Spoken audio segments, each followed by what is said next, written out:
O te whaatalawhatu i le suafa manu malo le tātua li whaolo i siu kiriso. I le malifo mai o le tātua tunu i whanunga le lei. Tātua lia mai fo i le nei aso fau le alofa ma le anga le lei o le tua. O le aso ngafua le nei, le aso lua se fulu. O le masina o Februari lua a fe lua se fulu ma le tolu. Good morning, tā alofa lava. Ai alo mai o, tātua sauninga aloto le nei tai au. Le atita i lea, i le sunga i le whawhengainga, pasta sione le asi. E kalesia whapoptonga a le atua Samoa, Johnsonville i Wellington e. Usi maia le whaafonga.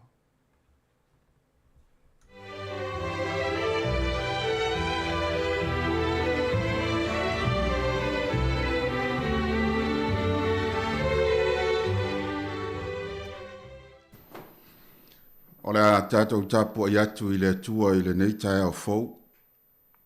Ma le ifua maia, se tu whātasi o tau whinangalo mo tātou loto. Se o tātou atu whātasi mau i luma o le nofo ali i mamalu o le tātou atua, e ala i tātou sauninga whaare a inga. I le suafa mamalu o le atua le tamā, le atua le alo, ma le atua le ngang pa ia, tātou te amataina ile nei tāpua inga.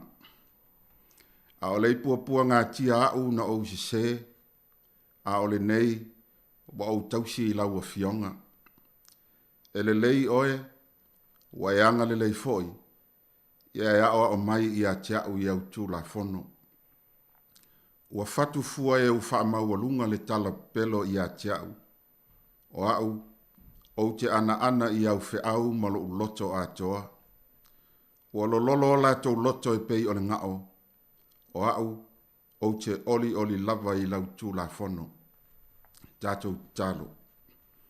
Nganga pa i ae, o e lava olo mātou soani sili. A wāu noa ma oe whai e fua le nei sauninga. Sila alo whamaya i le mātou tāpua inga o le a whai nei. Whaatumu i mātou le oli ma le file mua lau a fio. Ina ia i umea uma i le MANUIA. Ma le vi inga e whaafo i atu i ati oelo mātou tama. Whamanuia e lau upo le a mātou whaalongo i ai. Te tala o mātou loto mo mātou talinga e whaalongo. Ina ia mātou la ngona lo si ufofonga lofa. Ao e whetalai i o mātou loto i le nei aso. Ono lo suafa pele i Jesu Keriso ua mātou te talo tuai nei. Amene. Se upu whamalosi mai la fionga pa ia le atua i le nei tae au. Ta ia lai nai fo i fe au manga ruenga o le nei aso. O mo mai tātou tusi whaitau le tusi e salamo e salau luas fuma le fulu. Salau luas fulu fia whaonga ina le salamo atoa le nei. Mai le whai upu mua e whapau mai le whai upu e fitu. Na o wala watu ia i ova i lo pua ngā. Na ia tali mai foi i a tiau.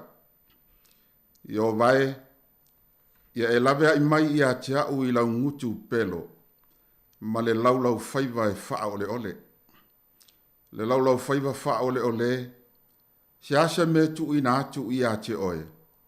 Se a fo isa mea e wha au popo ina i a te oe. O uma ai er tangata ma losi, a toa ma malalaola le ratami. A wea o nei, a wao te au maui me seko ma o nofo i fale ia o ki tara. Wa lewa na o nofo whatasi ma le ua ino i le file mu. O au nei e file mu lava au. A o i lātou. A au tau talatu e fia tau i lātou. O lo whau tala ina le salamo le nei e salaudua fulu e whapea. O le wala au a le ua pua ngā tia. O le pese mai e oae. Fia whaupuina se au tu e whai mata i ala o le tātou sāwalinga i le nei tai au e whaapea o le atua whaafonga. A mai tauina i atungalunga le whai salamo i pua ngā. O lo whenga i nei maia. E leo ni pua ngā e mafua ona o ni mai o le tino. Po o ni sāwanga. Po ua onge le ai o ni mea ai. Mani vai. Po ni pua ngā e a fua mai i ni mala whaale natura. E pei o mafui e.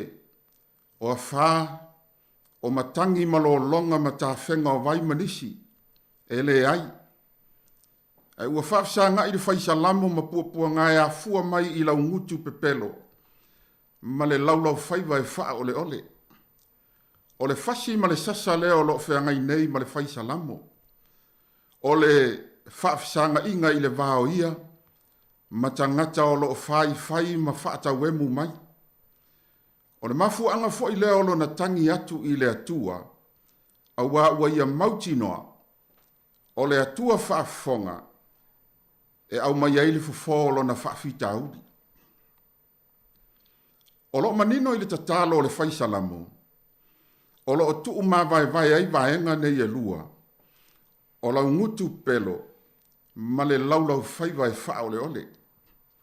O le ala na tatalo i le atua, whai mai le whaisalamo i o vai, ia e lawe ai mai i a te au i le awali i nei e to olua. O lau ngutu pepelo ma le laulau whaiva e wha ole ole. E le o toi pose lilo i vaenga nei e lua. O lau ngutu o le mei fafo a o le laulau whaiva e nofo i tonu. A o le ngaruenga to olua lea. Lea fu ai o na sai matangi sale whaisalamo i le atua. Wha mole lawe ai mai i a te au. E le i whaia e le atua lau ngutu e pua ina mai ai le pepelo. E le i whaia fo i e le atua laulau whaiva o le tangata e wha ole ole ai. Ai aso solo le wha mai lea i stangata. E le o stangata o iai le lofa ma le file mua o le atua. O le tangata ua pule ai sa tani lona o langa. O mea umalavala e sau mai lona ngutu maona lau ngutu. E le ngata o le pepelo ma le wha ole ole. Ai o le afuanga fo i le nā. O le wha atupu o le bevesi. Misa ma fe ese a inga. Ma fe vai a inga i le vā uso. Ma a inga. A whai o le atua whaafonga. O le ase tali mai o le atua i le vala uatu o le whaisalamo i ona puapuanga. O lo fesili ngia le laulau whaiva o le tangata wha ole ole. O le ase mea tu ina atu i a te oe. A o le afo i se mea wha o popo ina i a te oe lona winga. O lo fesili ngia se fo e fo i ai le whaia pea o le tau wha ole ole o le laulau whaiva. A to ai malau ngutu pepelo. O lo matua manino le tali mai o le atua i le whaisalamo. Ia maa ai lau ue pei o le tangata malosi. Ma ia ola pea le malala ola o le ratami. O le maa ai o le ue tala noa i lau wapo apuai ma lau whaatonu watu. E ala i le fionga le atua. Aua nei vai. Aua nei e fiu e whaatonu ma o ai i lau ngutu pelo. Ma le laulau whaiva wha ole ole. O le tali le nai whaato i la loi nai mea leanga nei. A le upu fo ina Paulo nei ia wha malosi ai lo na tali o Tito. Ina ua tu ina o ia whai ma whai fe au le kalesia i ke reta. Ina o iai o ia i le kalesia na whaate ia ina wo atu se tasi perfecta o le kalesia ma vatu le tala. O le tala e whaate tau le kalesia le nei. Au whape mai. O le kalesia le nei. E matua tumu i tangata lau ngutu pepelo. Lona winga ua matua siampini tangata i le meo le pepelo. Lua, o tangata ua matua manu fe ai le anga lava. Lona winga e leo ni manu fe ai le lei. A o manu fe ai ua matua tumu le leanga. Ma le lona tolu o le tala na o atu. O tangata e usi wa i le ai. Lona winga e le usi utai au e whaise ngā luenga le lei pe whaise lotu. Ai usi tangata e sa iri le me ai. Ia o ngā luenga na e po le masani ngā o me ola po o manu fele lei. E usi wa i lava e sa iri le ai.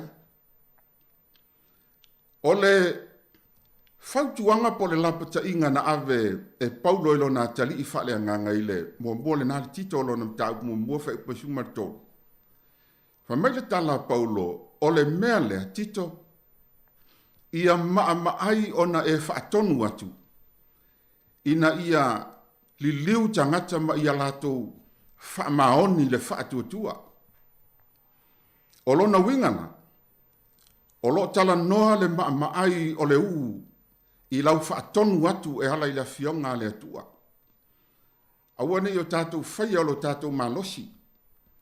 Awane i o tātou whaia i lo tātou poto ma le ata mai.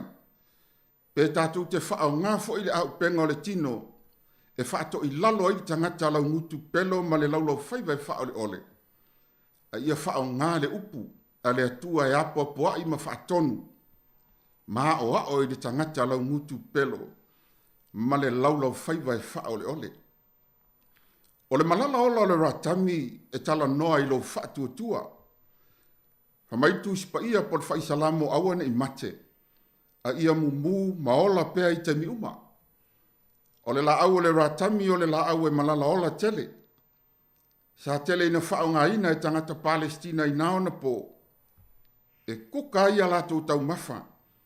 Ia latou o ngā umu e ngā osi pe foa mai i le papa. Ona e umi ona ola. Lona winga. Ia o whaatasi le upo le atua e whaatonu atu maa o ai atu. Ma le whaatuatua e mumu maola pea i o tātou o langa i te miuma. E te le tauto e wala au fua i le atua i taimi o puapua ngā e whesa ngā i maoe. O le tātou talitonunga mau maututu i le atua whaiva venga. E le aise mea e whainga tā i a te ia. E le fo i se mea e tu lai mai e au noa ma sona fofo. O le fofo la leo le laungutu pepelo ma le laulau whaiva wha o le ole. O le matua sasa i le ao inga, ma ia o whaatasi, ma le malala ola le ratami po le whaatuatua i le atua, ia ola pea i te miuma. Samoa. O le atua whaafofonga o lo tātou tāpuai ma au auna iai. Na te le tu lafo ina i tātou, i taimi o puapua ngā ma whainga tae o mai, i o tātou o langa i aso uma o lo tātou FOLAU. Pei lava ona tau ma whai atu. O le tele o le nei vai tau ma le soifuanga ua tātou iai. O le laungutu pepelo ma le wha o le ole, e le o se mea mai le atua. A o mea ua au mai e satani e wha leanga, wha vevesi, fe vai vai ai, ma wha tupu ai misa i to tonu a inga, ma i uai lava, ina le maua se tasi ma se solonga le lei. O le melea, aua nei tātou tali atu i so tātou manosi. Aua fo ina i tātou tali atu ni a upenga o le tino, a ia tātou tali atu i le anga malu e ala i la fionga le atua, o le upo e o atu ia maa ai la uu i taimi uma, e whaatonu maa o i le tangata lau ngutu pelo ma le wha o le ole. Ai le ngata i lea, ia o whaatasi ma le ratami, o lona malalaola o le whaatuatua, ia mumu pea i taimi uma. Whai mai le whai unga le tusia salamo sa whaita wina, a wea au nei, a wā o te au maui me seko, ma o nofo i whale ia o ki tara. Le alo winga o ia upu o le whai salamo, ua popole mātua tu vale, ua ia iloa, ua le aiso na lafitanga, ma sona wha moe moenga ona o tangata ua langa mai i a te ia. Wa le toi malu masaunga le mulo na si o manga o lo o iai. Peitai, e le tu lafo ina e le atua ona tangata ami o tonu. Pe a whai tātou te vala uatu ma le whaatua o le atua o ia lava o le atua whaafofonga. Aua tātou te popole i tangata tau whaaleanga ma le whaatupu vevesi. Tangata ua tumu i lau ngutu pepelo ma le laulau whaiwai whaore ole. Tātou tuu i le atua, o ia lava e whesoa soa ni mai lo tātou vai vai. A whai fo i o e whea ngai ma puapua ngā ma whaingata, ona o mai o le tino ma le mafau fau, wala au i le atua, o ia lava o le atua whaafonga. O le a tātou vivi i le atua, i le vi inga o le atua ua saunia.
a tātou whai u le talo.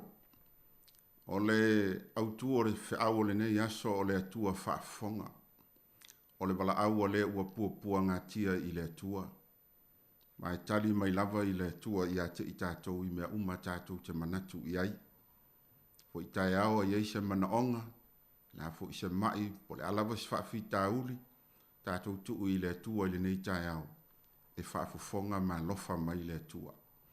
Lo mātou ta mai o i le langi. Mātou whaalongolongo i au fionga i le nei tai awa. To e lui tawinai mātou i la mātou matawhai oi e tau na whai. Awane o mātou solo muli pe mātou te to ilalo. E ia whao ngā wanoa le leu e au maia mo i mātou.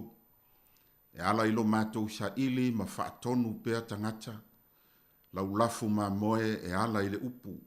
E whaatonu mā o a i atu ta mai.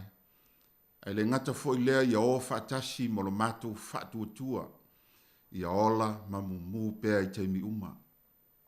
Whaafitai mā wala whai mai lo watunu i le nei tai au. I le alofa ma le anga le lei o lau awhia. Whaafitai lau wha mano longa. O mātou te talo ia fo i pea le vi inga i a te oe. Le nei lava aso fōua e fōa i mai. E whao popoina i aso whaita wina o lo mātou nei ola. Mātou te talo whaafitai mea u malava ta mā. Mau mari atu lo waso sapati ananafi. Sa uru fale lo nuu ma lo atu nuu mau tangata ke usiano. E whaalongo longo i a wafionga le lei au e feta lai. Ma vatu le vi inga o le wha manu ma le wha ne tanga i la wafio. Wha feta i tele lo mato watua. Mea umawa e whaia mo lau whanau. E le ngata i le tino i le mafufau. A wasiri siri le nganga tama mātou te whaafetai ma vi ia oi mea uma lava tama whaafetai lau whaolatanga e ala ia Yesu ke risolo mātou walii ma lo mātou whaola le tau langa tutasi wa uma ona e saunia o i lava le whaatuatua matali tonu iai e ola lava ia e whaavavau whaapei foi ona mātou talia ina o lea lava whaolatanga Whaafitai lo wa lofa tūnoa. Le saolotonga ua mātou maua tama. E le ngata ina whaama ngalo i a mātou angasala. I le toto pa ia o lo walo Yesu Keriso. A o lona toto ua mawhaiai. O na mātou urufale i le mea sili sili o na pa ia. Mātou te talo tamai whaama ngalo lau whanau le nei tai au. Mātou lava o se whanau fe foi ia. Lau ngutu pepelo ma le laulau whaiva whao le ole. Wa mātou whaatupu ai ma sainga o fe misa inga ma fe vai inga i le vā uso ma a inga. Ta mā wha mole wha ma ngalo lo mātou vai. Wha ma ngalo le atua ni o mātou langona wha pito ma le manatu wha sausiri. O le ola wha maua lunga ma le tuai fuaina o le leanga inisi. Wa e sila fia o mātou tangata taito tasi. Wa e sila fia o mātou loto, wa e sila fia o mātou manatuna tunga, ma o mātou mafaufaunga, o mātou whaato e se atu, ma le loto e tumu il wha walalo, wha ngalo lo watu nuo sa moa i le nei tae au. A lofa mai le atua i fuafuanga whai o le nei aso. Au whata apelo watu nuo i tiute ma whaiva, fe au mga luenga le atua. Tai nane fo i o nai whanau le ususua i atu i a o onga. I a lofangia i mātou uma i le nei aso. Tātou malau a fio ta mā. I a malutia lau whanau i lungo le ala i so se mea. Lungo le ea i lungo le sami. Mātou ta talo ta mā i a iai lo file mu. Ma loa lofa e si o mi ai i mātou i mea uma mātou te iai.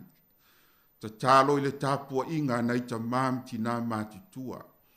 Lau au whai ngā ruenga to tofi o le tala le lei to tonu o maota malawa. I a lofangia i lātou le lātou tāpua inga.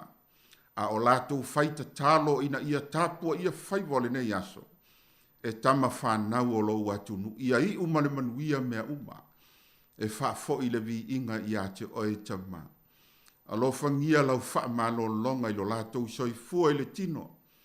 sili le nganga ta ma a wato finga matiute wa e vala wina ai lo lato soifua ma le ola i le olanga nei.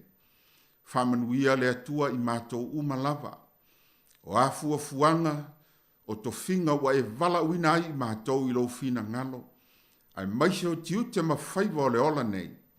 Mātou te wha moe mea uma i laua fio ta mā. O e lava mātou te maluai ma to ai. I le fesoa soani mai o loa nganga pa ia. Whamanuia i le ofisa whaasala lau nei. Le li pule ma le au whainga nuenga ta mā. Ia maua pea ni o lato manatu le lei manatu fau. A wale tautua ina o sio mātou atu nuu. Whamanuia i la lato au nanga yaso whaiso. Ia manuia ai Samoa maona tangata anu uma. Ala mātou te talo lea ta mā. Le alava se mana o ngalilo i le loto o le tangata lava ia le neit ai au. Wa mātou le ta ua nā o laua fio te sila fia. Ia lofa whaafei loa i mai. Ma ia e whaamanuia mai ta mā. Tu mau mai o mātou runga umalava le manuia sili oe le atua le ta mā. Le atua le alo ma ia mafuta ina i mātou ma lou lava nganga pa ia. Nei māso umai o i le whaavavau e whaavavau lava. Amen.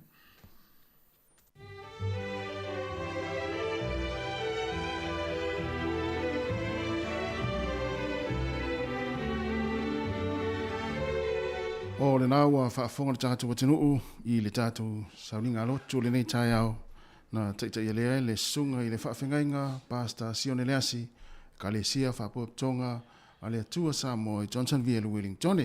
Ia mo le atua ila ngang whaafteitele a vele o leo whai mafonga le tinuu ma le au whaafonga mai siwa i lātou mai mo mai lungo tātou pinga ta whailangi i lau sunga le whaafengainga e tusai o le tāpena ina o le upu folo le nei tai au ia i tauia i nā lumane mana le upu. Ia ua le whenga i o le tātou atunu i ngā luenga mwhai walo filimo le nei aso. Aftai fo i mo le wha malosi. Ia ua la fo i le wha fonga mai. Ia o le tātou atunu. Wha mani atu fo i fuafuanga le awhenga i le nei aso. I whi au mga luenga. Wha mani atu fo i le tāpo inga mai a le whaletua. No whaalo e whapea le pa i o le kalesia. Wha aftai tele lava. Luas whrona minuti o te ai nei le tulai fito le si fonga lau mua Wellington. I o le vi inga o le atua. Whanga solo toi ma le tātou proklame o le nei tai au.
O le tautua le si ufafonga o le laumua o lo iai fo i le langolango a le New Zealand On Air.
Ata o le taia, si ufofonga o le laumua, aso ngafua, i le aso foraile, i le fitu i le taia, ata o le taia.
Kia ora, morena, ma lor se fo manuia le tātou atinu, poklame le ato le tai ao, ia, ma lo lava, ma losi, tātou amata fo i ngā luenga o le nifo yaso, ia, me se poklame le si fonga lau mua, i le tātou wala leo, wha longolongo, ia o lo wha fonga mai ele to atele i tono a inga, o tono ta vale, e me se fo i tono mo tanga se ngase, mo to tanga ta mātua, le tasi ono tesi, ma le tasi wha mo, ia, wha pe fo le tātou unanga i lunga o tātou pengat whailangi, e pe o le Facebook, ma le YouTube, ma le tātou luas futai tu la, le lunga le tātou app, ma lo lava le soifo manuia, ma lo fulangi ma ya, ma lo lava fue le usu, ni tai au. Tai le li o ta toi fe loi. Yo. Ya, ta tonu ai sa manuia e ma le ainga e fai ngol veso tasi. Yo manuia foi fu fuanga fai ngol veso tau le foi ma le tau, ma no ia tau. Ia mo ia ele i vela tele tato, ma lu le fai ngol veso. Ia na solonga le ia fu fuanga le fai ngol veso. Ia me se foi le aso nafi. Ia tele foi tau maf. Tele foi tau maf to na i wa tatu wa san nafi. Ia o si vaenga le Amerika, Hawaii, ma Amerika Samoa, pio la tu sa pati nei. Sa le ia. Ia le ua mo maria tu lava le fa o ke pia o pe na fati ai tato. Ia le utato walo tu nei mai se nei utato tangata i vaenga o New Zealand sa faina. Ia ile toe fa maina, ma le toe te wino men fa la reina. Te noi fai tau masina lava o fai ngā luenga ua ta fai toi ngā luenga ili Ia, ele fai ngofi. Au tātou mo onga I le wha le pe on mai atu. Au ane to e ni tangata wha popo ma le walo tau sa ilia pe ni so tangata. Ia le osi fultasi e le taimi nei. Fultasi la tau le wha mawina. Ia, alo. Mana o mia fo ia le vahenga le fo le saunga ni mu. Ia a inga fo le vala au atu numero. Mat wha ilo atu. Ia po olae manuia la tau. Ia, o le numero le tasi o lima. Tasi o lima le numero le whaina vili lo fisa leo. Whailo ai po o manuia au tau. Ia i fo isi siolo wa ingo lo tau sa ili le mose fso taina. Ia, mo. Ia vili ai nai le stala ile ingoa. Ia tau whaifo leo whailato ngā luenga. Ia po le vahenga lo whia ngai ma le sa ili ingo tangata. Pea ma leo no whai tangata i mose fso taina. Ili mose fso taina, mo ili le. Ia, toru wafi mo tupu isi tangata la uvili atu la tau la manuia. Ia. Te le lola po tangata in le stala leo to ese mal toru wafi. Mo. O le wato ese mal toru wafi mo tupu lea mai leo no wafi. Ia, lo ingo maa lea na wala titil numela. Ia e whalongolongo mai ia o le sa whaina o e la tausu e o le toa inga i wha o le tasi o lima numela. Ia. Tasi o lima e te vili ai ia le stala o e ia o na maua e lefso ta inga mononga inga ia pe te vili fo iai. O le manuia o e. Ia na tonua. Na mia le whilong na i no lo popole alto telo tangata. Ia taliu mai lol tatu tau tuole ni taia. Pokalame ata tau si fonga lau mua. Fatalo fatu le pa ia malu tatu watinu. Fatalo fatu le sunga I whawhengainga o una le atua. Ia o whaila unga le tala le lei. Ia I so se fata whaitaulanga. Whapefoi ona fatalo fatu. Na yo tātou mātua tu a sina o le atinu. Nā tau foi wa amata foi le lātou tāpua inga le nitai au. Mai maota malawa ia o a ngai atu foi nai whanau ngā ruenga o le nitai au. Le ngātai tono ainga. Whafonga mai ai le tātou ara leo le tasi ona tesi ma le tasi whamo. Ia whapea foi ia tono mo ngase ngase. Tono mo to tangata mātua. Ia mese la wafita avale o lo whaonga mai lātou leiti o tono ta avale. Ia whafonga mai ai ia le tātou pokalame le nitai au. Ia whamanatu maasani la wailungu la wala. Ina ia fa mo pe le tatou sanga le mu o lungo fo tatou penga tafai langi fa talo fa tu mo nganga fa alo ia ila to a mata fo i ona mai mo mai ni tao ia share tatou Facebook subscribe le tatou YouTube ia pa fa pe o te mo le o e fa fonga mai mai mo mai ia ile tau tu si fonga la mo ia tatou tali ia ia ni tao ia mana ia fo le lo o le polisi fa i la una nafi na uno le tala le ia por sungo fo fa fenga fai mai e mafua ona maua lau fia e maua e mafua mai tono lau loto lona winga a fia lau loto ia le se mea la e wha noa I lea tai au ma lea tai au lona winga tatou fia la ia nei aso tu fia lau loto ia e mese fo I ma ua loto ia ma te fia la tai au ia ona tatou fai mea mana a ile nei aso le tatou tau tua ia ale la tata pese lea ia ona amataru le tata proklame ia ele ngata le taro tau asfanau ia mataro mea tupu le tara fasa pito lo langi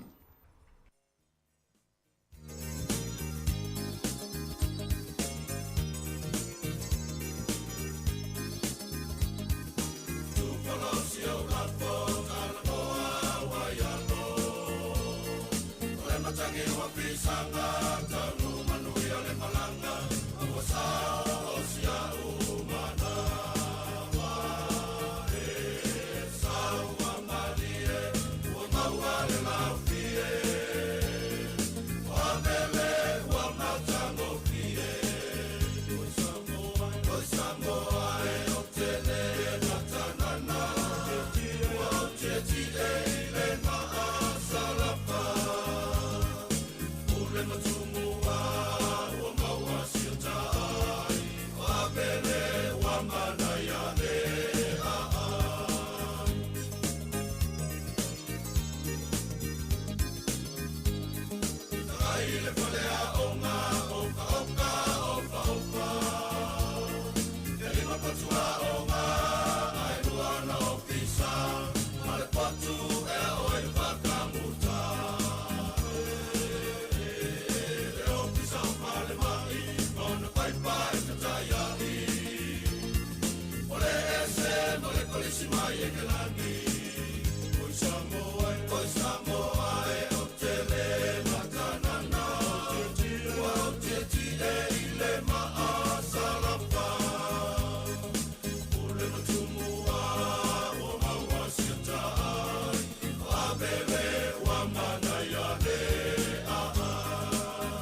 Ia whatala whātu le tunu, usmaia le whafonga le tātou tala o le tau mō le nei tai au, pe ona whalia le ofisa o le vai tau Wellington.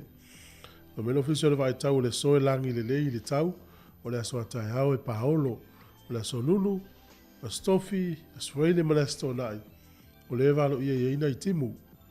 Io e ma le tua foto e le swinga o le tau le isi leo sifu whahai tu lau inuma. Ia walo anga mauna le ofisa o le vai tau le aso lulu, a stofi, a swele ma le astonai. Pe tau ia ina I timu le songo sama le songo fua le vaso fou. Aso sama le songo fua, ia o le alangi le lei ei le tau. O le maunalo o le fua o le ea mawhanwhana le so se fulu ma le valu. O le maununga o le fua le mawhanwhana vevela e luas fulu ma le lua. Luas fulu ma le lua. Ia lo mana ia le mawhanwhana o le tau le yaso. Ia o lia tae au na mautilo le tala le tupe. Ia mahalo la varanga le lei. Ia molia fo ilo waso I fua.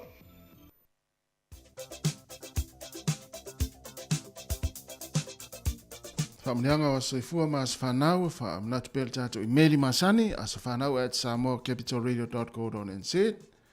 Monia tele o tau wa soifua, whamonia le atua mo utou, ia ma ia fwa I pēle malosi, whapopo ni stau sanga stele mo utou. Ia pēa whapeo lo wa soifua le nei, le aso lua se fulu, o le masina o Februari. Ai a whapeo nai la tala tāne lau tu si whaitau, tu si pa ia iau au ta whaia, su e ane la ia I le whaalinga, lo na mata upu e tolu. Lona fai upu e 5. O le manu malo, e wha ofuina o ia I ofu sisina.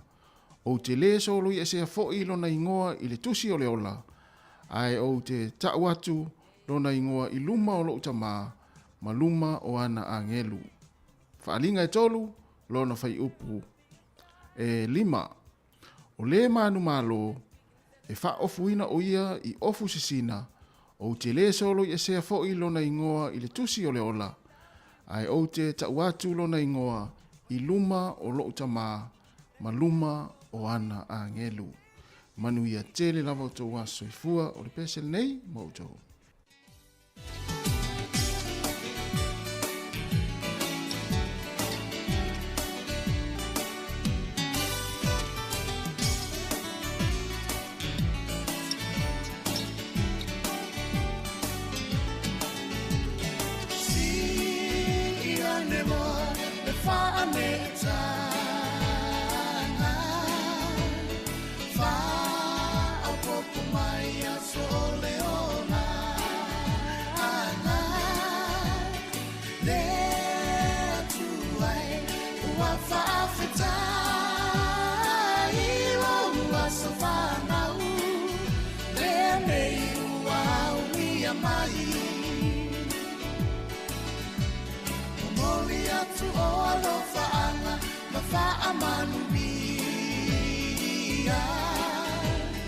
Happy birthday to you all, dear MANUIA. No wasafana unene wa e auni. Ata tofa afetai, ole tu alava ia via. There to I fa afetai lo alofa winga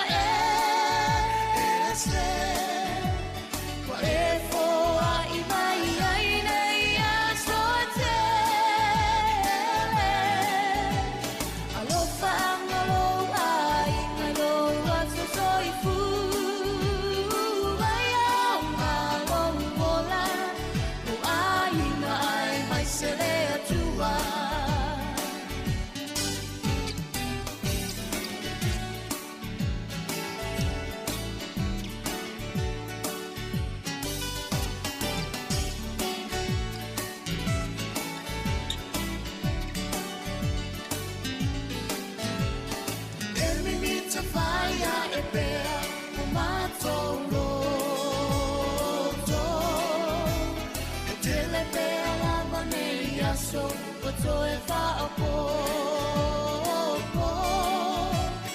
ola fia na to wale ngata ilo so fa na le nei wa ulia mali fa MANUIA me tu ai lo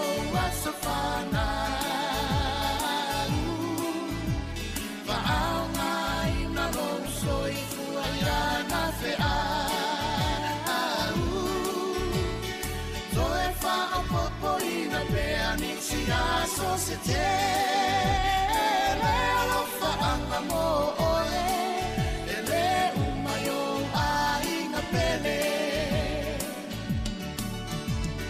le tu ai fa fetai o alofa winga se wa e fo ai mai ai nei a so te alofa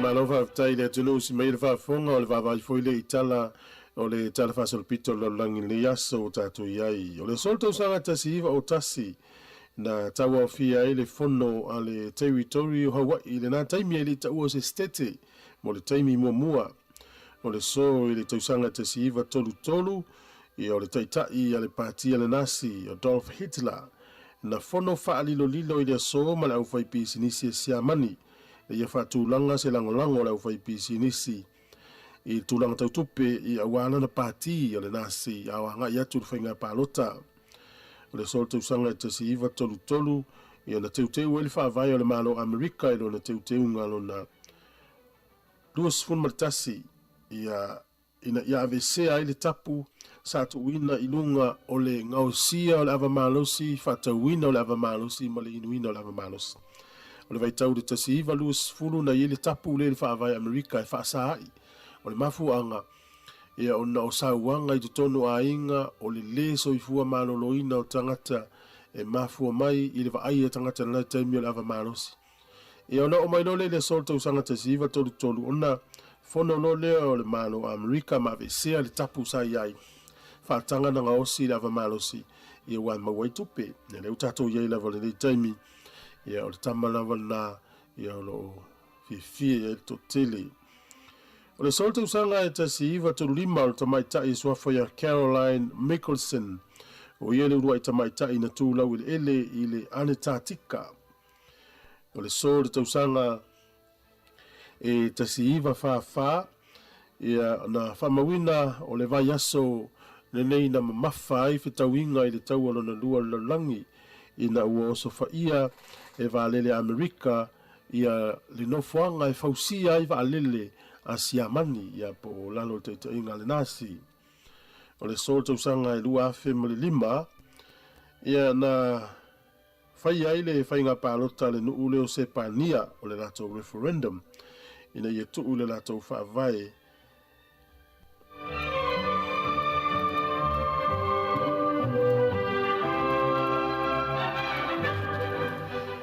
ina ia pei te tonu o le European Union e pete iane o whamomonga whapea o le toi titi o tangata nei ai i le whainga pārota le nei.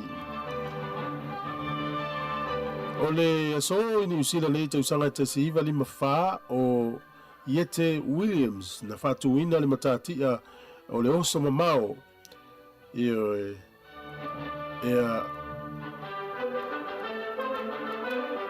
ile se fulu valu ai lea o masina talu na maea ia lana oso mamao fo i Yalskin i le Olimpeka sa whai il tausanga te siva li malua na whatuina i leo le matati a fau ia e luas fulufutu ma le fitu ma le afa inisi tusa lea i ono mita ma le luas fuluiva ia sentimita ia o talonga wheleti nei sa whai i Kispen ia o le tangata nei o le tangata New Zealand le koti lea na ia po le matatia lea na ia whatuina i le sol tausanga e tasi iwa lima wha.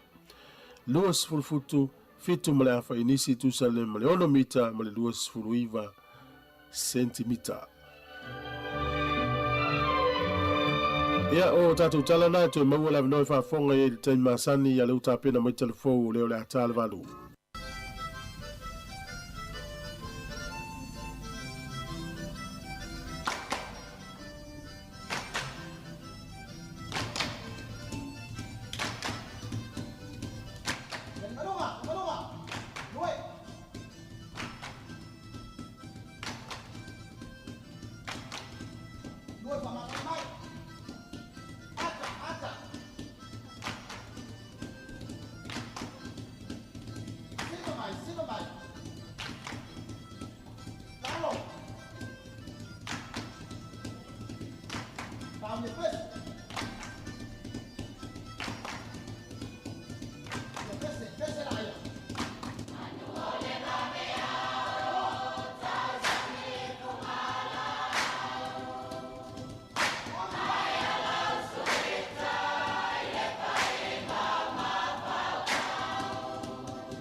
Whaafifianga mai le korisi whawhaiaonga I marifa ina ua toi 2 minuti ana tāle o le valu.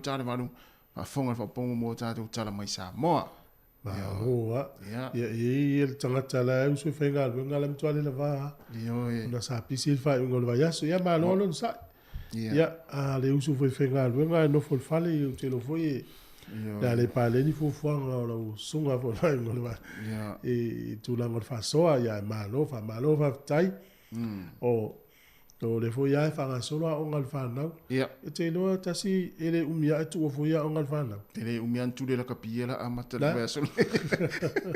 Vea sole le amata I la kapia super rapi. Ia, alua tu I maltai to fitu. Ia, to fitu le whai unga le vai aso. Alua tu I maliliki le la amata. Ia, amata liki amati runga le vea solea. Ele umia tātou mata la kapi a tātou tau nuu foi a iuni. Mele ia fai tatu ngā ruenga o foi wai mafua ona foi le pe fa atu tangata ona le tuma ona ole hale fai ngā rengo fampea ma tuma ma fai tau I masina mati la vapea sorry mati pe fa anu numi vola vapea mati a pelila me e umi tele aya e puno la tua o fa ola la masini e puno wa ya la ia o te mai tau fu I masino tau sanga ile umia ai tatu o ia te sema Awale tuma utilo mamao. Ia matua e whaena whatetainga e whaena pula ia mata ala whele miti. So lau miti I whae ngore tausanga le malanga I Samoa. Po lau miti I lana tawhaonga le I Iuni I Australia. Mena le ina stemi e whenga luenga tau wha tua le titi o na lai miti au. Ia ta itara ia ilo wala ia langona o. Tau filwhainga o miti te mine. Wa mamao te le ia se yo ia Iuni ni wha au leo tātou miti. Ai nona wha atatua o le whisiri le fia watu de tai au nei. Talua I ona ia I la tau o le fia whaia la tau tonga tolo I New Zealand. Tolo. Ia whapea sa tolo yaso ia e tu I lapalapa ia utafa e wha vai ele tolo. Lela wole moni la palapa I New Zealand. Al fisili la peise si o yeisa na wala. Metotia ese me fa ngai no la palapa. Ia. La vai de tolo to e mal la palapa. Wa sole tele. Fela tu la palapa to. Tu ia uta for tolo. Tu ia uta for tolo. Ya na foi va pose pupu tolo vole. Wa tele na tu ia lo matua ia vole le ile mai se po se me vole le fusi ia na pupu tolo ia va tu la tu ia mal la palapa. Ale ala fatata ilo nei la ile mafua. Ia, vapea la lo ma fo temi na vapea le me. La pea te pose me vole tu le ni sumu. Pon me voy atu tolo ma.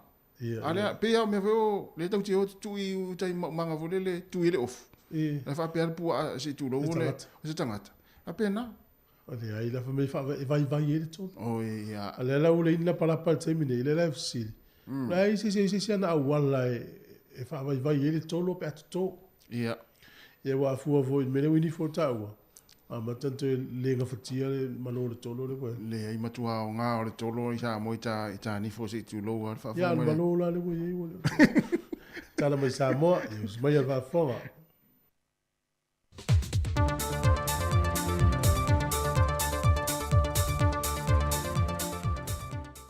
Fie whataan whātu I lo tātua tunu nei fo ia so fau le am tango le vai aso ai o tala mai Samoa o si mai al whaafonga. Ua whaafitai e le fia ongo vini fau le viso swanin ta wala mai le e ka le si e whakasa e na utau nu le wha moe no lātu tālo sanga I nai le toe wha le leia leo lo lātu vai puna ua wha ingoa ina o le puna o leola o se vai puna le fia anga mai le tele o tau sanga o mawai.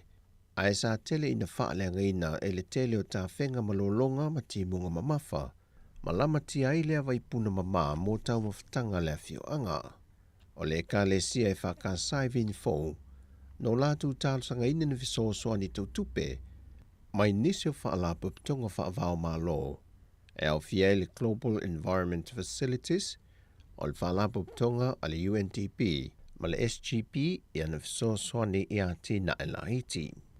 E 5 afeta la le se leni o toe wha ale leia atoa I le vai puna le nei o le puna o leola, mai o se fianga ma se whaamnianga mō vini fōu, wa malu puipuia nei lea vai puna, mō tau mawhtanga, ma le vaenga o te wina, e whaamalu i lea fio anga. E se fulma le fitu I tu malo palota I wanga waa, e saini ina le whaamatua tu iei o le 5% le polokete le tasi miliona tala, e amata whaanga io iei loa lato wati nae, e na wa whaamali e na umai e inga whaal tula fono, o lo whaata o toatu le komiti ma le fionga le minister, le fionga leota la ki la mostele ma le mtanga wenga. E lea se fulma le fitu, e valu I tu malo o mai a saini le malienga le tausanga o mawai, ao le isiva, wa fua e sainina I le tausanga le nei. O le sifulma le fitu fu I lea, wa ato I le tol sifulu I tu malo palota. Wa o latu tauli maina se leni, o nisi o vaenga le bloketi o le miliona ta la. O isi tu malo e se mai le sifulma le fitu e pe on ta ua, lea sa whaama tu I le sifulma le 5%, o le se lau 5 sifulu wa fe ta la. E le whaamalo si au le fionga le minister o le bloketi le nei, le fionga leota la ki la mostele. Moi tu malo uma wa tauli maina se leni, o na mo omoonga I a ngā lulue whaatasi, whaatino le pito la au le malo, ma whaatino foi le pito la au whaipule malana komiti filifilia, ato ai ma le fisoa soania I tu malo uma, e ato ai le tino o vanto sili.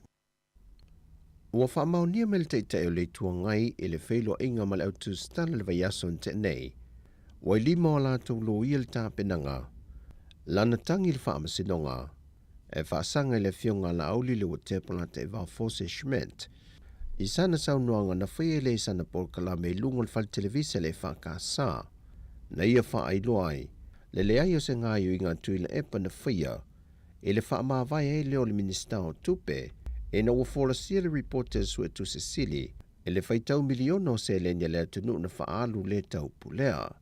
Le telo ava no whaaskol si pisa la wai fafo whanau o whaipule, ai lea nga wa ai whanau o le atunu.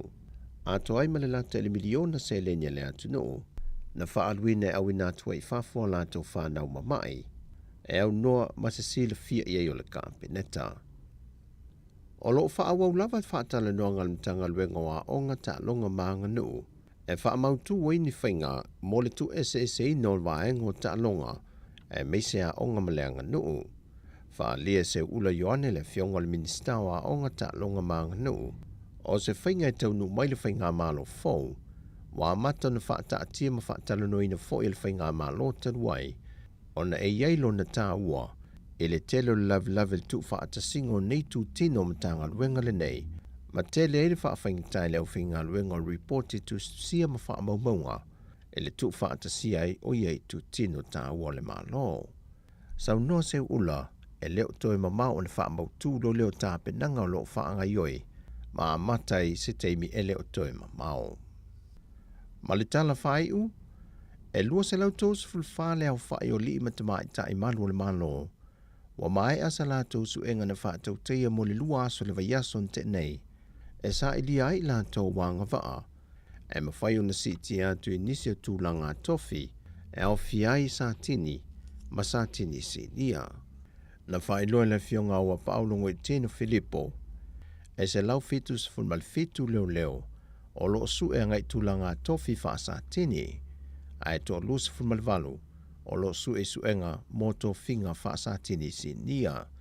Ma leisi lua se fulmaliva, na sue mo le tō finga te tai leo leo asiasi. O ia suenga e tai tausanga ma wha tino, e fuanga I numero a tō finga o loo avanoa, ma mana o mia ina ia wha tumu.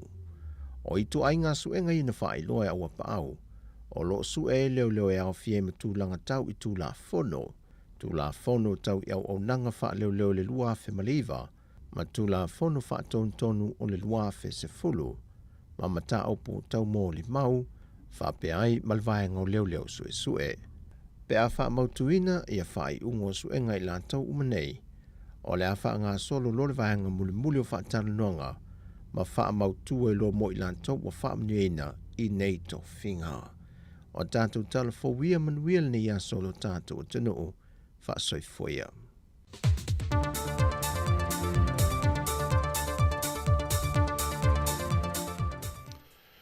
Ma no whaftai nau whafonga tunu I tātou tala mai Samoa, tau tua mai fo I sunga tā se Salem Sem. e whamalurua tu le atunu ia ile mwhaiona mawal tatu talufo ile asoro nei no tautua fo i ale sifonga la mua le fionga la wan ia ono nisi o mafuanga le malufia ia o tele a news o le asoro nei le la ma tala tu ai ma whaasoa tu mtasi ia e whaino atu fo inisi meo lo tupu le tatu tunu ia matala fo i mai atunu i fafo ia e ala ile whaasoa ai whamalofa tai le au e mai tatu whasa launga mal mafuta mai ala vai fo e tatu whafifianga e iei whamoimoio le to e 10 minute i le iwa e i le talanoanga ma le fionga la pepetele o le digital o le te o le iwa minute 15 o le e fo i le talanoanga o le whatautai au stasi o longa lue i ngā luenga fsosoani neipia ia o le la talanoa tu ma le fionga ia afumasanga e li pule ia o nisi na talanoanga i le tai o nei o le tato por kalamene o le ata o le tai au tasi ia ava peo le asau whamenatu mo la tau ie fufu e malanga i o Spey, ma Napier, ma Hastings ne yaso. Ala malanga i o e pe o ta whao, pe o e asi la to ainga.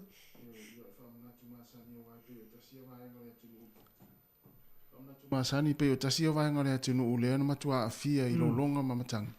Ia, o le vaenga mua mai tau po fea le tu nai le lei. E u iai. Ia, ma vai foi po e ini mata fanga foi le leo lai a fia. Ia tau mau e tele mo la au ia o tingi apa o tingi mai foi le vatu le tafe. Ia ne te wa fia ai. Ia ai o saunga le mua e mo ia le wa uma ia le mai atu ia le fa. Ia ai fa mo pel tatu saunga le mu ia inga o lo anga i o i Spain ma hesti. Ia o ai lava foi tatu malanga yo ia ma ave se oso. Ia suka se leisa so la mata. Ia se me ai voele le apa o ia mo kempai o sketi pisupo eleni so no ia tu apa ia yo maneira i tala la tamai fori mai la ua mata to ora pao isi vai ka sa motsia ia yo stala fia le na a mo la to foi malanga ile mautino a wala ui ile tulia ile nu mela le am faina e vilia e so ta i po a mai wala ia mane a tu lo telefoni wa ia el te mi te mana mia o le ovalu se lau fa iva tu sei lima le fa o le numero na ta o me la to le ia vai nga te ui ai io ta me va pe ia tasi o na po loka la wala na e ui da wala le ia o le fsosani o le wala o le numero le e la tu ni le wala le o kila te va ia pipi i mai o ta fo le wala ia ia tango la fa mau le so na no watu te o fa pe le vin manu la ia le la o le ovalu se lau ia e lima le fa fa iva le iva numero ia fengo fia fa mau nano ia tatu fa fianga watu statu fa fianga menisi onanga fia fa lau loa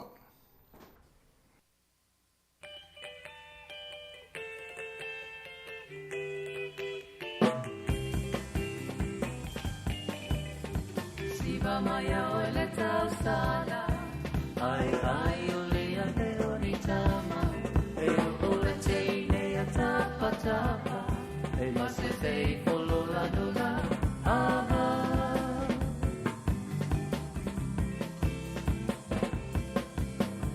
Siva maya ole tausala ai ole ate oni tama e ole teine atapata Mase sei polo la dola ava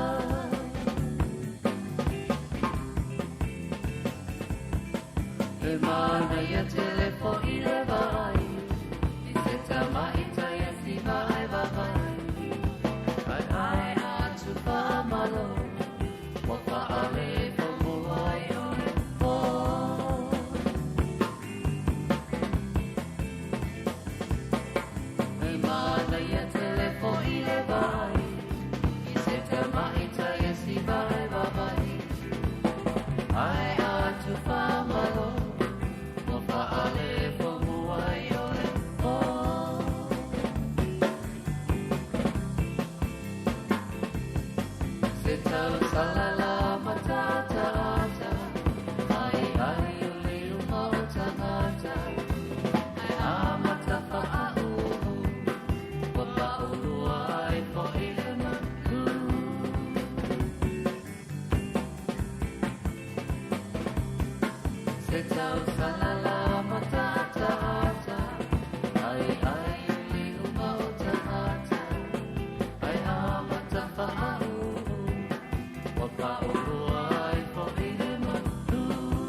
E fia le digicel e whaelo atu matua. Le whapitoa mo le toi fo o whanau I le aonga I le nei tausanga.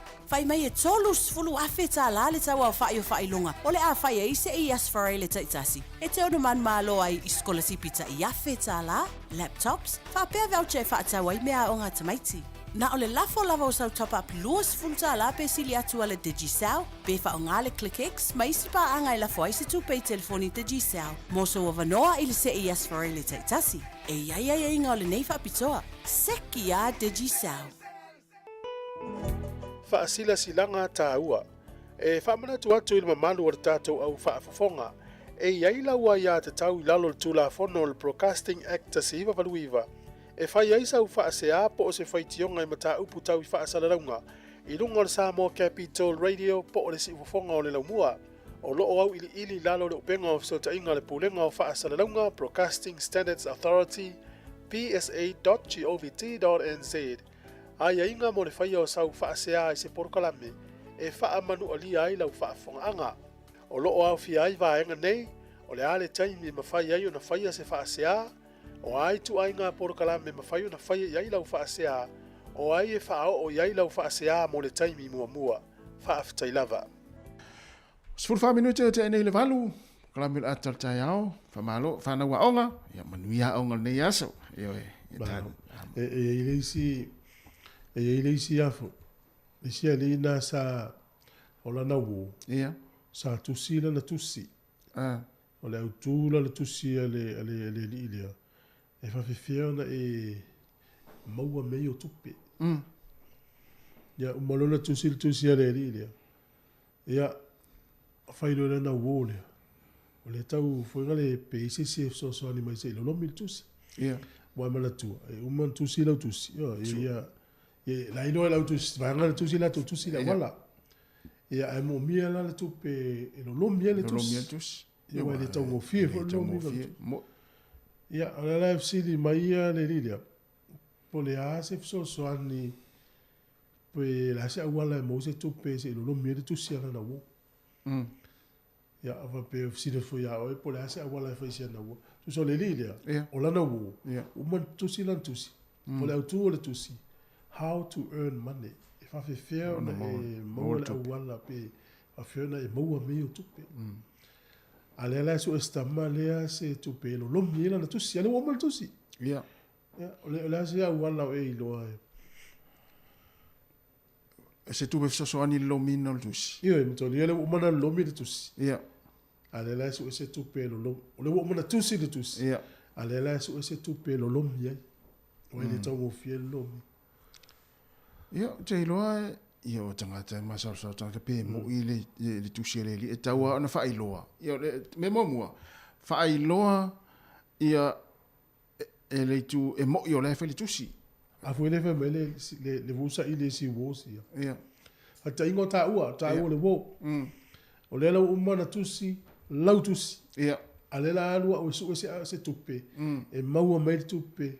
A le umana tusi lau tusi tu lou lava e. Ia. Mo mana tusi lau tusi. Ale la wona sa I se tupe maua mai se ilo lomi ai. Uia, fai ngo fia me mo. Fai so si fa tau.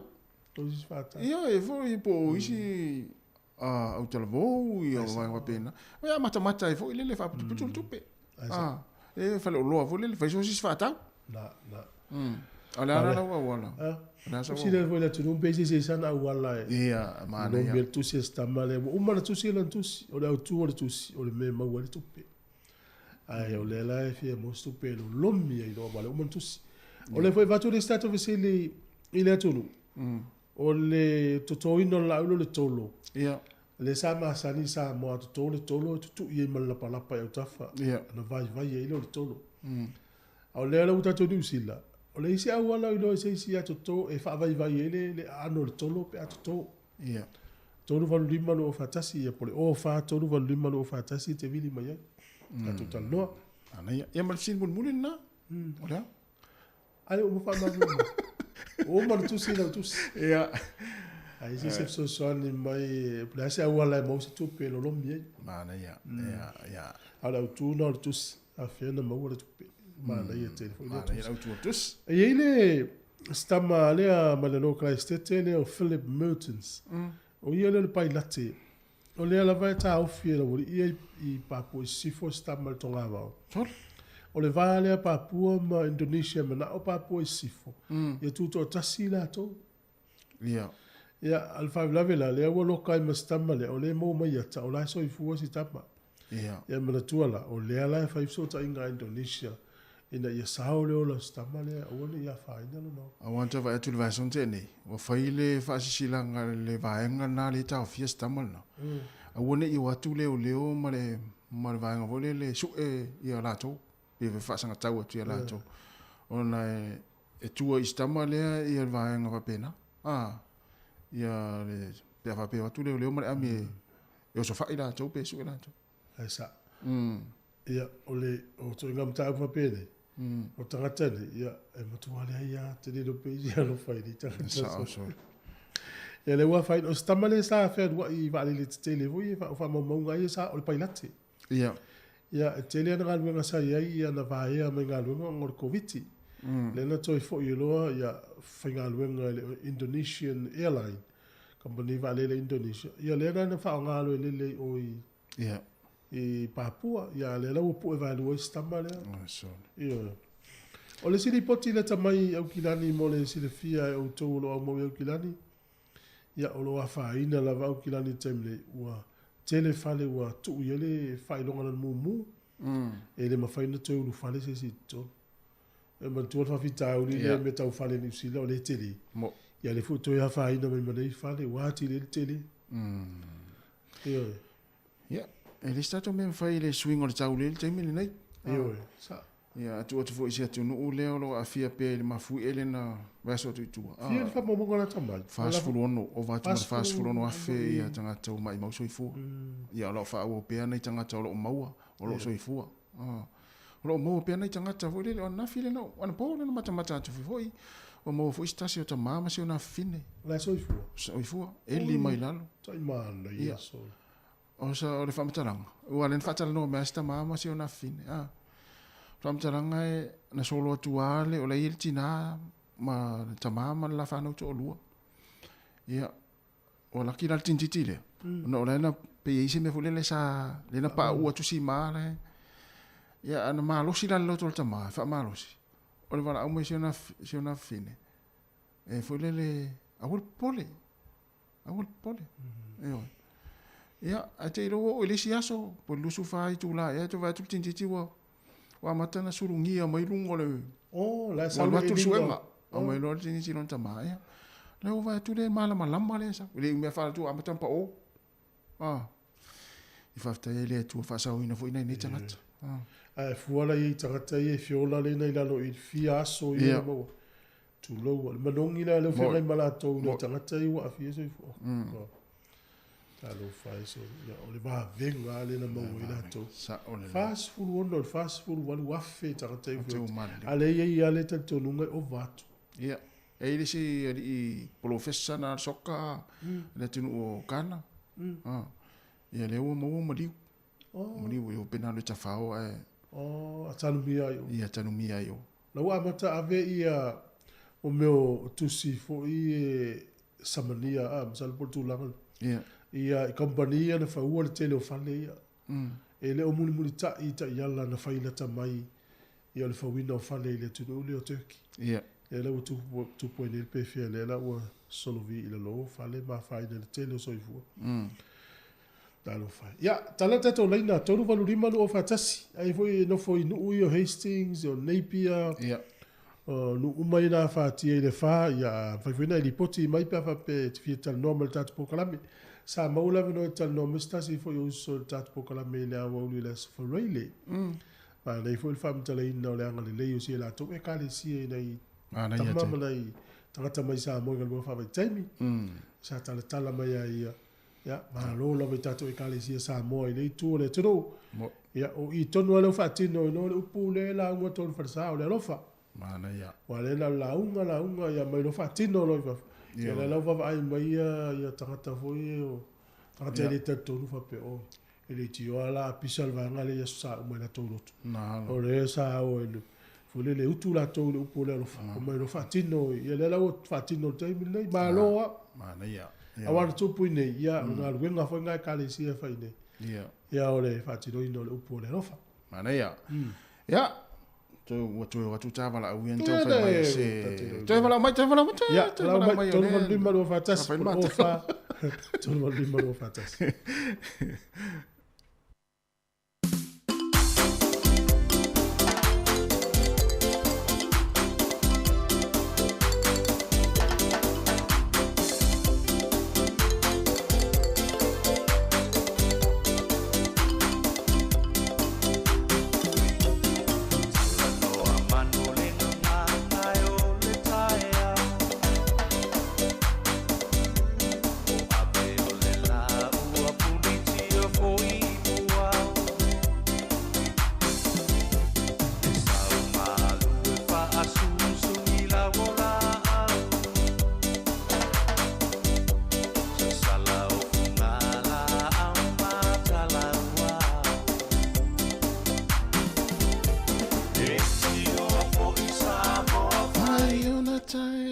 Zo'n datum wel uit. Talen van wel uit. Maar dat is even voor. Ja, zo nog mee. Maar lo lava. Maar lo voor jullie gaan doen. Oi.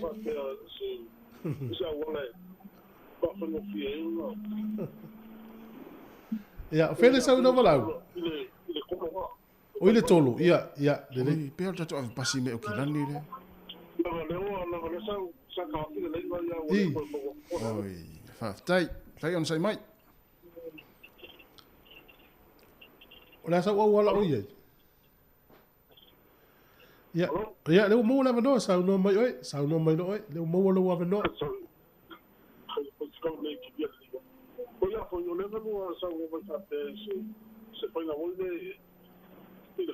Iya. Yo lo que ka fa lo ngoi ka yo ka ki sa mo ka fa lo ngoi yo le mo no le la pala pa ko no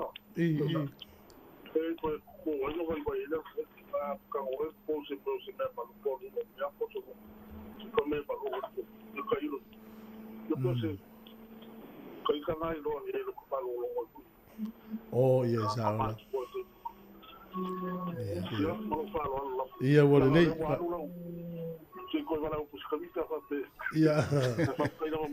ia wala nei ni foi ngaluenga no fa lava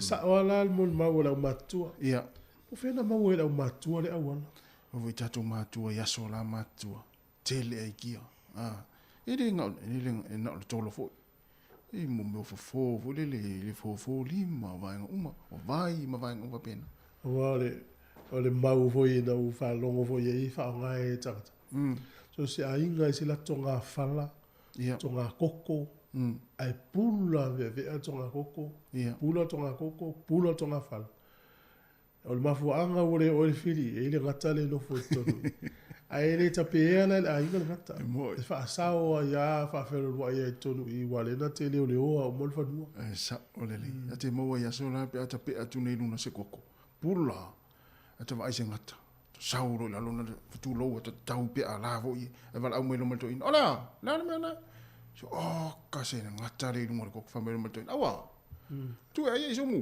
ra tau ai la ngata Happy for you, invasion.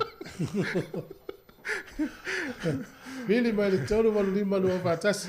Ya, esa wato ina. Ya na malo matua ole wala na vai ele tolo to tu yela pala pa eu to fa. Tele ilo.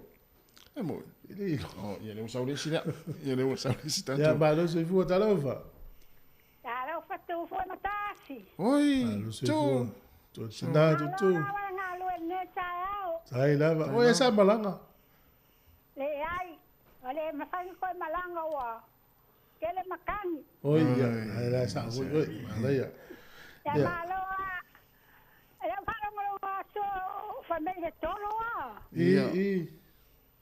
Ya, ele falo ngo sa mo la facto a to sa mo so ele fai a ser para pa vai ya. Ia. Au ine la ni sila. Ala tavia, tu la ole tai la tonga tolo. Oh, inshallah. Ya ole tolo ya tolo vai ya. Ala lo fai ngole ele fa malu pe la se fai ngole fai ya. Se atangata. Ele so na fa malu na mai al fastolo. O fastolo na sa malesio te. Ya na mai a walu wa ke fo ya o walu au ya to da lo. Ya la wa ola o te telea to. Oh, o fa ngala. Ia fa nga. E lo fsidi te o se la fsidi. O to nga fatia la o lo maloto. Le o au. Oh, ya. Le ya tangata o mai lo next to fo yo le Filipina.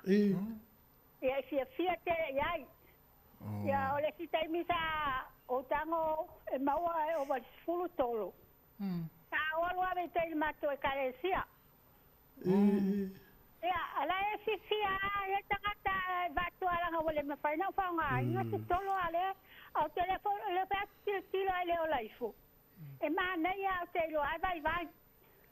Saola. Tiri do po. Ona le ya ele pe fo le malulu. Oh, so. Ai la popo ala o ngā tolo tu. E la po ale tu Samoa. Tolo la lua, la moina. Ole tolo po le pai. Pi sama. Pi tau sama. E ola manai a. Saola. Ai longa to nga fatia ni fo ma wan malo fo tamana. Ya na te lo ta mo ya o mai ta so va se lo tolo. Na te lo le na te lo la ai tu lo so fu. Tai la tu. Ya le pa tai tele. Ya o le ya. Kalame manuia ma lo na man tau lo ngolo. Tai, alo fa tu mo tina. Ya fa tai ma la manoa. Ta sai fu. O tol pa ela lai. Tama lai e le vai o le ano. Tama ale sua foi. O ia wala vede nulo intia. Ia wala to fo si fa to me fenga lo ngata tau ri su o to. E vai nei i stores po la to fa lo la iti fa tu i lungo la wala. E te vai ala ri te no pisinisi initia. E na vatu o le tono o me la vanga sa le su tu e me isa. E fa tau ni vai. To do fa tu nga tolo se tamai au ta fora wala. Ya, le tate masa sa lo po mamai me fenga lo nga vanga. Ya le winga lo tala la wota va ai tu ia. Na le sulu o le tono o mile. Me fenga lo nga le tau sau o le sulu o le tono le. Tu ia la wori maisa. Le fa tau le pe di matala pe sulu tala le tau fa pe. To fia to fo tu ai va ia la wori. E fa tau o ta fora wa. Ai te tau ai ia le tau wa io ma tia ia se tono ai mai na sua va. Ai o tatala no ai fo i va na le. Ya, le ma lo so fu ta lo fa. Ma no la va so fu ai lo sunga. Tai la. Ya, so no mai o me tina. Ia le manuia fa ftai. O ke si fa ia kwa i le kolo le ko kalango ai. Ya, ya. O aso la ma ko fo ka ma kwa. E alo ka ma ki nga ia ma ko nga kolo ai o kolo uli. Ia, o ki kilo kula ia. Wa o fo ka mama nga ku ia no la au ko ai fo ngal fa ele un kele lunga ele pupu ele o fa kulo la ia o la me nga ku nga la u kolo ai fa mai era nga ku ia i fa ka o la ele kolo ala ele la au e umi nga ia ku pusa o ai lunga kolo o nge pipio ia o le kala la nga o lo ia ia akele lo la e nisi kolo o vai po malo. Sa ola. Ia wale lei fa tai tele lava. Tai lava fa soa. Kai so i mo le mango. Ia le. Asa jua. La vai foi stato pese. Ia. A vi fianga o tai au, yo te mile o te lua sul fitu minute le iva. Va vi o tai au. Ai tolo te lo ai tolo ya sola so le ai le masi mana tu la pala. Ia, o piole, o tato umma sa moe. Ia. O vai o le vai na sa tato tua ya so. Ia. O le tolo, o le mango, o le Ia. mi, o le moli, o le esi. O a mai si fuara u male tau telo. A vela swing al termine. E pe la tua la inga, ya mai tato, wa vi pela la so, e mai ko la skuli. Elingi mengan vai on vai. Ia be fu ia so ia. Sa ole le. Ia swing out tato ia, ya ala taspe se vai foi.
O le ue il tato valau.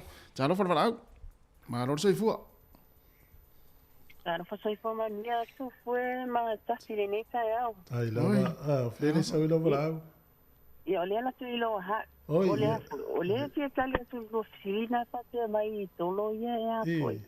Le fa ga le la palapa. Ia pero o va tolo tua. O le mena si o mato a inga sa fai tua le lo mato le la inga lo te masa no foi. E fa malu mua la ia le pala. Ia na umalole ave e te wai whaangala le svo. Ia. Tipi foi le suai whamaru. Ia na watu lole le lapa i le tuto ai tolo. Te ala ma te ono ia meo o a foi. O tolo foi e o meo lulu tolo foi le watu toto. Ia. Alfa mtalanga la nalo matua. E malu ele tolo pe afa pe e mai te mine tau ma fa ele tolo. Ai fua foi ole o lo matua la matua inga tu foi mata. Ia ole ngaluenga o pe o mele le ka tia ai foi le matua inga sambo yo le te lole. Tonga tolo tele ale tu al mato nu o le afo sila fia pe misi. Ola te tonga tolo. E mawhaila na tipi tai tolu foi na epona. Ia na maila ia whātau numo al whale o loa. Aia o le tona, o na lau le ia pia. Tasira. Ioe, aia whapea lai, eu foi aso ia le fua, au matolai. Ia lai ta whawhao solo ai tangata, ia le motu tutu whātau solo i lalo pulu foi ia i. Lalo pulu, Esau. A le tila mea, whaawala vitala atu ani e a foi lea. E ala la ona pupu ume o pona foi o tolu. Ona le babe na teu, e ta ume ala lo matua. Le taimi mo teo e teu ia tolu. E mela ala ina ma ia tolu, e umi foi na le pona. E awale babe te uole tolu leanga le la teu atu e lai pupu ua ia pona foi o mela te vai si tolu. E pupu foi na le e tinga ai ni foi tanga pe wala so foi na le ia pona o tolo a o mato tolo la ia e umi wai lo le lo matua le te mi te wale tolo ia o te fa sa o ina la le tala na e malu le tolo pe fa ngani la palapa pi to vai me o la palapa voi fa ngani te meti e fai vota vale afi e fai fata vale vole ya soia e fa penalti pinga o lumole o la palapa ia ai fai ele to ele tolo ia e to tele ala e foi mai nga tu fai ngal wengai ole ma solo matua le ia ai te e tu ai foi ni la ia te mina le fu senele le e fata o ele mai pastolo la pistolo pona e fata o numole vale o loa. Ia ai la o isi la stona. Ia o lo fua. E mo te fia mo te no mo te este to me le fale foi nani mo to fia ai to foi le.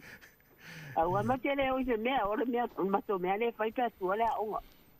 Tonga tolo tonga fala o le o foi la tonga fala. O fala sa mo la to to lo an. O le tele yo fala yo me umana la o ya pia. O la sili le. Ma to ia na vai tai. La sili vai. A te ula le tolo o fa fena o la vai na te ula tolo.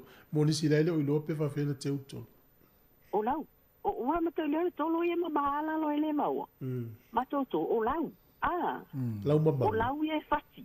Ia e fuala lau tolo e te tau na ve esi. Ai o nei o ma tu lunga lau ave ese ina o lau tolo leanga e pupu pe lo tala pe. E pupu ai pona o tolo. Ai e foi le mena le inga ai tolo uli la tolo la no mea mata tolo ula ia pin tolo na ula pe tau io le foi le ia mela na vai ne u mia pona tolo fia la tanga tai tolo na awai le ni pona foi ngai wa awai malo tinga ia o nei tanga tama tua o se o fa so atu le na le fa so e sa o le ia le e malu le tolo pe fa ngale na pala pa na ola ni ni silo ti tango e fa inga venga tio yo ati e pai le ola se tolo i te so o sa mo le sa silo la le se ngole fala sa mo le ta o mai si fala o le fala sa mo o le fala na pito silia na ma na foi le na sua mali o sa mo e fa fena i no fala sa mo fala le e se wala te do ia tu foi te lele se senga o fala e te vai nei o le te le e o le fala sambo e la titia a ona laura o le matu tuia fo ile o e malo o le tama o fala sambo e la poto la titia fala sambo e ese mama o ma fala e la popo o ke no vai se fala sambo nei a le fala sambo o le matua isto malia le fala nai Pau te longo fia le pa sa mo Susana ma la titi. La titi ala poto wele. La titi foi no na uru. Ele te le foi na pe o. O isi fala atu foi. Ia mana ia. Wano fa longo I tala fa peo le fala la titi na le fala vau. Ia ele ila le fala Samoa. E ai o fala Samoa le fala na o le matua so mari. O isi te mi tu foi wa ma e fa asar me tero me tu e ta ne. Isi te mi mo tia ai le fala. Ia maso ia te no lai ia maso wala la sala maso no e sami ila lo tongo foi ia maso o toro la o masia ai te fala o mai tau male e lo maso ia fala ia maso tu lo tau le fala maso pe tasi le fala lo maso la lo tongo foi ai le fala ai tu ele lo maso fa e lo que tu to te ia o minta ta ai ia te no lai ti o le na ai voi le ia mana o no matua o ne yo e tanga ta ia e voi le mana o ia le na na mato fa ia le o ai na ia fala mato no no le tami ia va tai lo paso lo tele atu no le aso ia so ia lo paso ia pasa i qua mana ia te e vai le e fo ne pisini te tele ia nei sa mo le wat o le man fai pisini sta tanga e no pole tasi la le tangata sa fa tau tolo wa sa o sa I tolo ele le fo na lo ai tolo ai sola lo pole titi le mas fia tau se ale tanga te fio tu o te mel pasere que le la to tolo ia tu falo mata mo te fio ai solo tau e malo le dos prima minuto na tano le iva si fonga lo mo nei o lo e fa fonga mai ai o le fisili la pe se sana awala e to ino le tolo ini usila ia e fa ma me foi le malo le tolo e vai no na anno ola wala le fai Samoa o fa ngal la palapa ia fa la vela le ni la palapa o mo ni e lo pe fa te tai foi la palapa o la ui pe ni liu o la New Zealand lo pe le foi ia mana o le fa te tai ara ya that's fa fianga tai au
Pulanga,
Ya, fia foi fai no tu le tunu le welu ngol tato leina le fionga la peptele tala ilene ya so fo manuia la sunga le dipule lo pepe mano le sunita ya la sunga tu foi ya ai ma se vo lo sa se lu male fionga ya mayava patalo fatu fo I pa anga tato po kala me tonu le mua ma lor fa man lo singa wenga fe am tu tu ne yaso ya ma lo foi le la usu I fa ma albenga ya o mai le tau le nei taimi auto yau kilan ya ono sulu manele la le nita ya e u foi na a tau malulu mai foi ya ayo unga yo le teatro matangi lava yaso ya le wa matantau pe tau ma wali tau malulu ma tau le fiafi matai au ya e mana ya lava ma fan le u malo la foi ya ma fai tau tu ai tala ma misi alo fat foi ya to yau kilani ma si vai ngoni usila na fai ne le fa yo no le fia ngai tato mo lu tau me tau fale ala fu tele fale wa tu ele vali lan mumu fa santo I tangata ya masalo ayo isi va na o kilani ai le va ai tele le mato fa tu I South Auckland ya ai ya ona la foi le yo to foi se mato wa si singa I ni so vaenga ai sa le ya tala o e fa yo le o le lui tau lo ferai ma lo le tau fai o fale mo tangata le ini fale ya lo to fa popo to mai la tau na fia mai lo longa ia fa pele fa ia tele la vanga luanga o lo ferai nei ma se tato malo ya ai fa tai fo inisio o company ma fa la tonga fo yo lo nga lo malo ia wa leta te vai atu ia tele evacuation centers ia lo tu mulava tele nei ma toma na o le o no fo ma I ia Italia se te me to mo foi se fale ma fai ona to o no fale ia malo fa tai me sina manu o mala inga ai se atu tato fa lo lo fa nga solo nei tai mi o manu ia tato tu no fa na to tala va nga le fa mo mulla be ia o le tato se I masan ia lo fa nga solo to fo yo le fa na wi le onga ia le lai e ia tatou se I o fai asfarele taitasi ia sa fa pefon fa tino ile asfarele na mavai atu nei ia peona ia latou sa fa peona fa maniaina ia sa fa tau tapapi fanoloa ia le ia ile tatou voucher lima se lau tala ia e mai tau ato le e ui sa fa tau falolo New Zealand ia e sa lafo ile numero titi sauritonga le ala manu malo le tatou voucher lima se lau tala ai ele tatou top up na fatau mai le faloloa e lo mau le po fe New Zealand fatau ai ai sa la fola le top up le numero fitu tolu fa iva fitu valu fa iva fitu valu ia manu malo le tatou skol CPF tala o le numero New Zealand nei o le olu fitu tolu valu tasi o fitasi o tolu fitu tolu valu tasi o fitu tasi ia o lo ia fe mo tato top up na fa tau faloloi au se talia ia ai sa la foi sa mo le numero fitu valu tolu tasi fa o fitu valu tolu tasi fa o ia manu malo le vata e fa tau i mea o tamaiti a lima se lau la o le numero Australia lo le starai o le o fa fitu fa tasi i vatolu fa tasi lima o fa fitu fa tasi i vatolu fa tasi lima ia ia foi le vata lima se lau i Australia o fa tau foi le tapa pe faloloa ia ai sa la fo lai Vanuatu i le numero Vanuatu ia o la tola la sa famani na se las forente nei tu foi a mantuala se vai asol nei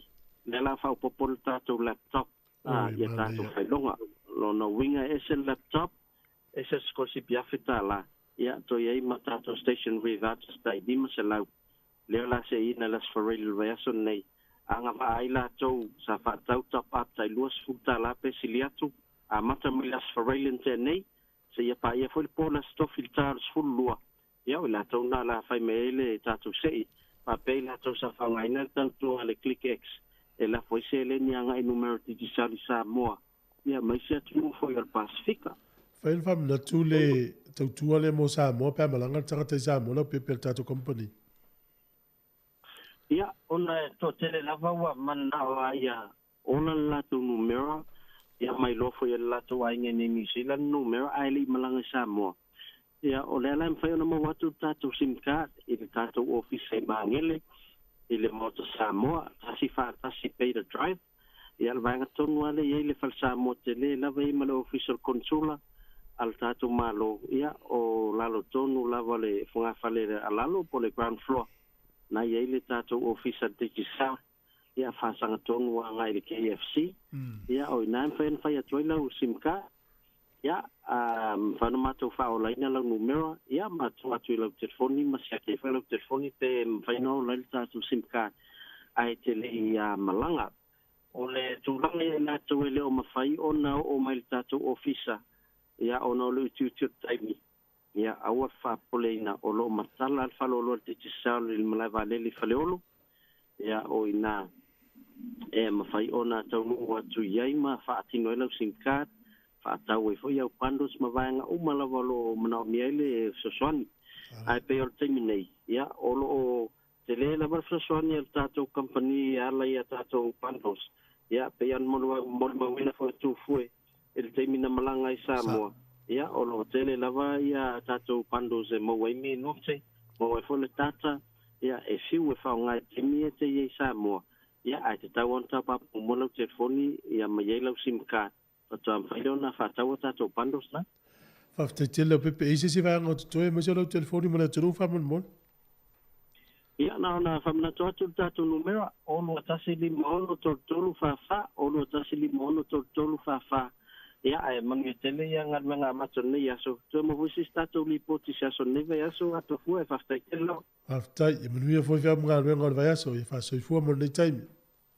so fu ia tato li poti na me fionga la tele o le uto tolu minuti o tale o le liva talo liva to fa fonga fa sa le window telefone il tato fa tel tenonga ia le wori di mai le quatta te liva ile tale ia ia alo faftai ai te loe tato pesele ia tali foi tato telefone oi se to e fa matala tasi mai ya manule la valta taimi le vai nga foi le na ta o le stamole tong fai se tupe e so soani siana o mole lomino le tusi al mania foi o le fisili fa tu manatu fa ali ma fo fo ia ya pena ta ua le tau foi tala no ia tu so le buri e wo ia o mala le tusi ale siri ia o le tusi la fa ta tau le autu le tusi pe fa fe na maua mele o tupe ia so le ulo ngona le tusi ale la o pisile rile e su se tupe lo lomi ai pe a lo lomi fa le tusi voi sa mo ia le la sta male sa ili se tupe lo lomi ai le tusi ia e tala nolo ia ili sto ina ia so walu le rile tala nolo to ina fa pisinisi le e pe whenga tango e sponsor pe lango lo mingo le tusi ala no. Whai leo toi na whai business ile. Ala al me o tau su ai se tupe o sa tau na i se tupe wha leo lo me le tusi. E fsi leo te e le lawal wha soa. E wha mele mo le toi na o le ala le tusi. Tango lo le le tau. Le tusi ala uo le la lo fia lo lomi. E au tu pe wha pe fia na mau le tupe. Mele o tupe. Ni whai leo toi na. Te no la awala ma wele tu pelo lo medo tu sia la wo. O le tango to fai tau na tu.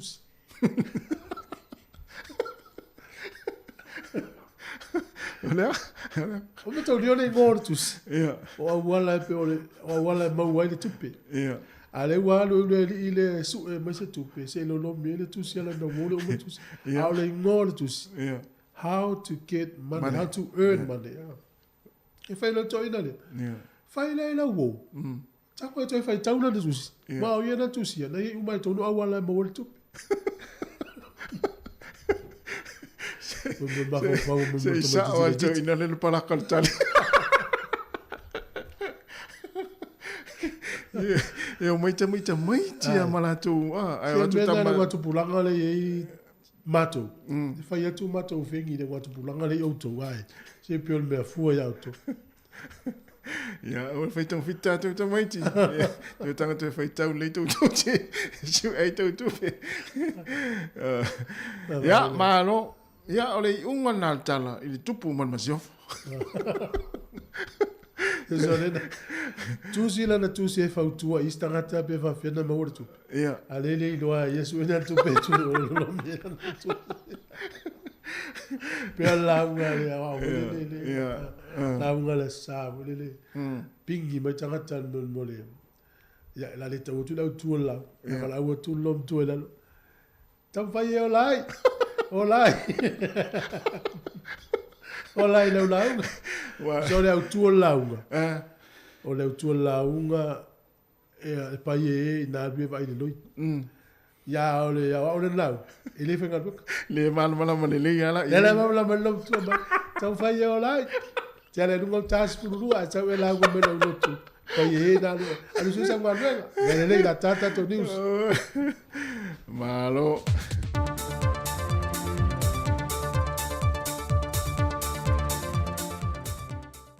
Fie whantaan whātu e lo tātua tunu nei fo i aso fau le am tango le vai aso ai o tala mai Samoa o si mai el whaafonga.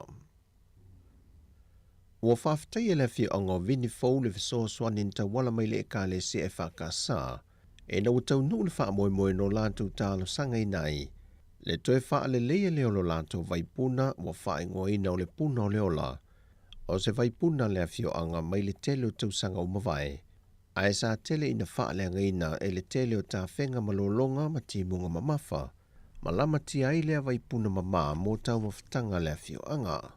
O le ka le sia e whaka sai vini fōu, no lātu tālu sanga ina ni viso soani tau tupe, mai nisi o wha la puptonga wha vao mā lo, e au fia le Global Environment Facilities, o le wha la puptonga a le UNDP, ma le SGP i ana viso soani i a tina e la Haiti. E limas fulu lima afeta la le se leni u toi wha ale leia ato ai le vai puna le nei o le puna o le ola. Mai o se fiafianga ma se wha amnianga mō vini fōu, wa malu pui puia nei lea vai puna, mō tau mawhtanga, ma le vaenga o te wina, e wha amalu wai lea fio anga. E se furmal fitu i tu malo palota i wanga waa, e saini ina le wha amatua tu iei o le limas fulu pasene o le polokete le tasi miliona tā la. E amata wha ngā ioi e loa lātou wāti nae, e na wa wha amali e na umai e inga wha al tula whono, o lo wha ata o toatu le komiti ma le fionga le minister, le fionga le ota laki la amostele ma le mtangan wenga. E lea sifur ma le fitu, e valu i tu malo o mai asaini le malienga le tausanga o mawai, a o le isi hiva, o fua e saini ina i le tausanga le nei. O le sifur ma le fitu fu i lea, wa ato i ele tols furu i tu malo palota, wa latu tauli maina se leni, o nisi o vaenga le bloketi o le miliona ta la. O isi tu malo e se mailes fulmale fitu e pe on ta ua, lea sa whaama tu i ele se fulmale 5%, o le se lau 5 se furu a fe ta la. E le whaamalo si au le whionga le minista o le ploketi le nei, le whionga leo talaki la mostele. Moi tu malo uma wa tauli maina se leni, o na mo omoonga i a ngā lulue whaatasi, whaatino le pito la au le malo. Ma whaatino foi le pito la au whaipule malana komiti filifilia, ato ai ma le fisoa soania i tu malo uma, e ato ai le tino o vanto sili. Ua whaamaunia me le teitei o le tuangai e le whailo inga ma le autu stana le vaiaso n te nei, wai lima o lātou lo ia le tāpenanga, lana tangi le whaamasinonga, e whaasanga le whionga la auli le watepola te eva fose shment, i sana saunoanga na whaia le sana polkala me lunga le whali televisa le whakasa, na ia whaailoa ai, le ai o se ngāio i ngā tui le epa na whaia, e le whaamawai e leo le minista o tupe, e na wafola sia le reporters sue tu se sili, e le whaitau miliona o se lenia le atunu na whaalu le tau pulea.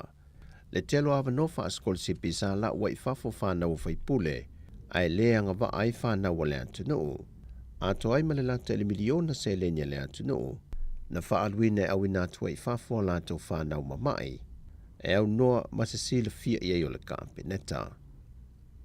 O loo whaawau lava whaatala noa ngalimtanga luenga wa onga ta longa maanga nuu, e whaamautu wai ni whainga mo le tu SSA no vaengo ta longa, e meisea onga maleanga nuu. Whaalia se ula yoane le whionga le minista wa onga ta longa maanga nuu, o se whainga e tau nu mai le whainga malo fau, wa mata na whaata atia ma whaatala no ina fo il whainga malo taruai, o na e yeilo na tā ua, e le telo le lave tu whaata singo nei tu tino matanga luenga le nei, ma tele e le whaawhaingitai leo whainga luenga reporti tu sia ma whaamaumaunga, e le tu whaata siai o iei tu tino tā ua le malo. Sau noa se ula, e leo toi mamau o le whaamautu lo leo tāpe nanga o loo whaanga ioi, ma matai se teimi e leo toi mamau. Ma le tala whaiu, e lua se lau tōs fulwhale au whai o li matamai ta i malu o le malo, wa mai asa la tōsu enga na whaatau teia mo le lua aso le vaiaso te nei, e sa ili ai la tō wanga waa, e mawhai o na siti atu i nisi o tūlanga tofi, e au fiai sa tini, ma sa tini si nia. Na whai loa le whionga ua paulongo i tēnu Filipo, e se lau fitu sa fulmal fitu leo leo, o loo su e ngai tūlanga tofi wha sa tini, ai tō lusa fulmal valu, o lo su e suenga moto finga whaasatini si nia. Ma leisi lua se funmaliva, na su e mole tō finga te tai leo leo asiasi. O Yesu enga e tai tausanga ma whaatino, e fuanga i numero tō finga o loo awanoa, ma mana o mia ina ia whaatomo. O itu ai ngā suenga ina whaailoa awa paau, o lo su e leo leo e au fie ma tūlanga tau i tūla fono, tula fono tau iau au nanga wha leo leo le luafe maliva, ma tula fono wha tonu o le luafe se fulu, ma mata opo tau mō li mau, wha pe ai malvai ngau leo leo sue sue. Pe a wha mautuina ia wha i ungo sue ngai la tau umanei, o le a wha ngā solo lole vaenga muli muli o wha tala noanga, ma wha mautu e lo mo i la tau wa wha mnuena i nei to finga.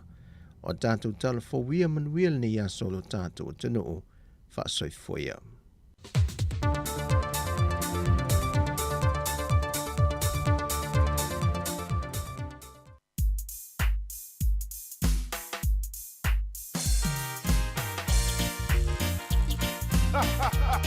Alrighty now, every time a production, are you ready? Here we go, let's go.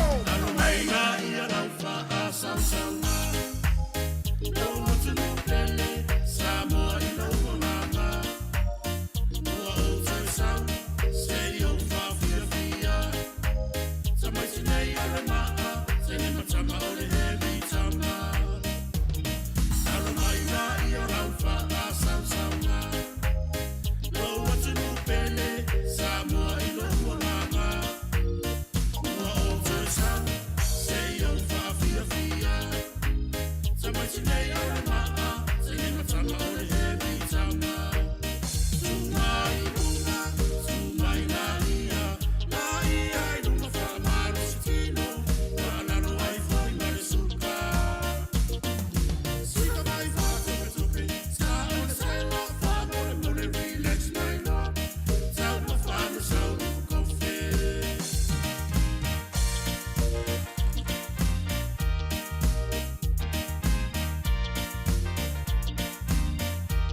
ala le wa koe po I kama matu I le maia lunga mai o lima pa o ngā le musika kama o le maa kau kua kako uma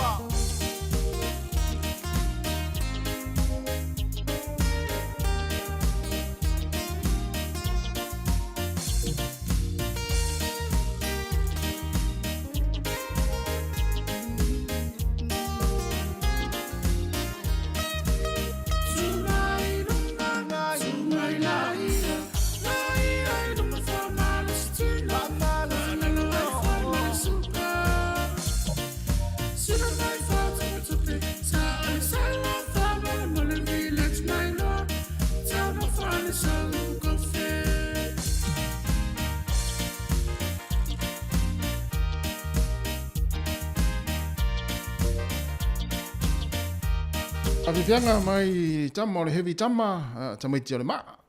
Ne vai ngol tātou tō tuam pokarame ata o le tai au, iwa minute te ai leiva. Mena ina mita lumatsila I pese na. Una le pese. Se na tama o le maa. Awa voi le whatau I le lo whatua miria. Sama I anu ama. Tama ma I anu ama. Oh. Fefo I le anu o sa ure pese le heavy tama. Pea o no whari. Pea sa no whata sa ue. Saru fata. Oh. Ai fa sa mai ta ua le tunu la matua. Wa pe o le ngol au kirikiti le ale fio anga le ya so ala fa le le o to fa ngo mai la to le fa ngo la to la to fa pese. Heavy tama ta si vo ile a. O pe fa ko fiela tali e matai o le no fe la flofo inga ina fa ulu le tanga tali ngole to. Ya, no le ngole o le tato au la fa ngole heavy tama. E wa to sili nei to. Ah, me o heavy. Yeah, yeah. Ya le la foto tai no le fa sa mo ngale temile. O fie tama mafele.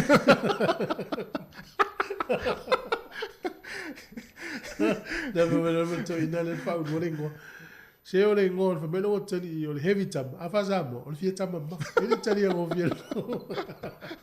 Au te lo no na wat o tali mo tama mafa tama. Fa pelo mo na no ngoto ina mo na yo uma ye no fa sa mo tu le ngo wa sa tato o tato ngona tama mafa a te lo la aso yo sa ma ne le ngo mo le na pe tama mafa tama mtua I a tu mai to FOLAU to ye o to fa lu si ti no tama ya baba ya e por kala mele o ta pe na mai to fa ilo tato tala mo muri talo le talo talo nga pe a sto mo tem ya is mai le fa fonga fa fianga ya se ta pe na le start por kala me fa tai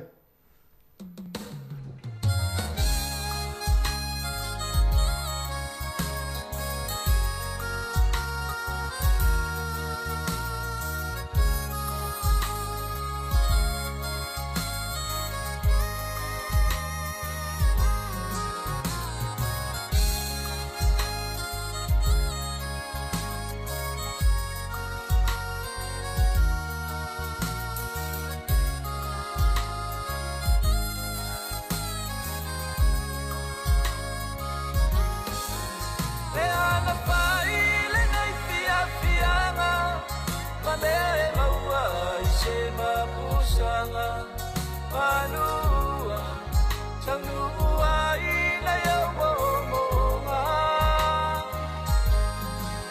Chau malea ina ilo ulu Laele o masio uachulu Ramona Waopoloma Ile fainga chache leo le alofa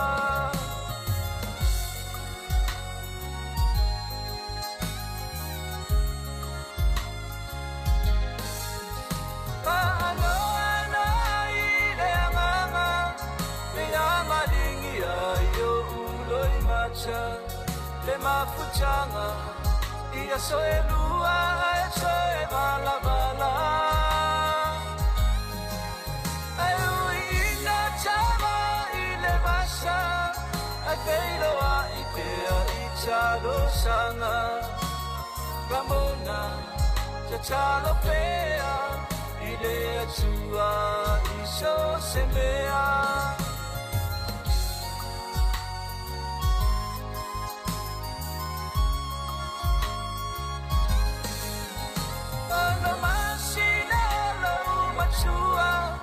Ila chaua feo inga mua mua Wapeyoi, Osete inele aini machua. Male atule na alo uasu, Echau ichanga chachonga mababau. Ramona, ele pele, ele papel, wa usola eshe.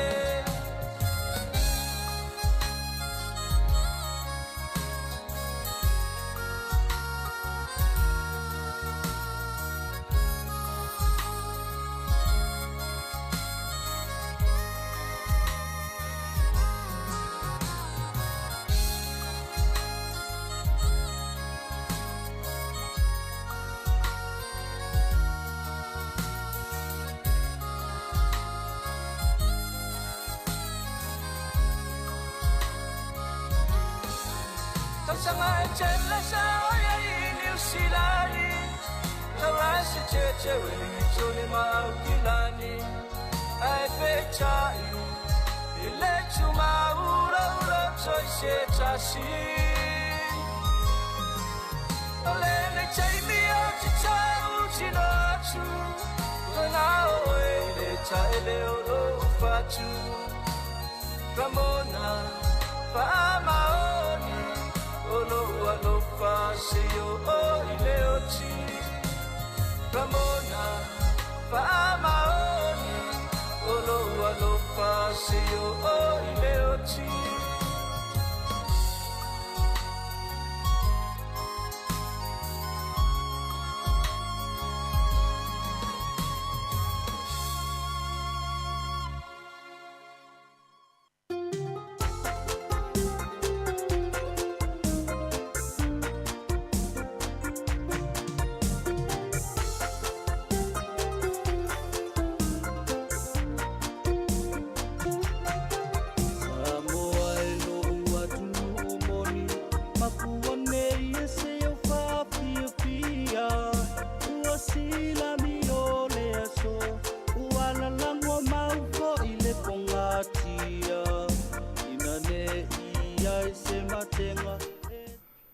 O te whatalo whatu molo u whaalo alo whawhonganga le tunu ule nei tu tai au. Ho le hawa no e so tai ai ma le fionga ia to FOLAU tala le tau whale i Hawke's Bay.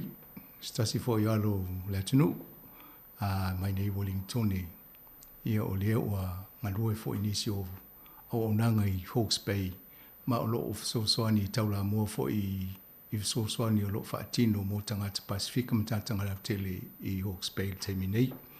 Whatalofa, good morning, greetings to FOLAU, nei tai au.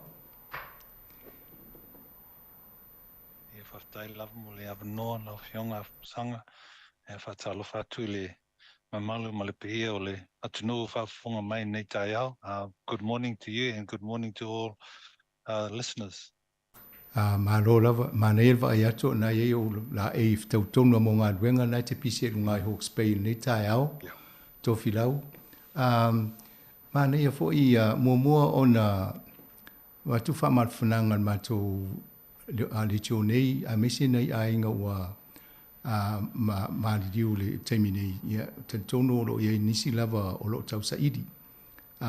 Whapea fo i ona matou mantua i latou ua leai ni fale le au fai faatoʻaga ua leai a latou faatoʻaga ia manisi foʻi o tele a le gaosa ua faina foʻi ia mafaufau i taimi nei ae mo e lava latou tofilau o a mai le tou aiga o a mai lo tou fale Whaptai lava awhamasanga e. Ai mangawia kako and our family were okay. Yeah. So good. fortunately, no water flooding in our house. Yeah. It's just the power. We had no power. We just had our power put on last night. So that's, but we're all safe and well and just trying to do our best to help our community. Yes. Do you know how many our Pacific families were impacted? So we know that up to 700 of our RSE workers were displaced and needed to be housed in emergency evacuation centres, that we had 5 in Flaxmere and 1 in Napier. We know that from the evidence information coming through now, a few of our Pacific families were displaced, but we can't quantify exactly right now because a number of our families were living with families, and because of the poor communication and everyone being disconnected, we haven't been able to really get a good understanding of how many of our Pacific local families were living with families. So that will come out as communication improves and as we're able to talk to our leaders better to help us to find out who are those families that need help. How are the worst impacted places from where you live? So from where I live, the worst impacted places are many of them are the more rural places, right. Which run along the rivers. And wherever the rivers have flow, obviously the water overflowed, and there in the rural areas up along the east coast, there's a lot of devastation up there. In our horticulture sector, in places like Dartmoor Valley, we have Wairua as well. In Napier we have Eastdale Valley, which is just a bit north of Napier, that were flooded out, and then places like Taradale and Pakowhai in Napier, which is where the flow of the river comes straight through to the sea, and everything on the left and the right of that river was impacted, and where the stop banks, where the water overflowed. So a little part of Hastings, but a big part of Napier. Yeah, looking at the footage on television with all that flash, or is it slash that comes off the off the forestry. Yeah. Yep. So it adds to the flow of the currents, and I've had people say that some accounts that they could hear this noise and they look out on the street and they could see just a huge wave of water coming to them. And in that water, you could see bins and lapisi and trees and everything. And so they had to find a way to escape. Yes, I saw the height in which the water got into some of the homes from the footage we saw on television. It's amazing. It must be horrific for families when they saw that coming towards them. And some managed to get out in time, and they're now very mentally affected. Yes, and that is for many of our families of Masanga, you know.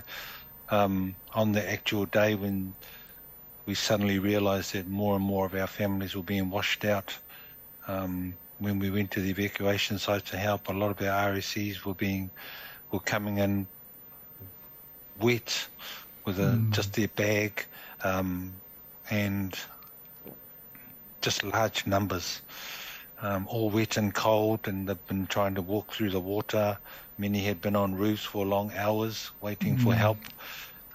And there were many families that were stranded on top of their roofs, as well as our RSC workers and the emergency services were doing their best to pick up as many as they could in as short a time as possible.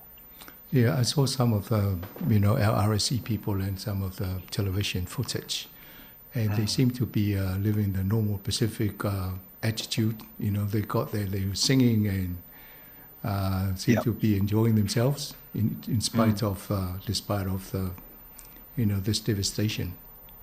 Yeah, and some of them, I really applaud the RSC workers. The reason why there were so many of the RSC workers impacted is because where they live is so close to the stop banks.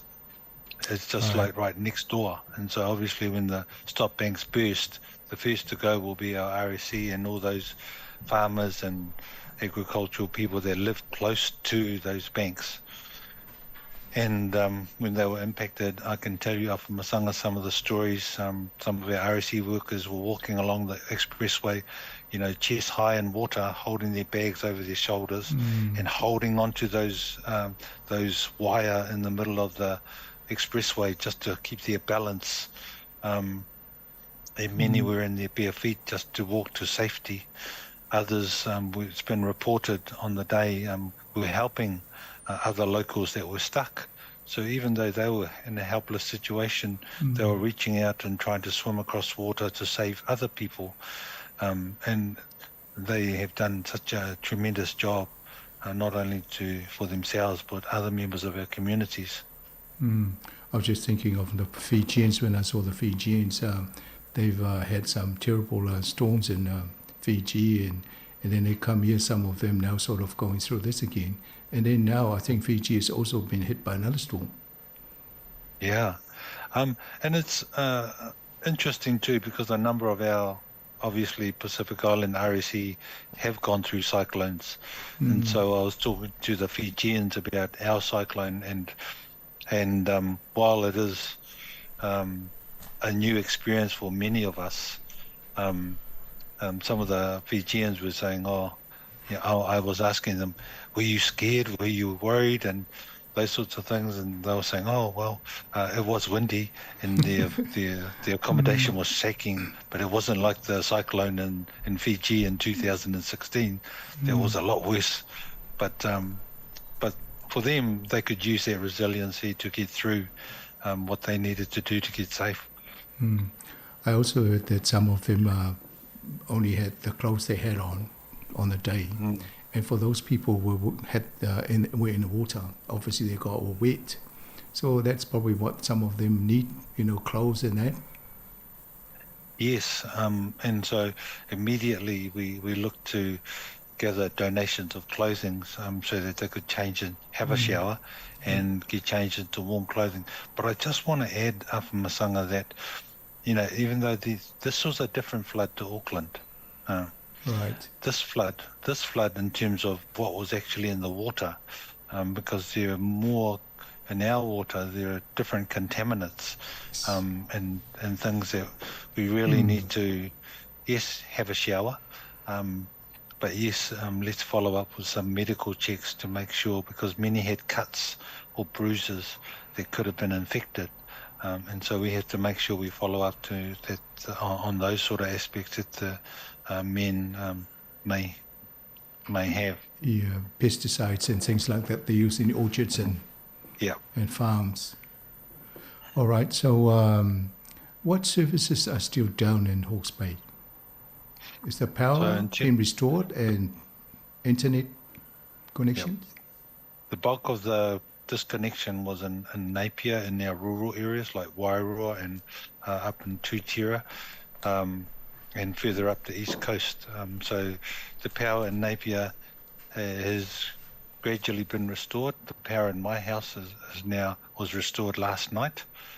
There are small pockets that have yet to have their power restored, but the services are working really hard to make sure they have power. Of course, the phone connections, at the best of times last week, it was really poor, but we would try to find a way to connect with families and so on. And so, especially for our Pacific families and RSE, with all our families worrying abroad, we're trying to find some connections for them. Our industry, the RSE industry, are providing 600 SIM cards and 100 handsets that we can share amongst the RSE workers and their team leaders, so that at least they can contact their families. Right. And hopefully that should arrive today or tomorrow, and so that we'll distribute that to them. Are churches in the area involved in looking after people as well? Yeah, I really applaud our churches, the King's House in Napier, Sunita with their whakasa in Flaxmere, Assembly of God in Flaxmere, the Cook Island Community Hall. They've all helped out. The Ascend Global Church in Hastings, and the Te Aranga Marae in Flaxmere, they've all helped out, and obviously many of them are churches.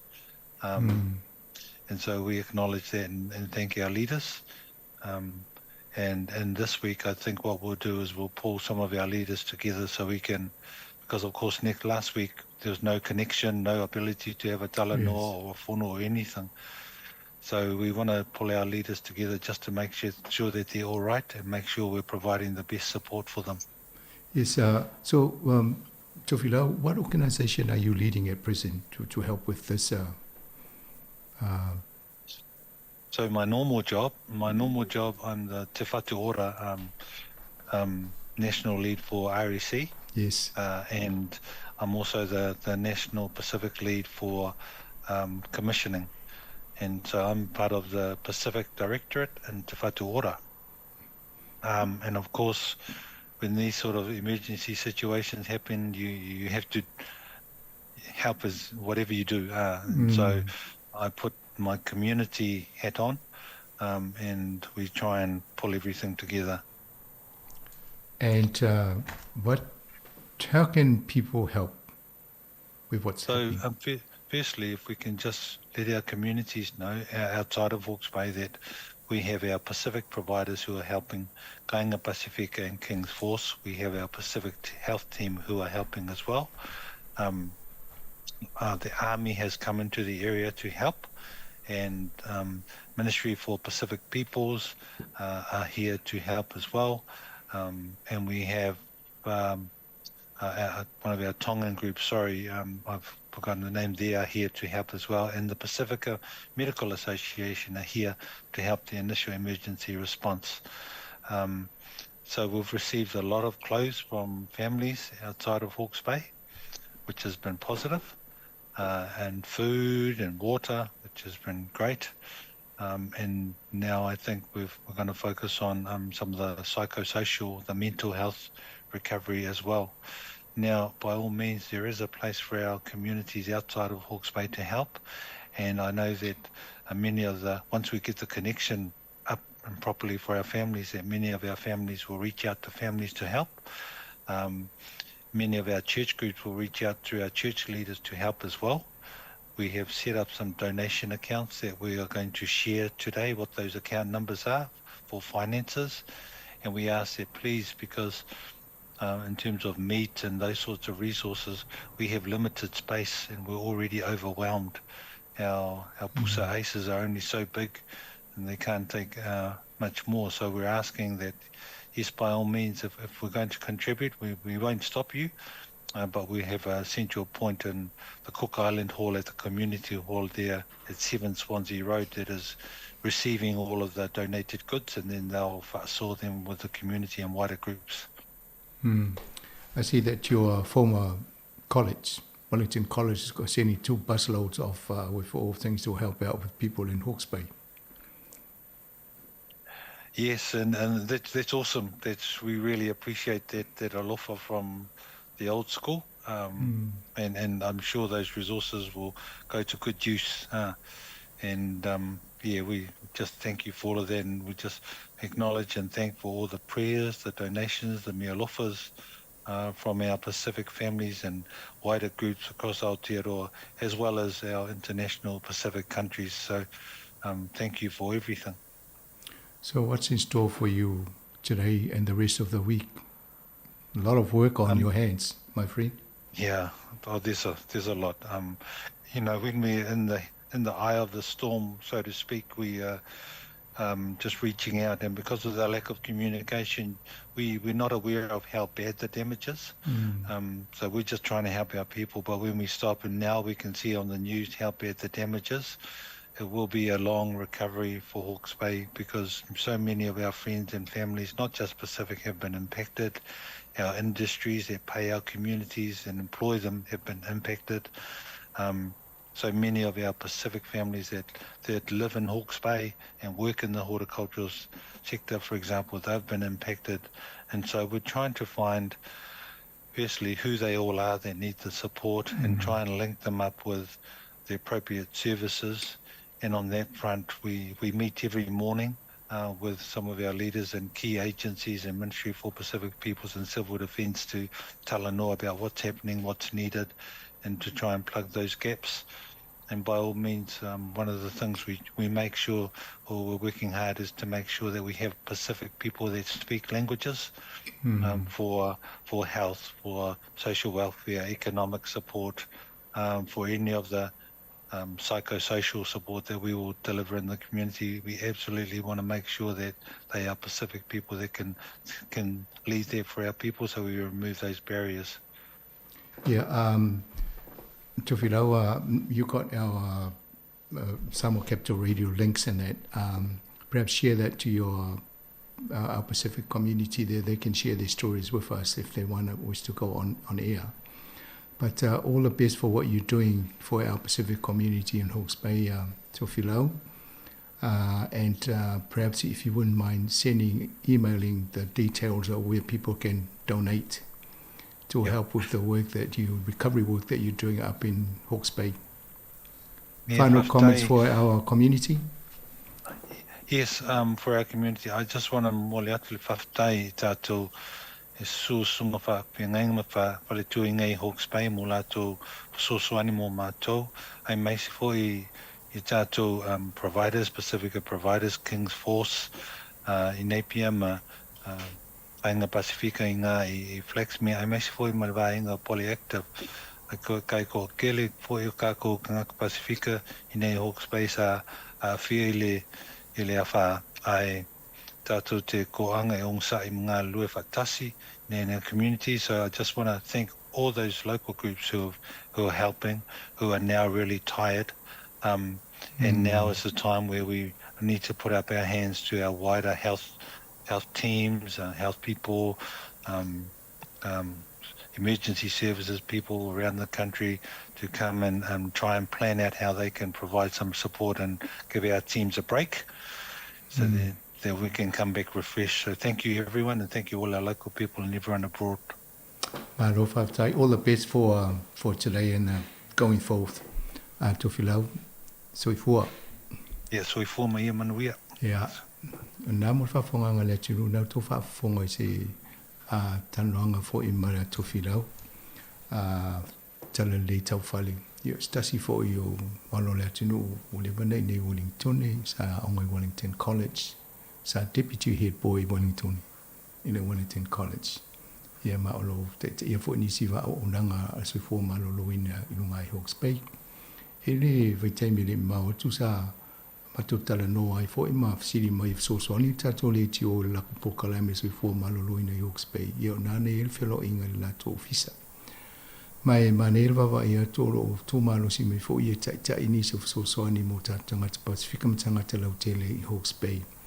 Ia o le talananga tala i tai au nei o le na tamu fai e fo i whengofia ia ia le tala no le ngana Peritania. Ia na ana te le tanoanga whai ana pena mō mai. O nisi o vaenga i tala no ai o le tūlanga mawhatia o lo i aile vaenga le o New Zealand. Ai mese le a wha o Gabriel e pe ona whaingo ai.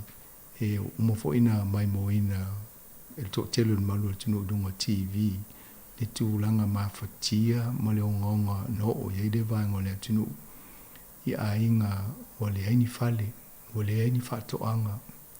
O ta avale wale haini ta avale o isi na o la e malava na ia le teimilea ia e peila o tanoanga na i le tilo ngā duenga e o lo tau whale le teimine o isi e le i mugu lava le mōli talo moina pe le teimine amata i le wha ia pe o na maua le saunoanga Tofilau ta aula na pola tō mōli ia o nisi e le i maua lava i le telefoni ia e le o pipi ia alo pisi fo ia la to ia ngā lue whaingo mōli ma telefoni ngā luenga na e pei fo na maua in saunoanga stasi o minista i lunga le TV le tūtai o ni wa loa ale mawhiti o nisi le level malolonga ia alo tampai le la to ia le fo la na tangi le tanoanga mtofilau le tūlanga na e whaingata e fia whaifonu tanga matai o vaenga se lunga i Hawke's Bay.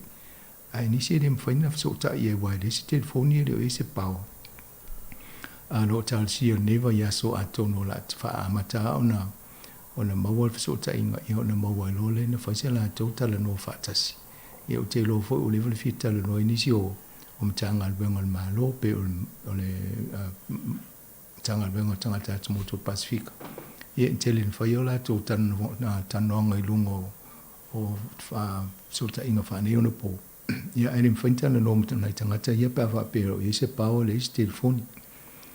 I le tūlanga o a fo I whaamatala I stasi o nei tangata I RSE. Tangata ia mai tau apu ma whainga ruenga whatoanga. I le tūlanga whainga tāne I lātou. O le au vai o le vai tawhai le tonu Hawke's Bay o I nāle pe I whaamatala e tofilau e tele nā fia. Wa e hoso le lunga le vai pā le vai. Ia na tupu o le whaalavilavi I ainga umana I au tawholo o vai tawhai ia. O le nāla I tele le ongongo le. O le whaale tonu le na tupu. Ia ma ave ia a whaina iso I fua o nisi o tangata I pe on muli mawina nei taimi. O lo sa ili pe nisi o tangata. Ia ma lo whatua ina fo I awa pe tu hola le paupo le telefoni e tau o na vidi ina I e loa lo saunga le mula tau. Ia awa pe o mos so ta inga o tau le au whaafonga fo I manisi o tau ainga fo ta mos so ta inga. Ia ma nei fo le whautua e le tau langa na ina I e loa leo pe to fientanga ta. E le o maua le se fsota inga ina ia whai sa I ninga mo nā tau.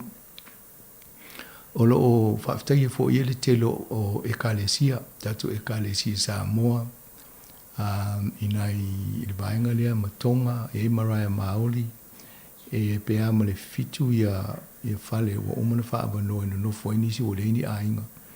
Ia o le nāle tau si tele, to tele o tangata I tonu Hawke's Bay. Mai nana ia whaamtalanga e tusai fo I mane vaai e mawa ai fo I lea fo I le tūla I mai o nisi tangata ti ngā lava nā whaina la tau I le wha ia alain tau whai a so soni fo I nisi. Mane elan whaamtalanga o na isi o tangata RSE e sawa vali la wala e ngata le vai I lalo ai o le ulu o tangata se tulo whafonga na tunu. Ia ai tu lunga le si lunga le si lima ma tau whaasawa ia le ato ia me te usu. Ia ma pi I le waia lai le awala ina ia sa o le mele anga I wai le lopo whela te alu le vai. Ia o tua inga wa inga ia mai se manato se si o I tatangata ia a o le ewa o oina nisu tangata Pasifika. I tana no fole ina tangata fiti. Whesidi ia stasi o fiti pia mai pe whatu stuso le wha ina I New Zealand ma fiti. Ia ai whamaila na ia tala oe ta o ia le mele na tupu o le winti e matangi. Ia le wha le mele na tupu I fiti lua fesfulu ono. Lono winga e malo si atul matangi nana mawila to I fiti le wha lo I. Ai tel tonu o mele wha leanga I lena o e fo le whamtalanga. O la au ma leo tauta le tafe mai lungo o fo lungo whatoanga le e mo tonga painga ma la wha pena. Ia le foi mol malwinga TV pe o na le na tele fa le nga yo a wala la papa tele o la papa le to ia I vai nga yo o le si me na lo fa le ton wal fa nga ngal benga mo lim telefon wa le fa no unta vale o fa ngal benga yo ia o le mafu mai o le tele o ngala au mo tota ia na mai la lo vai taf ia tono le si vai nga le o le la nga I ma lo se vai to I vai o tele fa la fa pe New Zealand tu ono me fa pe e tau nanga I fu se fufuanga la tau.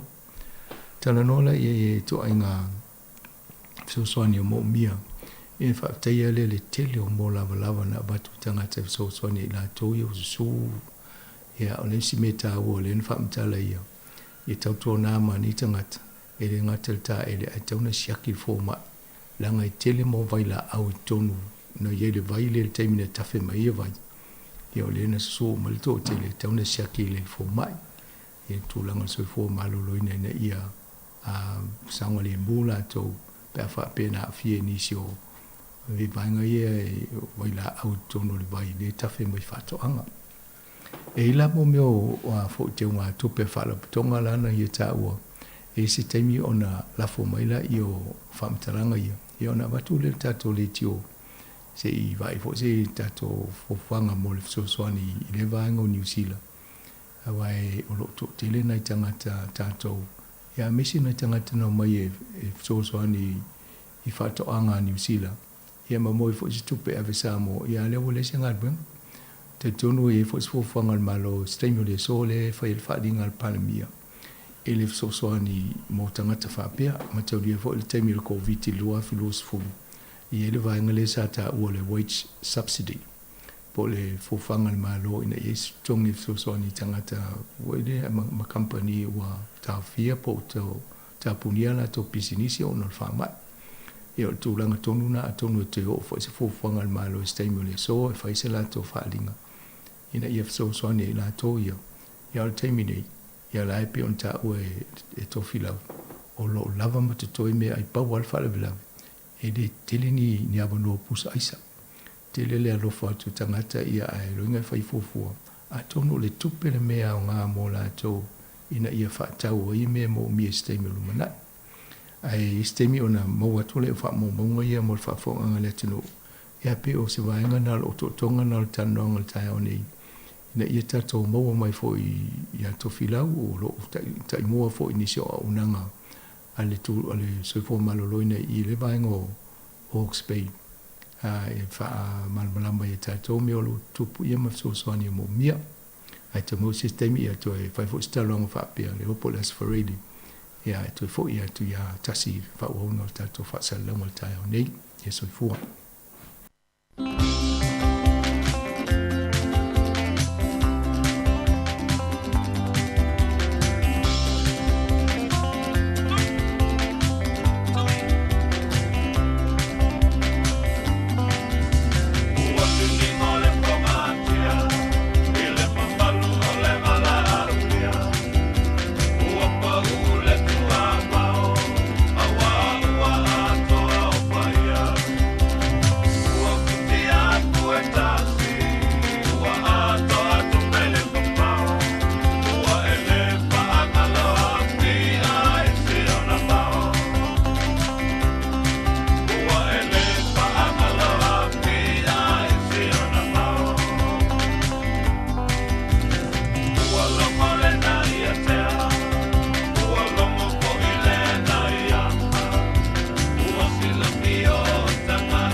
tau le leiola. E tau o olo a talo pa Samoa wa kolonga. E whai ngofi e I uku matusi-tusinga. Ai ole afu a tamawhana wa Samoa wa sisina.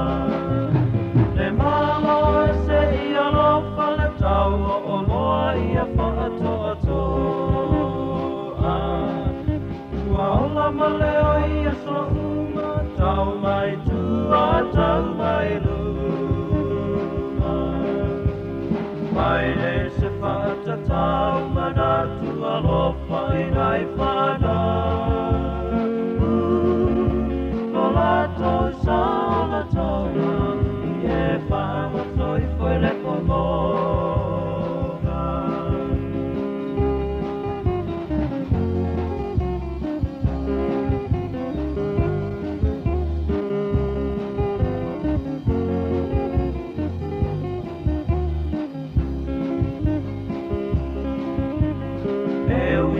Sene aso e si pasene vai a sohoma. E ai a se tipo ti koko tau e tasuka. A o sina ele ni foi po se mamo e. A e whaatau ai whaamu ia ia te oe. Le malo e se I alofa le tau o oloa I e whaatoa. Ua ola maleo I a so uma, tau mai tua, tau mai luma. Pai nei o se whaatatau manatu alofa I nai whanau. No lato sa o la tonga, I e whaamato I whai le pongonga.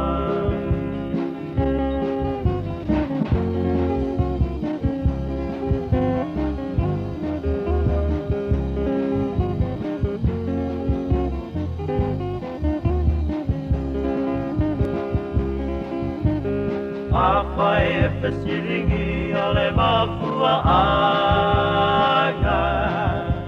E tali masani e le mali e ai se tangata. Mai mai o le suau ua taunga taa. Ua whai le na mato o manga le matanga. Le malo a se I alofa le tau o oloa I a whaatoa. Ua ola maleo I a sauma, tau mai tua, tau mai luma. Mai nei o se whaatatau manatu alofa I nai whanau. No lato sa o la toga, I e whaamato I whai le kolonga. Le malo e se I alofa le tau o oloa I a whaatoa. Ua ola maleo I a so uma, tau mai tua, tau mai luma.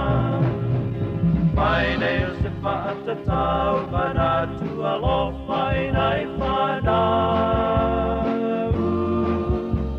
No lato sa o la tonga, I e whaamato I whai le pongonga. Si u whakamania lau whepese le maatu lua, ia ma le pese o le tau o le soifuanga I Samoa, yaso la. Ioe, mana tua ana I pese tuai ia e se le mātanga o fie, ta mai e tati whaalongolongo I le pōfo, le na uma le lisi o le tupe, ia e le ai se ingol to ina walu atu whamailo mal to inga, titi lalo le tio, titi ane lalo tatu la au. Hai watu rola mpese tuai ia yaso la au. Tu sana ital to ina le la fo ina tu le fiu vili mal vanga le ina la fo to stupe Samoa. Ai le ima stupe la fo. Ya ai umalo mal lisio tupe.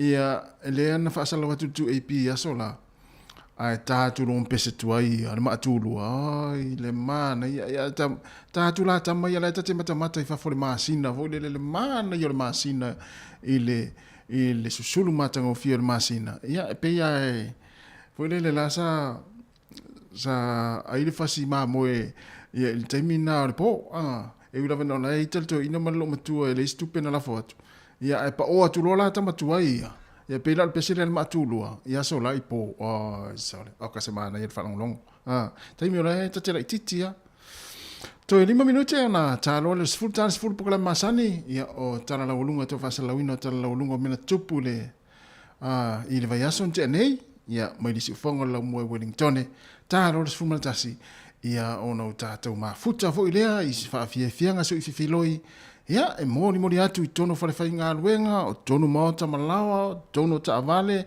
o lunga le awana lunga le sami so se vahenga o le ai e fa fonga mai ai ma e mai mo mai ai lunga le Facebook ma le YouTube i le tu lai se full ma tasi tātou mafuta ila ia i fa fianga so i filoi fa talafatu ia Rosita Manu se me atu fa teitele lava mafuta mai fa pe foi ia le faltua ia Paul Princess Paul Rua ia Luiva fo mapsua ia aiwa vela skuka ia po se maluta yao ia le tina matua ia Luiva ia fa pe foi tina matua ia Kisimasi fale vai ia mafuta mai sini Australia ma lo lava patalo fatu nei taimia on pokalame nai pe on tata no to foi le fionga le pule i mastasi fo i o tamari o tatu o tinu le fionga ia to filau tau fale tala li tau fale ia o lo au mau i Hawke's Bay i mana pitanu ia pe on si le fia foi le a faina tele ia o le foi vahenga o New Zealand ia i lo longa matangi pe ona yai ia ai faftai ia le umo foi so tainga ma le fionga ia to filau ia fa tala foi inisi vahenga ia o mana o mia foi la tau ia i le fionga ia foi ia i le matangi mawhai pe ona mai atu ia mana ia vela koko leisa mana ia tele avil pepe la Luiva avil pepe vai langa avil pepe e le va pe na koko leisa non fa mana tu pepe tala vat fo ia Mariana le sa fa tele ia loto ma ai wa sauta fa nga loto ma me Australia ia ta fa i pe na loto ma se e sau va so le por masin fo ia to tono minute tars fulu si fonga la mo Wellington ma lo lava ia le mafta mai o tu tio ese pe tars frutas taro se fulu al watu tato klame to fa sala wina tara la ulunga ve so tato ma futa ro le fa fianga so filoi ile tars fu matasi al watu tars fulu lua tara fo matara mai Samoa en tato to ma futa ia o ha wale ne o la tato ma futa fa be fulu sa mari fa valu ma to fiso lo ma to ngalu atu nei time ia ai taros futasi ia no tu mai mo mai foi ia ilo au le tele pe no fai mai pe telo ia fa fianga un moro pese le so lo le maltato programe pe no fai lo atu tau le ko le sale an se ko fa mo mar ko le sale pe Luiva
Moso sili sili le manongi ta utino mailo ta ofi mausalilo fa amaoni tu ma pese io o ile oti ta la la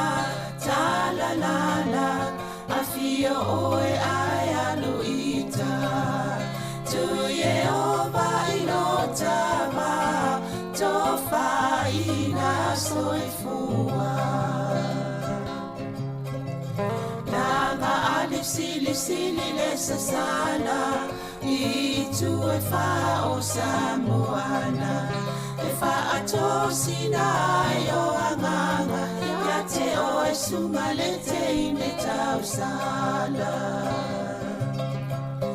La ula fala wa avea Talua yo e sungale mana mea Bea fai ua elekea Tua e bea sia mea etafea La upua tau no fonene I tau ai so se e siline la lelei Ma le fuaro sa mumu E te whaata patima e tuli usisu Ta la la Afio oe ai aluita Tu Yehova ilotava Tofa ina soifua Ta la la Afio oe ai aluita Tu Yehova ilotava Tofa ina soifua Ia whaatalo whātu nei tai au, malo lava le soifua manuia le mamalo lau whaafonga whaatalo whātu i leo whaingaluenga pa ia lea tō e soos whatawhai tau langa I totonu o Wellingtone. Ia mei se fōi po fia lava mwhaiona māua mai le whaasalaunga a le tautua le siufonga lau mua, mai maunga titele se ia pa ia se au pito I titi, I lātou umala mwhaiona whaafongfonga mai toi whaatalo whātu. Po kalame nei o tala la walunga o le vai aso, ia pe ona taltanoa toi me le fionga le ali ipule, le fionga masanga te alo moresi, ia e taltanoa I nisi o vaenga o lo la walunga I tono o le atunu ia mawhafua ta foi, I le nei foi vai tau o le soifuanga, ma lor soifua lau fionga masanga. Alo foi, whatalo whatu Sevelina, tu e whatalo whatu le whafonganga le atunu le ni tai au, ma lo lava le malo si mai no lo wal tau ia e whaina sotai. Ma lo lava ia mana I foi pe o le wana e usumali tai au ona o le whaataltanoanga ma le fionga le tamai tai minsta.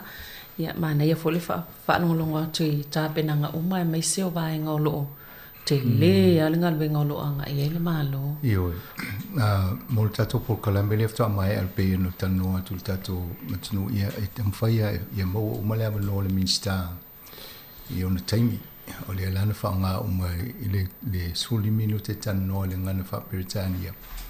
Ia lai tano fo I stemi o le tamwhaia o lan wha Samoa tal tano atuela ia. Anela tamwhaia watuni se o totonga vaenga sa a whi matanoanga. Tele al tanoanga sa whatatau I le ngaluenga al malolo whaia nei I le whawhitau li peo na tula I mai lungai. O lo a fia I le tō tele o nei tangata I le Hawke's Bay, I lunga I Gisborne, I a manisi o Mutua Oi, I le Northlands, I lunga le mpito I mātua le motu. I mala tōfo I vaenga o kilani na a fia le a wha. A tonu mo tātou umae o lo o maua tātou le loto alofa ma le e se fo le whaalongo una pa tātou vava ai nisi wata, whaalongo I tala, ma tātou maua fo I tanoanga e pe o ne esta si whatanoa tu tātou le tio le vai aso nei. I le tūlanga mawhatia o lo o I lātou. E nei whangi tāte le tātou le I o le tūlanga lea o na vava ai le mawhatianga o lo I lātou. Ia na o tātou whalongo I tala. Ia leo o mau atu o to ono e tangata I o mali liu. ia ai pe ia nei tangata ia sa monga venga fo ila vai so soani ia le fo wa fia ila to I mai ia te tununga ele ngata ila fa o la to e mala ia I fa la vele pe tu la mai o lunga le I pe o tala no le ia papro ia o le tele o le taimi le wa talo ele malo le vaenga le ta o le national emergency po se vaenga fo le po se fofanga le ina ia fia o mai New Zealand I lalo o le vaenga le malo I taimi o fa la velave ai pe fa mafa la vale la to vai tau la il vai I vaenga I o lo a fia tele I le fa o lo longa ia ma le tulanga mawhatia o I la to a tati tiro pe o isi vaenga I no el sau noanga le minister wa whaonga le defense ia o le vaenga au New Zealand o I la to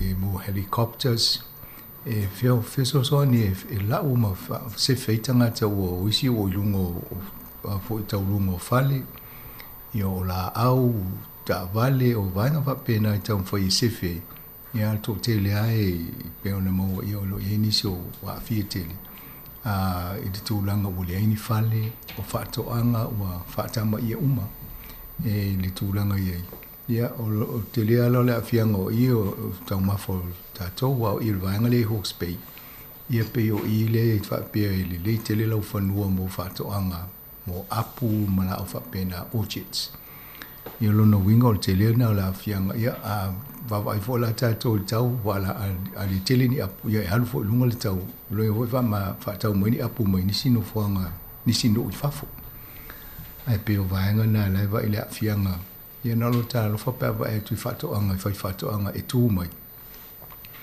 wa malai pese malai va le fa to anga o le ni la au le si fa fita au le la mo la to o le mele ta o le silt o le pala vo le sa o le vai tafe mai ma ia o mau ia to nele vai ai to mai na o to inga pala le vai to ita to au le lo atu ni la au ili taimina sa wai fo ni si o watana po ia va ele tele mo me o apu tafta fe I lungo vai ma o ani o to inga tulanga fa pena ia o tu sa o ngal wenga na mo le tama o inga na ni se foi fa to anga o leva na fu le tau sanga atua ai sa wa le kapilielu ia le o tato va le tulanga ma fatia wo e la to ia o fa le anga I ma le fo le fa le tulanga o le telcos ia po le banga le fa ia na telefoni ia matawas e povo ile mo wifi ia telefoni ia ma leina elitise o le telela le afianga le nei a pele power ia utilia fianga o ainga ele ngata ule ola si me faina fanga le ma o telefoni pe fa o pele telefoni pe va pe na la ola ia o tele a sota inga a wala sota inga li tio ava pele se le tio se ma ia wa tele le ropo la me la tu pula langi a misi tono la tolo to I fale pio fianga na I vaenga e va ia ti ia ma telefoni la aleanga towers wa le fa pena leanga ia po ia le tu ia vaenga ia mo ia fa sala longa ai mo telefoni ia ole sina a wala fainta tulanga fainta pe o ia o le mawhai o na vili tangata mai whafu I tutonu nu ia.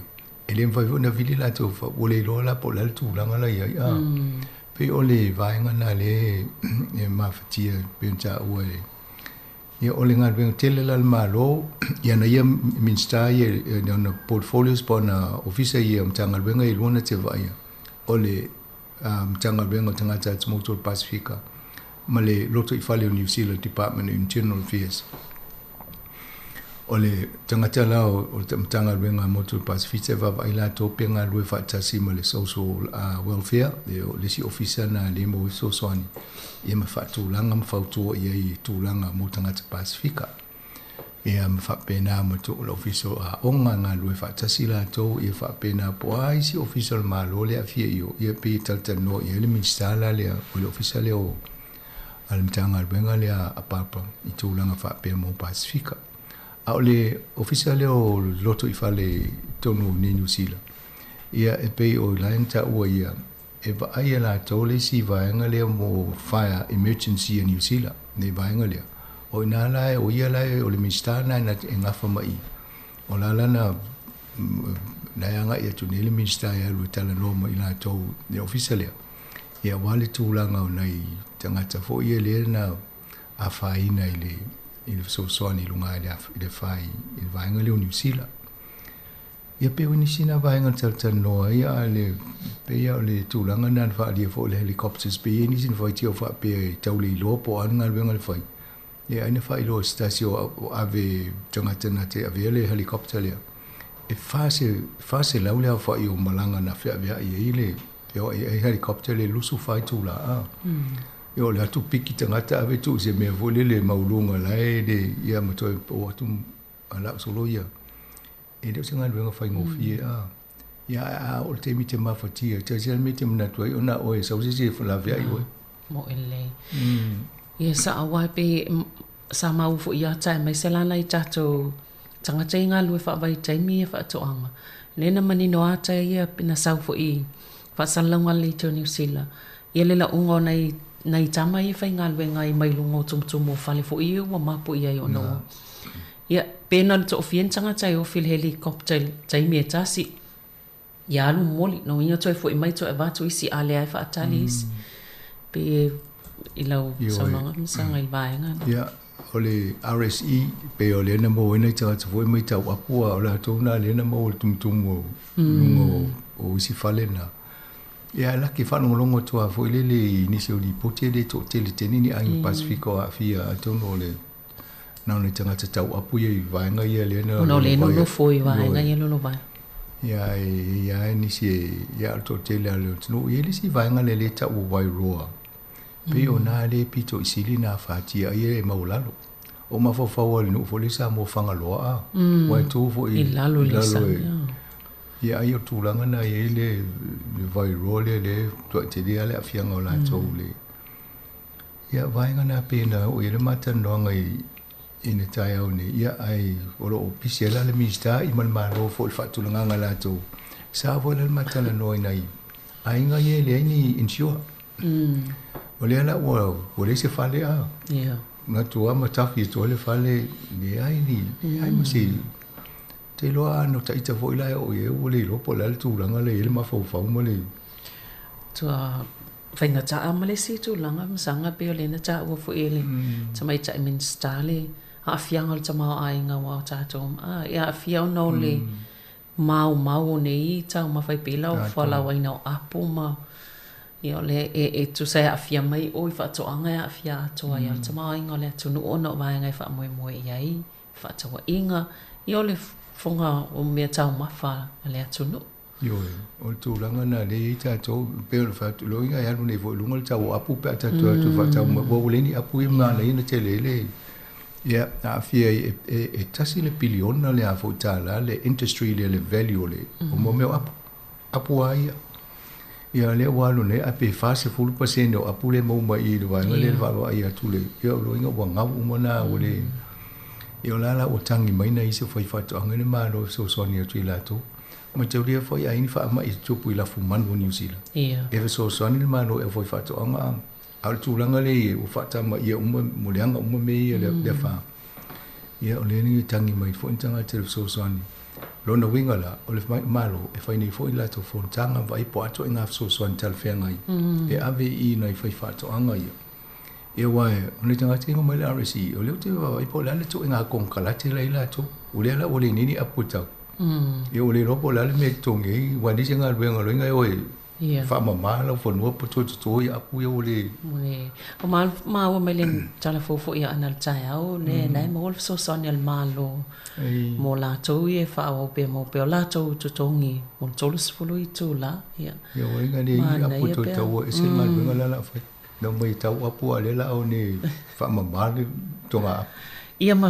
toi fa ma a tol fa na to no la to mal venga na ia na ma wai ole toi fa ma tol pala wa pe o isi fa to anga e o lai sa o si tu a o isi tu ia ma to ai ta fia to ele le suava. O le tatu mai toi fa o tata noanga se fa mo pen matala le mataya o le sila vanga no e ma o matala no lo le tato e fo le ngan sa mo le tau fa le te pisi ai le te le yo su su engolo fo le timi ne ya savali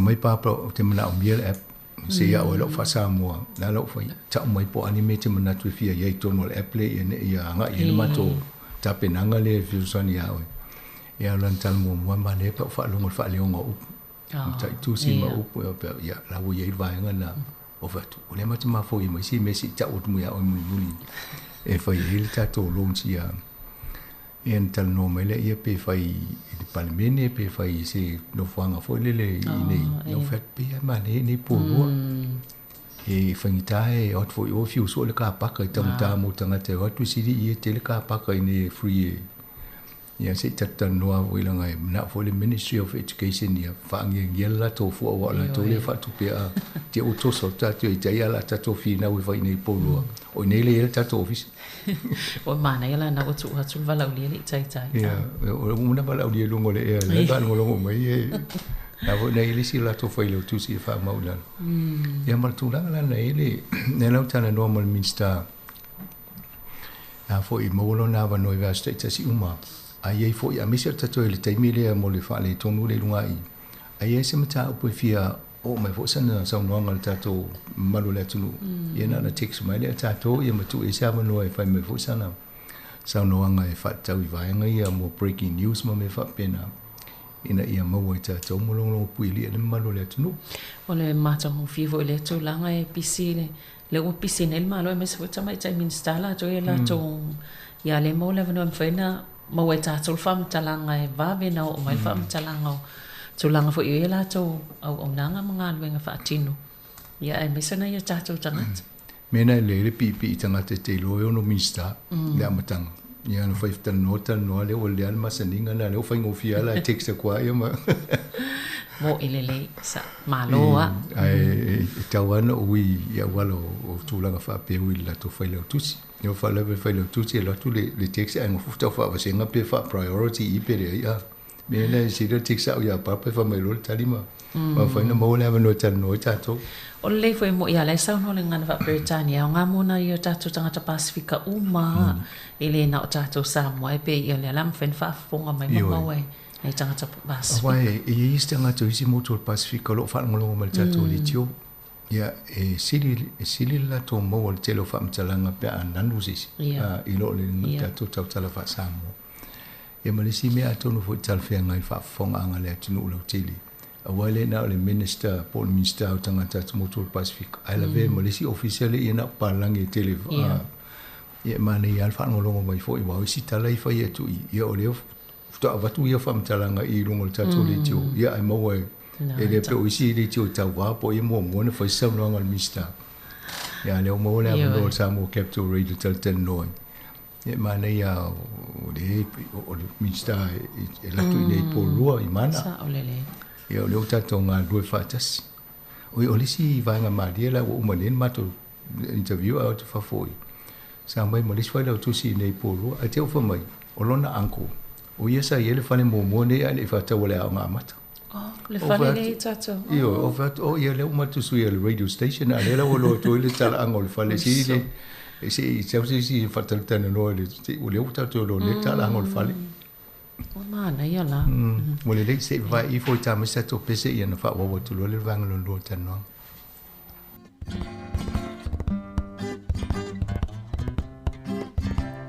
Fauli mai o maua pe a whaafua o ni timunga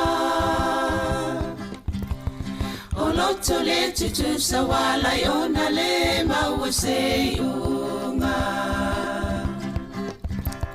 O loto le tutu sa wala i ona le maua se unga O ai e le poe wana upu e se ina dia o e Mana o iai le loto ai vai lo utino e Mana o iai le loto ai vai lo utino e mai o aso ai le umalo umasalo salo. Olo alo alo e te le tau tala i le sao. Olo alo alo e te le tau tala i le sao. Se a e le pona wala i ona li ua le alofa. Fai mai wai musia ita o le fui fui vine e ona. Fai mai wai musia ita o le fui fui vine e ona. Sa wia tau ta eva ne yo. E ta te no no fo ile malie o si o loto. Awane I eto e ma salo funa. Pe te tali tonu pe ata so sola I maunga. O ai e le tama wana upu e se la utau sala. Vai vai le tino mama lingi ai o loi mata. Vai vai le tino mama lingi ai o loi mata. Aoi o le langi wa whenga solo ai I matangi. Wale ai o se ua e to ulu I le nuna mati. Wale ai o se ua e to ulu I le nuna mati.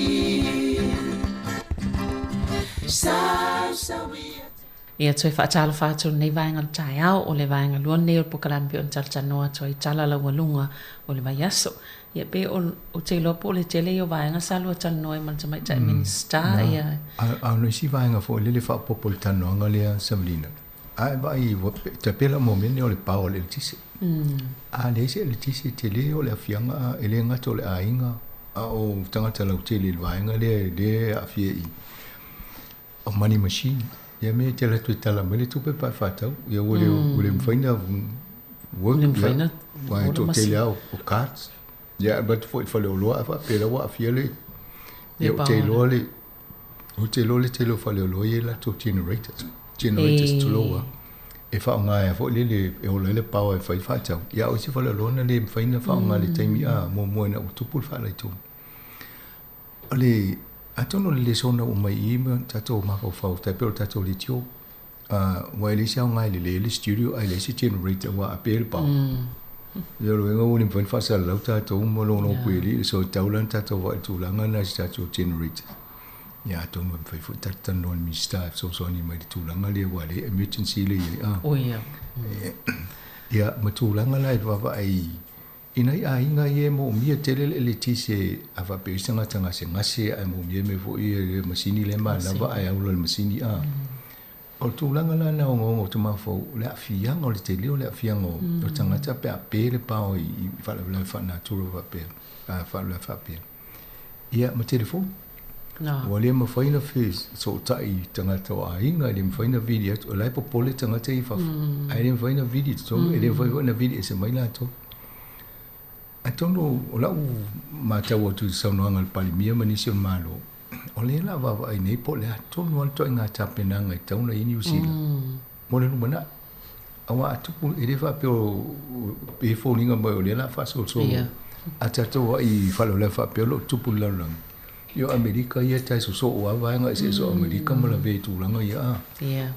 Pe o le o whaamauninga I o le swing on tau climate change le wa fiel la langia I piwi ona o tawa e atu I le saunoanga le minsta le wa ai an tūlanga swing on tau a New Zealand I le awa awau po ai lava le tangata I le o toi talitonu o swing o le tau le wa fiel la langia le FOLAU o I New Zealand pe o tūlanga wa pia sana o le ta itano foi Samoa sana o Samoa te vai tu lang va peo o matangi o afa e pe o le la va vai atu le lo po se tu lang le o le a pela a masani ya ni usila o lo tem va bene o tem o lo longa ma tem o afa ia e sale masani pe o swinga va ia o le taue o le o mon mawina ia e moni ai le motosia o le tise e pe o le na va ia tu na isia inga wa lima so lima ile fa ile lima so ile maua se pawa ia po fa fena vai la tau tau mafa o su uma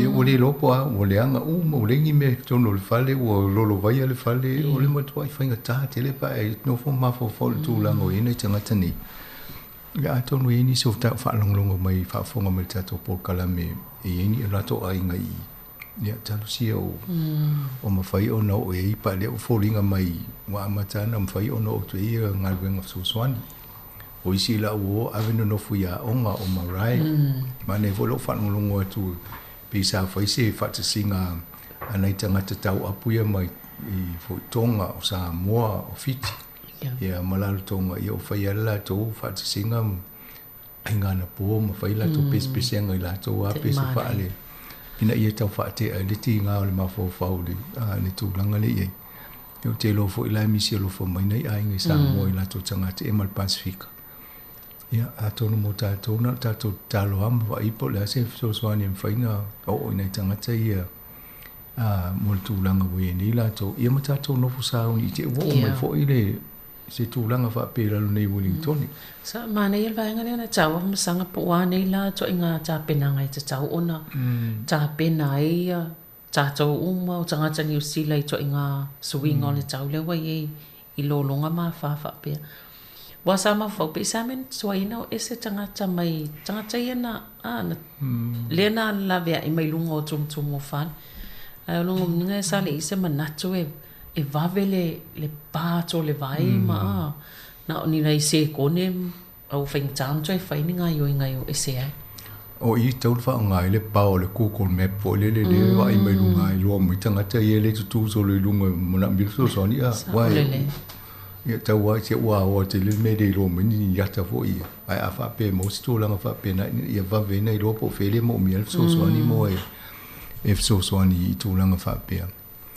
ai le ta to va ai tu la ia o tala no ni le generator a tono se va nga tau I tele le mo ta to ia mo ta to community me vo I to tele ta tangata o ekalesia o atu por fale blave pe o hol ekalesia la nga I to tele tangata e mane la le nga I to la o la pa ai a watu to tele ai pe e o le nga la e pe nga mina mi le generator I ekalesia te tele po fale fa pe fa e ona fa ta stesi yo I community center zile lo te vo na esta pena fa pena ina I tumu te tanga ala ma fa ina kuka ia o le laki a no le tupol taimel tau ma fanfana ana tupu ni o taimel tau malulu ia matua tulanga fa le tonu ale tulanga o ia o le si vaenga o le vai fo o le tele o awala papa fa le ngaina o le vaenga le mo me o ngala o ia tafe mai la lo le taula to fa pertani o slash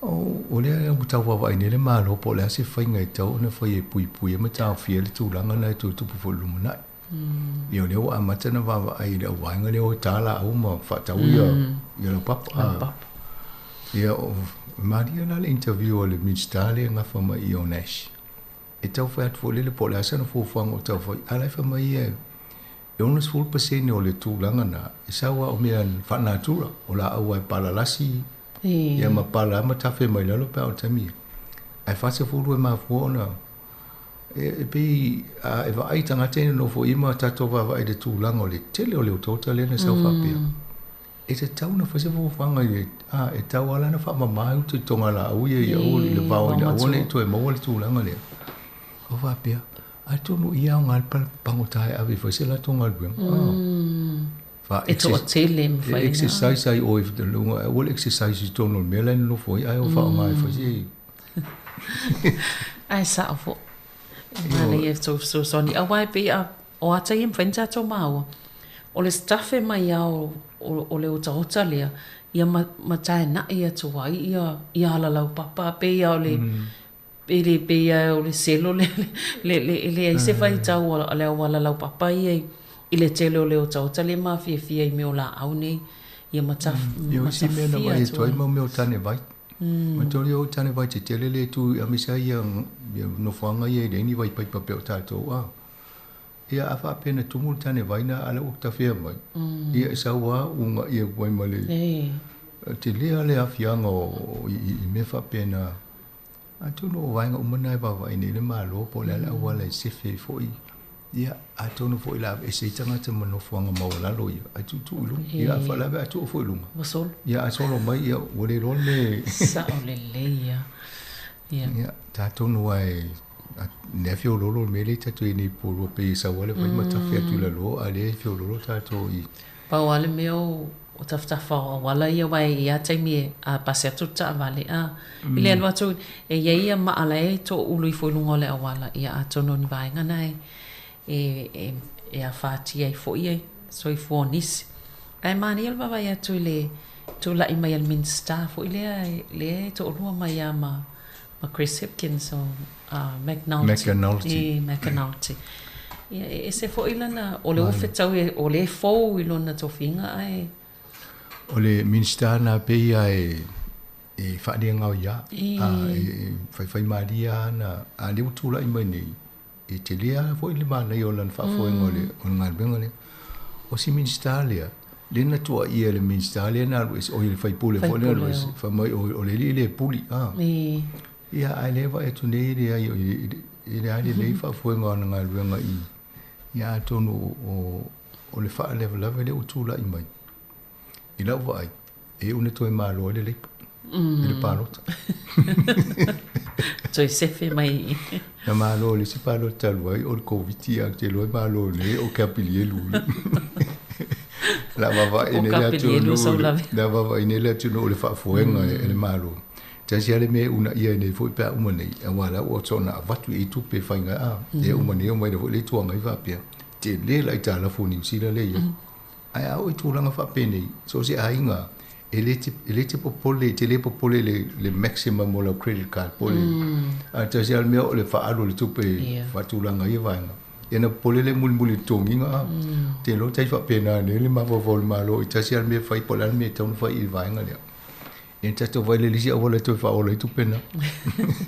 Na wala i whina o tua isi, pi wala tai o le acta i le tolo fono tu minista po i le ngafa ho ai o mai latou i e whai le fono ma ia ai pe o le te lo wha mo ia le ave al malo mo ma ne foi le fufanga na o tūlanga temi whapene e rea o ngāta mwhai whai se fono watu whina ui me le taun whina o le teimi lea ai taula i malwa ai whaale lavele ina ia le leim whaasanga tonu wawe a ai leanga le talano ia mai foi le sia me talano tonu palemene ai tu me tau on fa mumu le mania le tula i mane fufanga Chris Hipkins palemene ia nei malana a fainga luenga mane te le lawa ai a tonu fa pena vo si tu ngai pan fa piola tu le pale mal vai ai mane vo fa ngolongo tu le ta i le tu ngai o pe o le wa au fa tasi i o tu ta tiel fa por kiki ai o fo ngai lu fa tasi e o ala ne vo si la tu lango le piso ingol ta e pe le fo ta o wailon mana tu ta no fa se ngai luenga au te lo tanga tana fi te le temini o le minsta e ngafa mo climate change i le piso ingol ta awa fo e na pini le na mai lunga ta ai ana to e sui le lipa ia o lana ia na no va e tu lan fa msalang ia le la te lo a to mai ni lunga mo va vele to sui ngol me pe ta to fai u ma me tonu fai italia to nga fa fita o le mo le nga ilu mane te ia ai me se fo ila le tu langa o nai tangata ia wale pisa wi poti o sile mas fulu afe tangata o le ini fale no fo ia ava ai vol fale tonu le ia ile lava o fale ia wa ti le aina na afia le tonu ma tau rio to nga vainga umana e afia i fo isi ma le lepa e mai nei fa pe uma nei le o mango e fa pe o fia la fa tangata le ini fale to ai fa ngo fale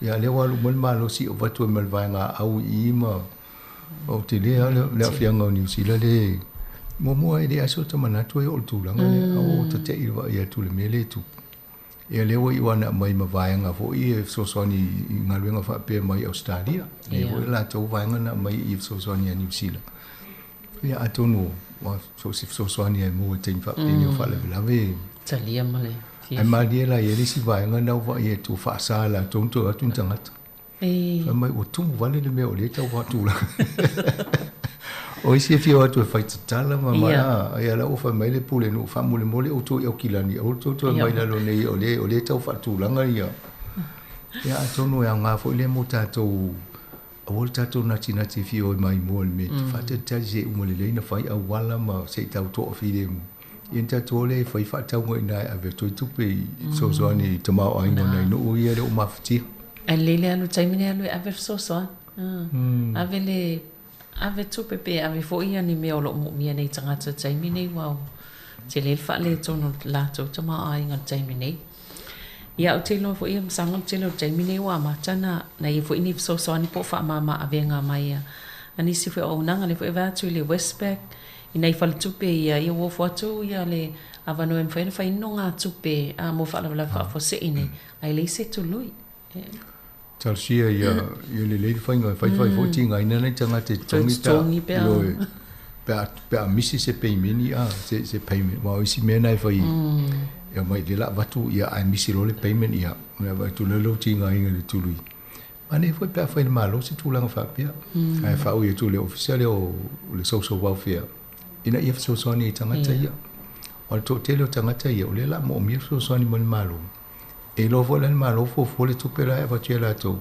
I te wa vatia le malo e lo le stanga to fai mo le si tala ia na te le ia le la fianga muli ani ai si li se fai se wala fo le so ni ai mania ele na le Westpac o lo fai fo isi bank lo wa to te lo fo tu pena o la to fai ma le so ni na mo tanga te lunga le vaenga le ai o le mea o te loe e wawa ine le malo pe wha whiana so ni na I whai whatoanga. O le vaenga na I tauana wawe whato e whale lei, ma tō so tō ia apu ma la au ma. Wao I nei tēne whanga I tātou I New Zealand atua.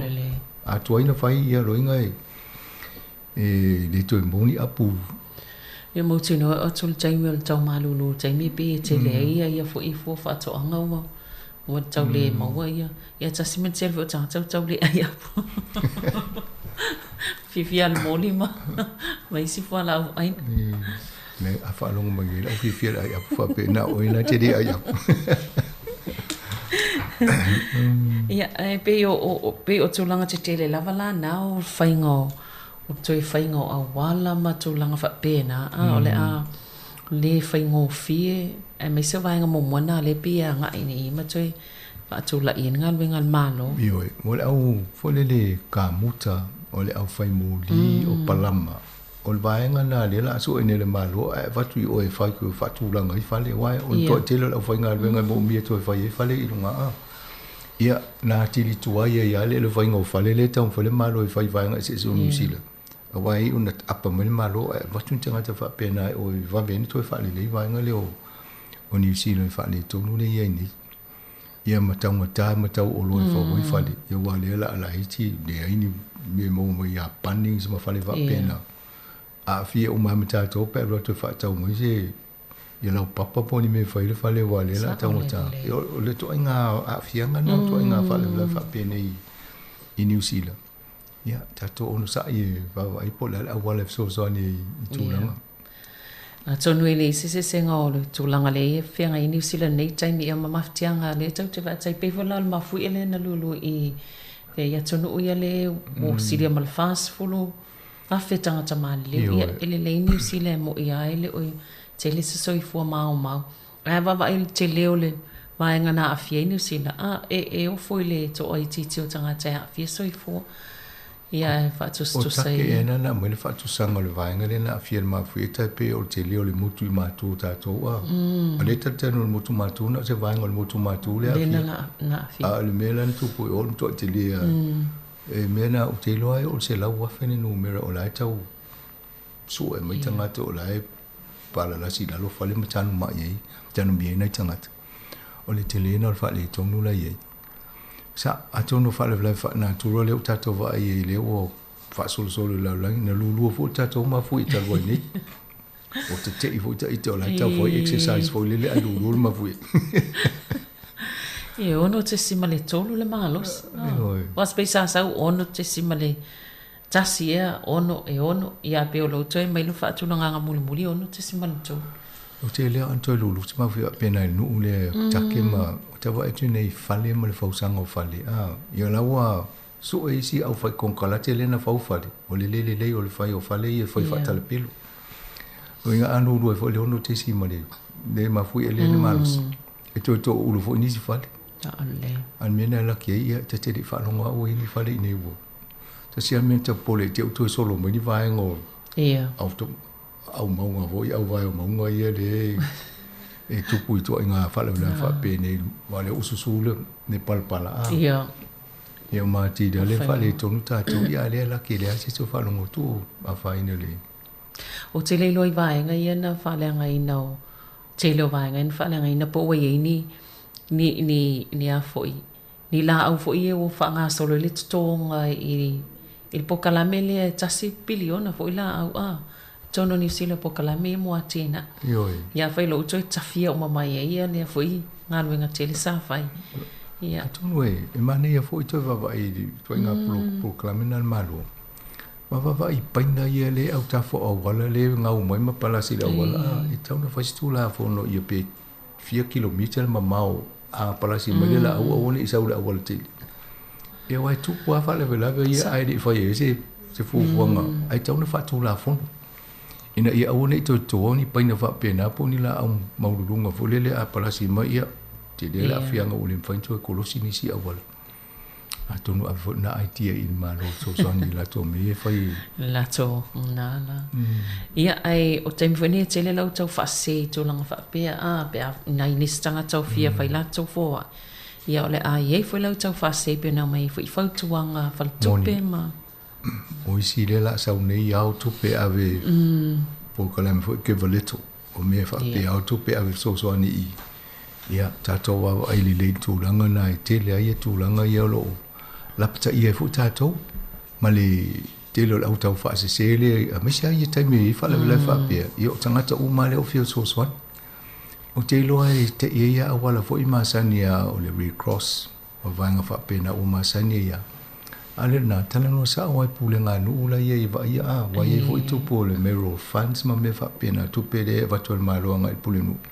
e fa ye la to so ni yo la to tangata a tu no pisilina wa va to me lo ni city de pule nga nu ya ave claim me lo tu pe wala ave so ni me fa pe e lo so na ave le tu pele lo po fe ye ta ole le mo ele msanga io pe olen sa report ile vai aso lava nei fa avo pele si tio tau mafa e me so no o tau mafa ia le la wa toi fia ngai foi le tunu uma fa nei tonu o no winga sa o pe nei sa no lam tanga pokana me o le atoi fa wa pe na si ti ai pe se tu langa no futa pena i ta to uma ile tu langa le ai ile so fonga nei vai ta wai o le tau foi tu mai la lo inflation ni tau so fonga le nei ono tau me ai me pena le la tu police fa le ia wa ti le fa le to no ta to le tau ia la u te loe la to ia ona sa ula lo ta to maulunga le tau so fuanga le ni a vai nga ia tau ta to va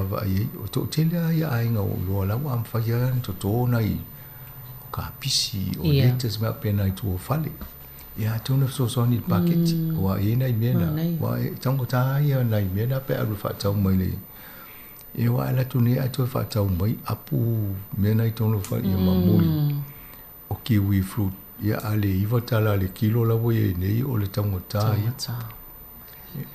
o le fa la vena le e nei tato ia vai o le fo isa mai tau report sila masanga o kiwi saver fo ia tato o le se mele se afianga tulanga tau tupe man sama ainga pe o lena mau le report le value o a setup o tulanga yo kiwi saver ia ua pa u la lo silia mal toltes male ono biliona talana pa u ai le tau sanga talwai sa ia ma tau lia e ala tupu le fo i mo lo la ia fa tunga tupe ia o le lei fo e pasene tulu ia moa. Ia o le taimi lea na no fo le fo le tato Reserve Bank ma tu ila lo pasene tulu ia le official cash rate. Ia o inana maua lalo e fo i ma pasene tulu i o tupe i te unga tupe. Te lea ina sau ila lo le tasi pasene pe ila lo e fo i te leo tupe taimi na moa e a fiela ma tupe whapea. Ia e te whaalonga tua ina iste ngata fo le matou whale o mai. Na vai tu la ka kiwi sei vo sa wo le roa. Sa o le lei. Te mata trai e sa uma. Fatu o me siri na ye sa savings.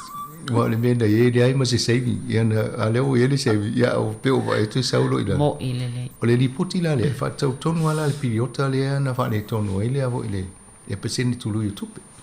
A o ma wala no peseni tulu i. E a fia i tangata e la tō tupe. Te la whaitata e a fia la mau mea. Wala tōna i te le tupe e te una i saula. A tato e le ini e le se me tato pole vo. A tau ala na talu na whailikiwi se wa leo wha amalo sia so stangata whainga ruenga le taimine. E whai e malau semis. E wa amata voina i titila. Wa oisi sa wa le app, sa wa lau smartphone. O le value lo lau kiwi se wa leo ye ni masina whaingo masina. Ia e whatinga hunu foi pewa ia tuana al palasi ha. Ai o ia fautuanga i la tovo e whaito 5 mene utupe. E te save for long term. E umina whairau whaptunga. Ia atonu mo i la tovo ia lefta amatani whaingalwanga au te pole. Au te wawa iso e wai tu amwhaina i tango e pa unsu lima o tausanga. Le ia whai masiaki wai te ua atu le staimi uone a iasen. Ai va fa ese fofuanga MANUIA le i pa u tele i lalo le. Ia wa ia wala fo i se longa te to ia se New Zealand i tala lo le lo tupe mai alu moi. Ia pe ini tulanga fo fa tamo se fale. Ia po to inga fianga la pe mele e nei e ma faina o fa mol mol mi fe moi lo tupe dia. E te ai tala foi. Ai mai ala o tupe po se vai lo tupe fa ngai tem fa pe nei. O mena te lo talia e malo pe a.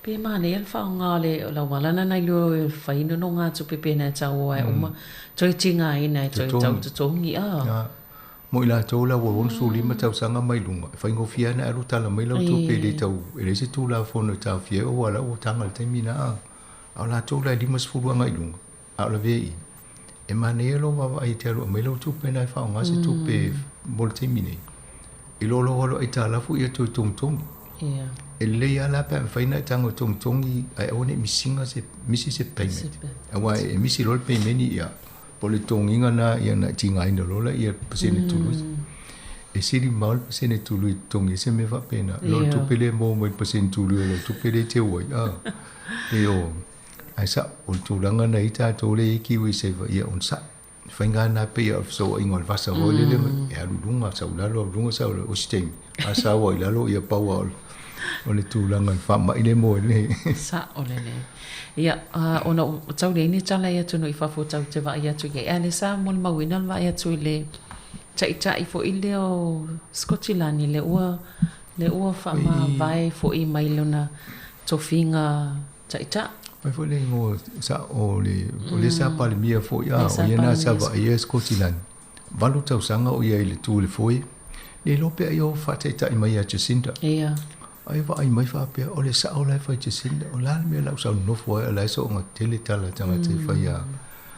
Ai Elena al pa fo na o le si le tu parte mai tai tu ze fo fa pena e vo isi mo tun fa pena fo i le umina ye iOS. Atonu e ia taimi o tangata na te loa le taimi tau e ona faisi singal bwen. Ia pe o lae wo misia isi a o siu fia wo se wa watu e whanongongo to e le tangata umi ai matua e mausali alo na manatu i mea mauna ia le telo mea. Mau te loa fia ne fo ile malo Engelani. Langa o lisi le tangata o lae una i e tu SEA matu ma otia Scotland. Ia a lero whanongongo sa pia wo le leifo e waru. Langa o ia le saumumna a SEA tu Scotland i maltatoro. Li o le ye nei. Awa e pei whate ia i lātou le whao. Tai pei a le fufuanga Jacinda lena whai e leia ma se si na whaanongolongo o mawhawhau e a fo i whamawai. Ia o le lau te i au whamawai. E lope whai se la pisinisi. Foi se la ia ina le tala no so le loa ngol la rangi whaingo te ingo malo ma. Nei mana ia ai sa ringa mal whafonga anga i ko le si pai lusi leo whaalonga pule ua o sa mai fo i Amerika po le America ele ngo le se tau whaisi sa idinga ele vaenga lea. Ai pe fo ta pe o le Ebola le Ebola. Ia i te fo fa solo mai a tatou ia to le vesi fo tatou o le tau. To tapun punia to fo. Ai pe o fa no fa pe oi o to sa fo lis fa mai o le tau fo tu le covid le mto i. Ma o i le ia tu covid. Oi sorry. Ia. Msanga ton vaenga i pe fital no ta alonga ia le fa wa ta alonga ia mesel kirkiti a ia maniso le fo sauni ta alonga la kapi ma ni fo vai ta. Na o pa pe ta i tere mfa ni fa kirkiti le to nga afianga le la fele motu i matu a. Ia ala fa no ko le fa kirkiti fa o te sia le mele tu pu ile wa fiete le Hawke's Bay ala fa na fa le kirkiti ya fo i fa wa malo lunga tauranga. I fa i lo fo le te leo le tunu wa. Ia. Mo ia ai roinga la ia fa si va ngo New Zealand ala ele fatustusa. Ma lo la va to fo la fo i fa i mai tu ma va ama. Na. A pe o la so. Almo le so fo nga ye ele tau fi ele te lo si va nga ye fa. Ele pe o tatou Samoa ma mo to Pasifika a fa e a fa tia la tonu ato wai la ititi. E fa mo le basa na si o si o tatou al va nga na o nga samina le fa ato tatou la ve to mai si mo tu a o nu tu a. Moi. Le ia atonu a nga fo le me o tupu i le vai tau tatou so i fonga. Tatou to no fo mama fo fa le i tu lango insurance o fali. Ole le ale tapinanga tatou ina te si mo tatou lava puipuinga saunga le mupa o te mi fa pia. Yo le tala noa nei mapapro admin ile generator. Ia wa masani ia si ai ngai Pasifika wa pe o me e tua i lato. Ia tau fo tatou wa ia misia ia tatou no fang faiteli. Faina faisi generator. Ia na fatu le lau le basement out le temi tu pos fa level. Ia ile popole le pe o le pao la mi fa no. Ia atono no to inga fo fanga na ia ma le pusa isa la tu fa ngolongo tu ni si fo yo la fa to fa. Na le fai tu la mi fai ona le me ai tono pusa sa o fa pia lo no winga de tele se tai mi ava no mai mau fola so no fa ta wo ai se longa tu le freezer ya fridge e pe de umina ye ya ona fa ngala ia ma ya asilia mo me ai tu apa ole a mo to ala ka ku mi piso po le fa le la ia fa put wo le fa nga o tu fa o tamala na ya nga fa teu fa le yo lo la le te mi tu po lo le fa ia la wala pa sa ni o te le to tinga nei yo nai la voi ia mutanga lisa mi fu im fai ona ai pai lo tu o te tonu pai mas a ta vai nei nei ai ngai um to ia fia la to ai ia a lo to le fa le ta fe anga ma wat uma ma mi tonu yo le si fo ina wala ma fo fo po la le fe na te no fo ai po sa mo le mu ma vai pa o te mi ti munga ia ali ai ia tau na sa ili si no fo nga te anga ia wa ma vai mau sa olele ia al fing ta vo na sa ili ono tu langon al fing ta so ni fa ai man so fo i ta pinang vo ina ina o tu la i mai mafu i ta to ta pinang ai ta to a to fo i tu wai ia va nga na le fa pe ala sal tsunami na le pikki no le a to le ia a to no e Sting for it fa manatu ai tato ta pinanga masani na sai le na vai tau ina o lulu ma fu it tele o tato ita ole no fa la inga fa la to ton ia o fa tato wa la fa inga venga to ia yo atu le si masina sa tanga tan fa ali mai la na atu mon ta pena te we me ton wa sa ia fa mo fa mati fa to ma vo le fa me fa ali mai po a yo ta pena nga wa ia ia a tono mai ngai sa ni ia ma ro fa ta ia mo tap nang fo ta fo kalame ia ole tato kalame na mo nei tai au ia toi mo fo ise fa poponga mo le foi vai aso ia fa tai tele fa fo mai fa soi foi ia mo nei tai mi soi fo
e uangi ua lola ua pe au o le sani.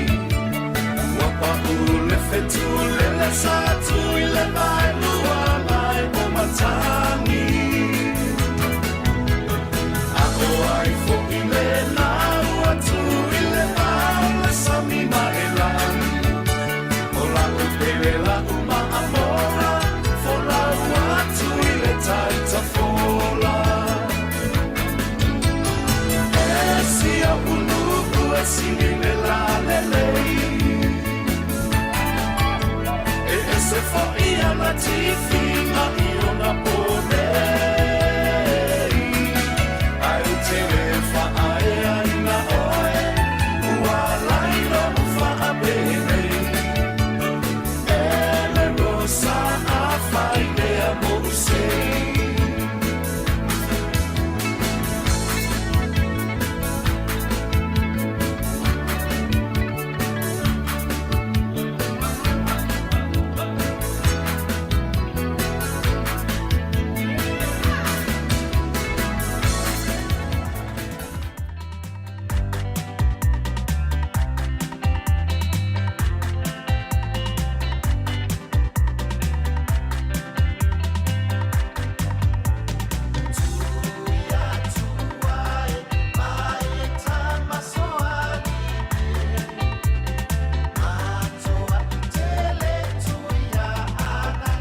Le siufa mali o le sunga ia tau fifa o Sofia ia wa vivinga o le fianga o ne yafu ia ili nei vaenga o tātou whaafia fianga ma le tau tua le siufonga le lau mua i lungo o le ala leo le tasi o no tesi ma le tasi wha ia e whapefo i le tātou tau tua i lungo o tātou pinga te whailangi mo i lātou lo mai mua mai le nei taimi o le tai au i le ngata o le tātou Facebook e whapefo i le YouTube ma lo lava le mai mo mai ia toi whaatalo whaatu mo le nganga whaalalo ia pe fa na fa to aki mai lau le tio fa longo le tasi ono tesi ma le tasi fa mo ia ele ngata tono ainga e fa pe fo tono nga luenga ia mama o tanga sengase ma tono ta vale ia le wa ta vale o lo fa fonga mai nei taimi ma lo la vale fo nei taimi o le ta yao o ia ole wa vale minute te ai nei le se fulu ma le tasi o proclame o fa afia fianga so ifiloi ia e moli atu musika so ifiloi ia wala fo ila fa fonga mala mai mota po mai ia i tono ainga tono nga luenga mai se fo i o lungo tatu penga te failangi ia leo le atatu mafuta to ila fo ni taimi se i pa ia le tu la se fulu male lua fa fonga ni telefon tala mai Samoa ia un tatu eva to ila fo ile se i pa ia le tu la tasi ia e fa mai ai nai le tatu ona ngai lungo le ala leo le tasi ono tesi ma le tasi fa mo ia le manatu ia o lo so longa manuia ma so longa le lei ia fi au manga luenga le tatu tunu ia e mai se foi ia e le o nga ia e foi le tapo inga nai matua o lo fa longo mai mai ia i tonu a inga le nei taimi le tai ao ia ma lo lama le so fo manuia ma lo fo le langi ma ia ole tau tu le nei ia si fonga le mua ma no fa fia nga so ifiloi ia e moli atu mai le tatu ofisa au tu lima se fo tasi man Kevin i porirua ia o lo aluatu ia tātou whaasala launga nei taimi. O kase mā neia o le tau ia i mātou nei porirua, suru mātango fia la, ia o lo mā lua fo i safiri nei taimi o le tai au. Ia ai eila fo i manatu, ia o lo tau whai whapea nā fo i nisi o vaenga o le atunu, o lo tau whaafonga mai mōma iai, ia i nei taimi o le tautua. Ia ai mō le vaenga lea o le lātua sapati nei, Amerika ma Hawaii, Amerika Samoa, manuia lava fo i to ana i o nei uli ia te utou a lona winga na watu ua ia sauninga lotu ia na fo wa saufa fai ia ma ilungo lau ai se itu lau ia ma tali le sua i to ana i o nei fo i uli ia te utou nai Amerika ia e fapia fo i Amerika Samoa ia ma Hawaii ia ua le sona tango tele le tamanao sosis Matalo fatia Victoria Swaka Futialo Simone ma lo lava ia le mafuta mai o May Maria taupo ia po taupo ia ma lo lava ia tatou mafuta la ia i musika o le nei tai au ia i le tautua le sifonga lau mua mai Wellington i porirua ia o le pese le la a mata le tatou whaafiafianga fai mai o le tama le nei o tiunia vailua fai mai e whaateteine le alofa ia ta ilo iai e le onia upo le pese o upo le tampese ai fai mai e whaateteine le alofa ia si whaafunga nei e le pese na ia mana ia foi ai lue ama toso le vaki me tono fane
Salo, nei tali le pelle e le ai, a tonu e ai, o se aso.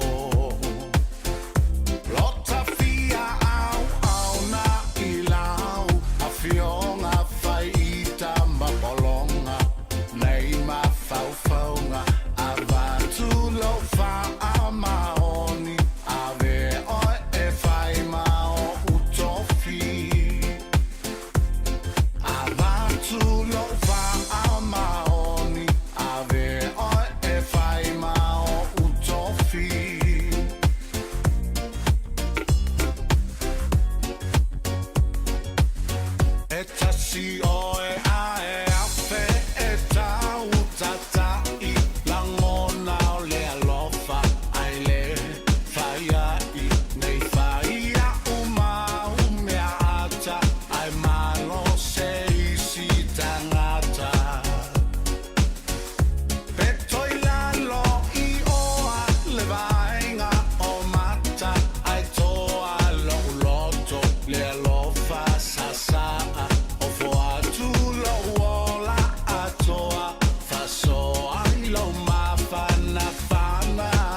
iwi.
Se o fonga mari e ora vai pese le rubber band oka.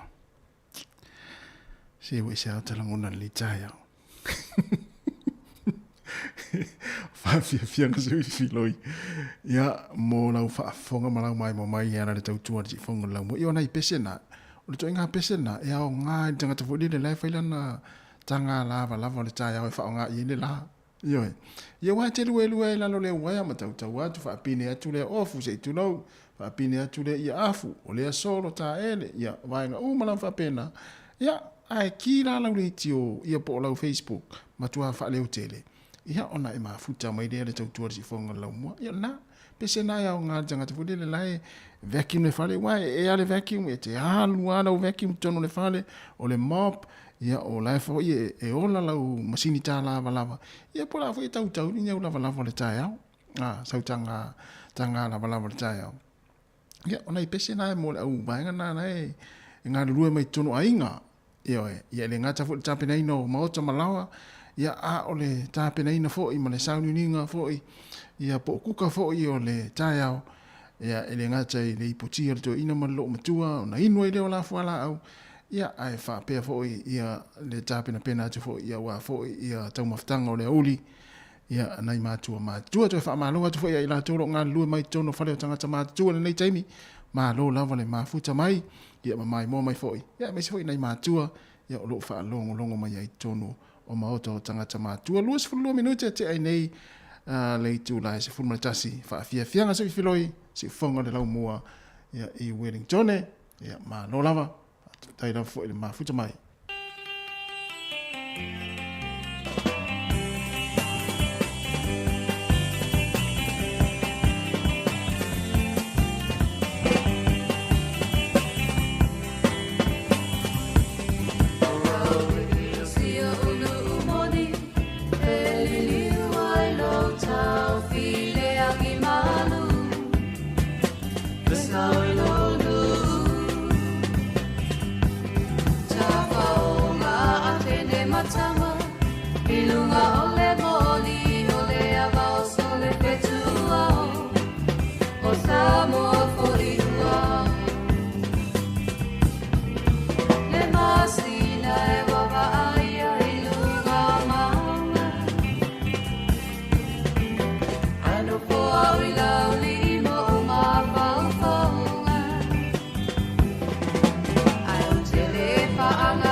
Pa'afiaga ma le sio mai le sunga ia puni mai le puni ala vaa ia ma le pese angi mai se matangi o fitau le fo i ma le malu o le tai au ia ma fai ai malau tonga la au ia po la mo nga vao pe fa pe ona ile i mo ai na lava lau vao talu mai le lua fe lua ia tau lo fo ona fa ele mo vao le tai au ia ma fai loa ma teu fa le ia ta fo lo mo ta ma lo lawa ia fai fa le lo tonga la au pe yo sia wa istama o faini fo le to o faini tonga la au ata no ina itama pe o tina ta te va ia o la to mata fai yo ia le ma la to nga wenga le fia la vai o fai mo le te wina o ta fo le fale ai me se yo le o fo le te tonga la au ia ma vele ma fa ma ia ma totoni si la au fo pe o tina la vai ta etene on ta masani on ta vai ia se an tama atono ia tama ta te vai ele to tele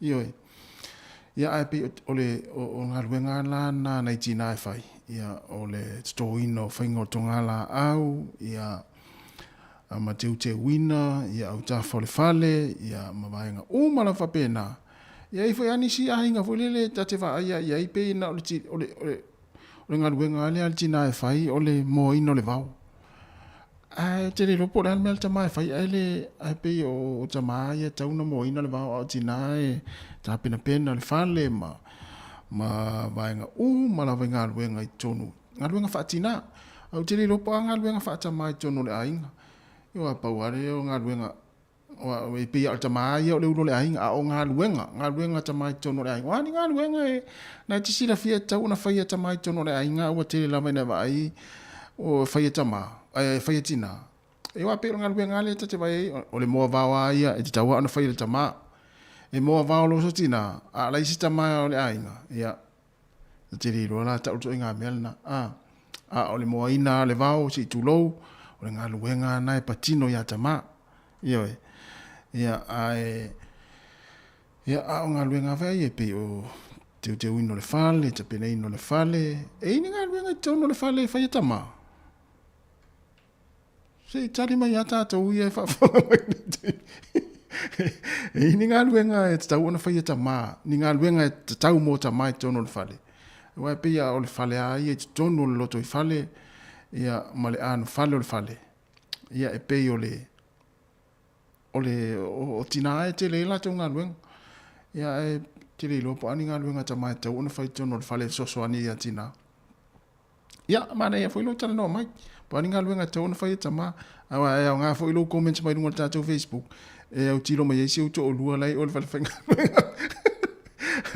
ona o fa au wala mai i lau tala na fa au wala mai i ia lau ia ine ulangona ia na si na mata mai lo le tama le ainga la fai nga luenga fa pe sa ola se to lua vai se to lua le tala no mai te o le fale le tala no mai Facebook si fanga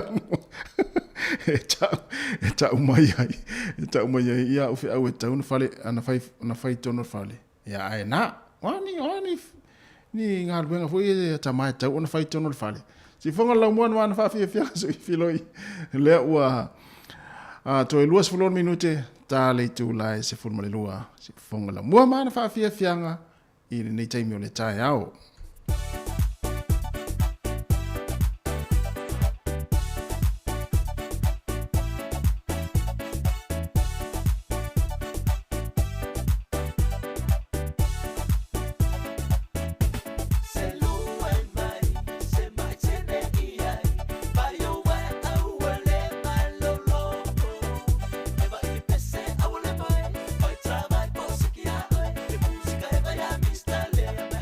Boy.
Lo fat fo le sunga ya le sarisati alisa lo mafuta manga luenga fa be fo le sunga I porfatua ya lo salia Granfell fa te lava le mafuta mai.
Le sisi ufonga malie ia o le falitua ia lau mata me alofa ia ma le pese ua whaingoina ia maulalo le lititai ia ma lo lava le mafuta mai ia ona I pese lava e whaingo fia inga luenga o le leitai au e so I fifilo I atu ua e voi pese tau ona alu le ato ele siva ia e voi pese tau ona pule le whaasore uma faufaunga manau nga foi le ngau ngau tanga la fa tai tele la ma lo la fa tai ma futa mai I le tata wa tenu le ngata le ala le wa fa pe foi lungo tata u penga te fai langi ma nei tele ia mai nga ia le wa mai le mai nga le lo salia Granville ia le kuka ia le tama tau no fenga I le kuka I le I tono la inga ma naia oka se ma naia fa pe uma tama le an me la vesi le inga ya also research tau hanu so soni tama le telo nga le tono la inga o isole ava pe o le mai mo mai le fali tu research I le tala le research muti no ala vala e tulu tina la inga yo no winga research o la na ia le nga le fai o le feso soani le tele o ngā ruenga I tono le ainga. Mana ia tele. A whapea uma fui tamaa pori rua. Ia tele I roa fui pre armea la vevese I ainga I pori rua pia whapea le tele o ngā ruenga I tono le fale le whenga I matamaa. A whaata I tai mo la tātou ia research. Ia ua uma upu. Tātou whai aro le tāna na uma upu. Ma lo whaptai. Ua toi se 15 minute ia ona talo le o le tu la se 15 fa talo fa te foi ia fa tu ali lani nia e ma futa mai o kilani ia ma lo ia tato ia ole vai musika ole taiao ia ma fa faingo fi foi ia nga luenga o tolo nga lue ia le ngata I tonu ainga fa pe foi tonu nga luenga ia o lunga le wala I ta vale afi ia mai sei ia o ila tau lo mai mo mai ia I le tātou Facebook le tai mo le tai ao ia o whaafia fianga ia e mori atu mai le tautua ani si ufonga lau moe Wellington whaafia fianga su I filoi ia tāria I fo I le tu la e se fulmane rua ia o le whaapopongo tātou telefou tala mai Samoa ia ona tātou eva tu ai fo I lau lea I musika o lea uli se I pa ia le tu la tasi ma lo lava ia le mafuta mai e lo tu te fia fa fonga le pese le ma tu mai mo fo ia le pese le sunga ia le sali tu nai fa solo ne yo ma fo fongo le taiao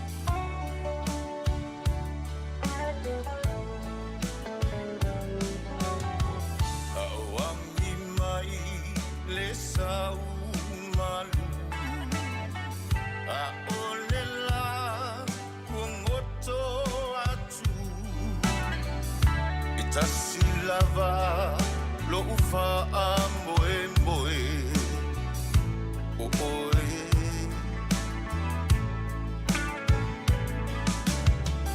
le lalo langi ombo nga e wana oe yo uma fau nga au lava lo ufa amboe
Le sali tuana I malpese ia o lo fa moe ia oe ia misia lava fo I oe ia oe ma lo lava le fa fonga mai ma le mafuta mai le tatu tau le ni taimi o le tai au fa fia si filo ia si fonga le mua ina ua sa vale atu le tatu taimi toi ona minuti ona tale o le tu la se mo le lua fa tala fatu si vainga le mafuta mai Amerika Utah ia la tu sapati nei le fiafi ia ilato ma lo lava ia le mafuta mai ia mania fo ia toenga le sapati ia te utou ia e mesilanga ia to ile fiafi ia ma fa sola toi fo I malolonga ia il pona nei ia ma tula vai New Zealand nei ia le ua la tarts fululua ile uli o le asonga fua le aso lua se fulu le masina o February fa talo fatu le sunga ia siolo senga fa muina vendahu ia fa be foi ia mai la toro mafuta mai ni taimi ole fa fianga nei ia e talia fo ia ta to telefo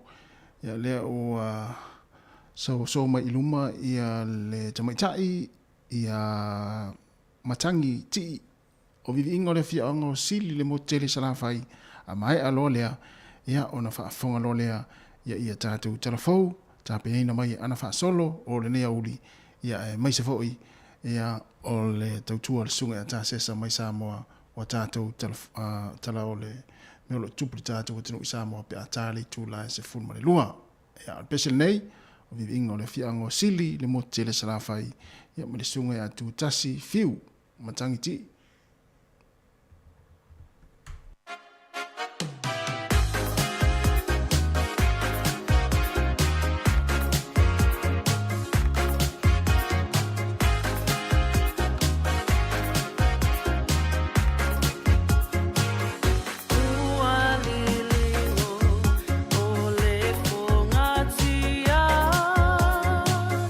Sa amitua nai malenga fatula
talo falawa o talafong mai lisi fofongo le lau mua mo le nei au auli.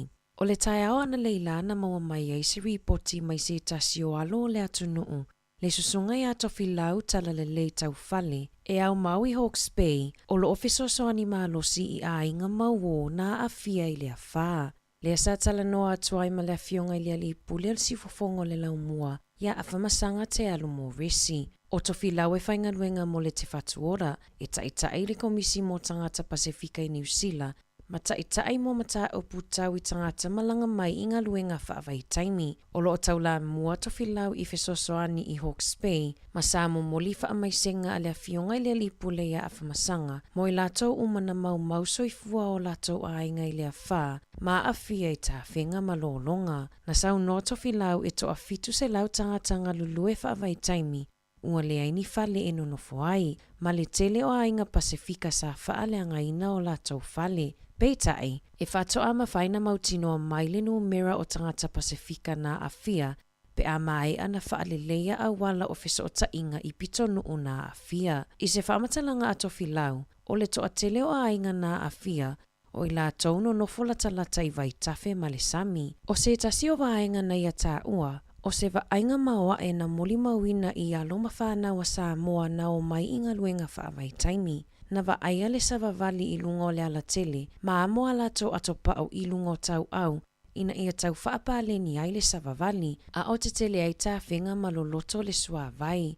O nisio I la tau na whe ausi e la vea ai ma fesosoani, I le to tele o tangata wala au mai fale mo se fesosoani. Na mawale taimi e fesilingi ai e tofi lau nisi na malanga mai ngaluenga whaavai taimi mai fiti. Ini o lato manatu whaalia e whaatatau I le a whaa. Peita aina tali ifo. O le toa tele o lato ua maasani I le wheangai ai maa whaa. Mai sili ato na tinga aina I lato I le a whaa. Na afi ai fiti I le lua fesfulu ono. E tele e kalesia ese na mumoli ai le whaafetai a tofi lau.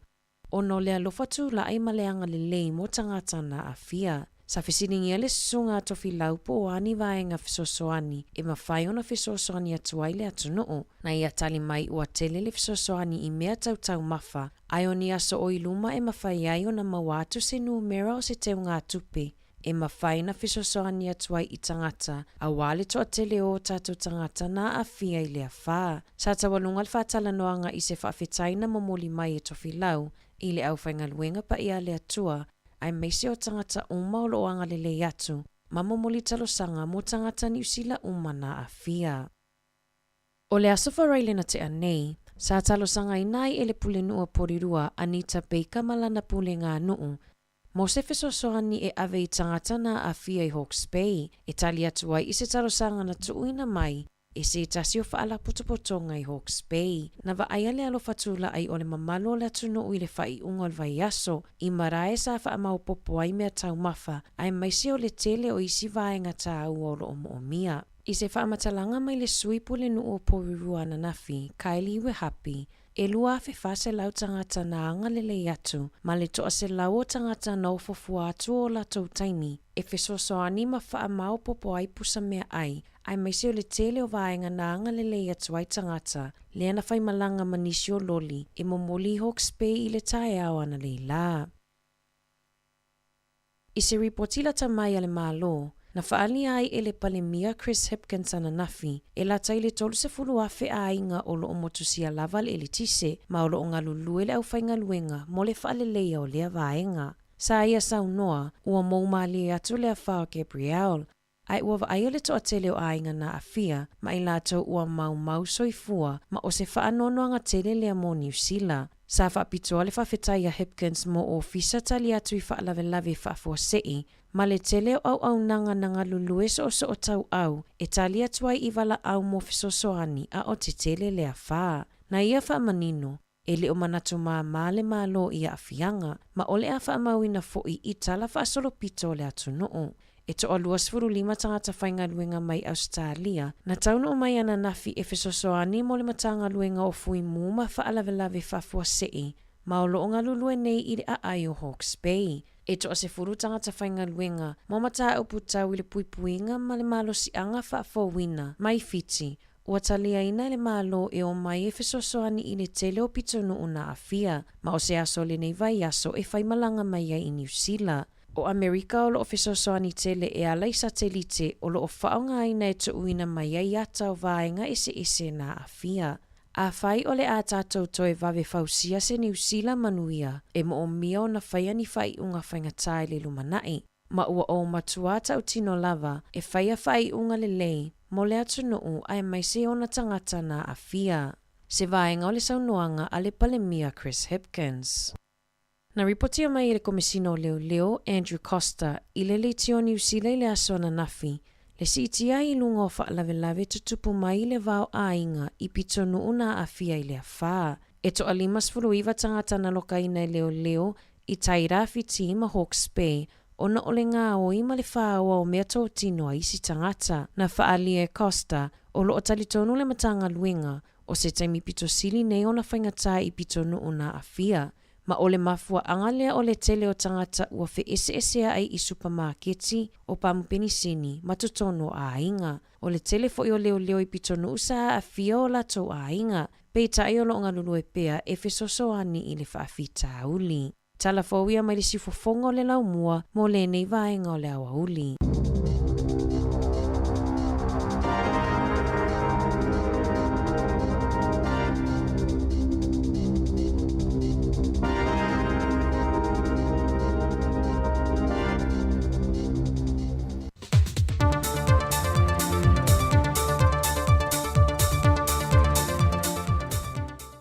Fefie whaatāl whātu i lo tātua tunu nei fo i aso fau le amtango le vai aso ai o tala mai Samoa o si mai al whaafonga.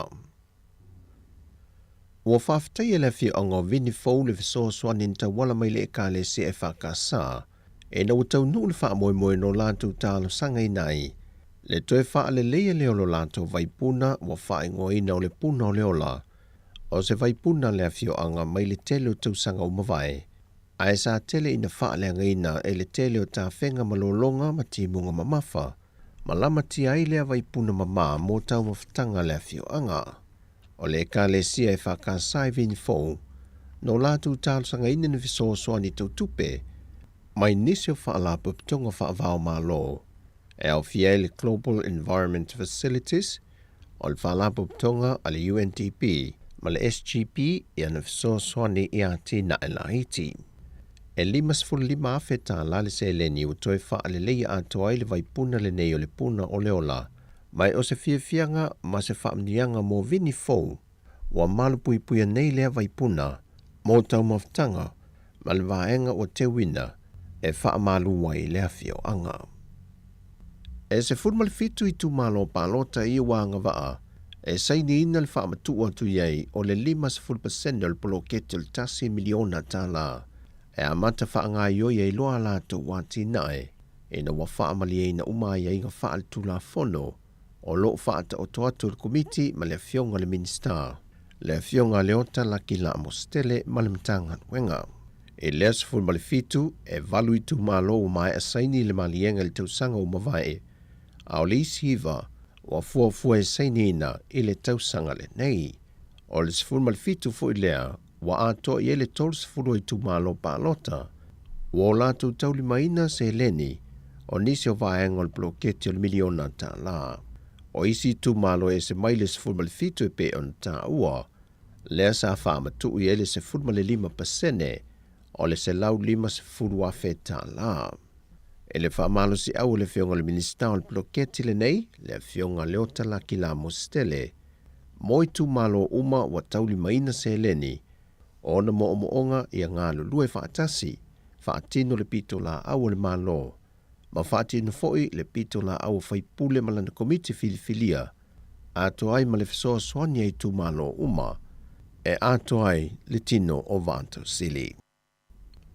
Ua whaamaunia me le teitei o le tuangai i le whailo inga ma le autu stana le vaiaso n te nei, wai 5 o lato lo ia le tāpenanga, lana tangi le whaamasinonga, e whaasanga le fionga la auli le watepola te eva Fose Schmidt. I sana saunoanga na whaia le sana polkala me lunga le whal televisa le whakasa.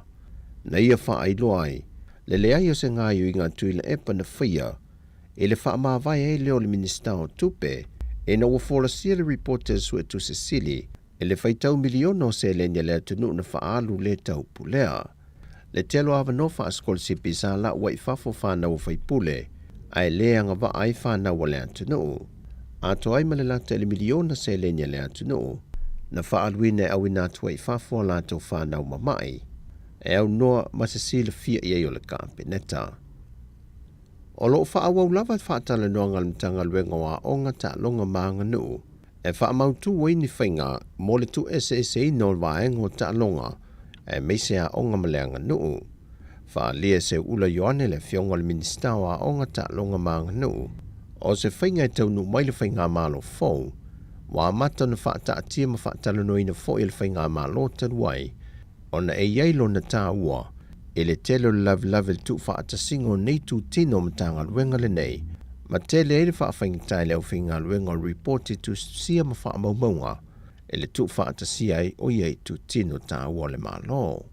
Sau noa se ula, e leo toi mamau o le wha mautu lo leo ta penanga o lo whaanga ioi, ma matai se teimi e leo toi mamau. Ma le tala whaiu, e lua se lau tos fulfale au whai o li matamai ta i malu le malo, wa mai asa la tosu enga na whaatau teia mo le lua aso le vaiason te nei, e sa ili ai la tau wanga waa, e mawhai o na siti atu inisio tūlanga tofi, e au fiai sa tini, ma sa tini si lia. Na whai loa le fionga wa Paulongo e tino Filippo, e se lau fitus funmal fitu leo leo, o lo su e ngai tūlanga tofi wha sa tini, a e to lus funmal valu, o lo su e suenga moto finga whaasa tini si nia. Ma leisi lua se funmaliva, na su e mole to finga te tai leo leo asiasi. O Yesu enga e tai tausanga ma wha tino, e fuanga i numero to finga o loo avanoa, ma mana o mia ina ia wha tumu. O itu ainga su enga ina wha iloa awa paau, o lo su e leo leo e au fie ma tūlanga tau i tūla fono, tu la fono tau iau au nanga wha leo leo le lua fe maliva, ma tu la fono wha tonu o le lua fe se fulu, ma mata aupu tau mō li mau, wha pe ai malvai ngau leo leo sue sue. Pe a wha mautuina ia wha i ungo sue ngai la tau umanei, o le a wha ngā solo lole vaenga muli muli o wha tala nonga, ma wha mautua i lo mo i la tau wa wha mnuina i nei to finga. O tātou tala fōwia manuia ni ia solo tātou o tanu fa soifoia.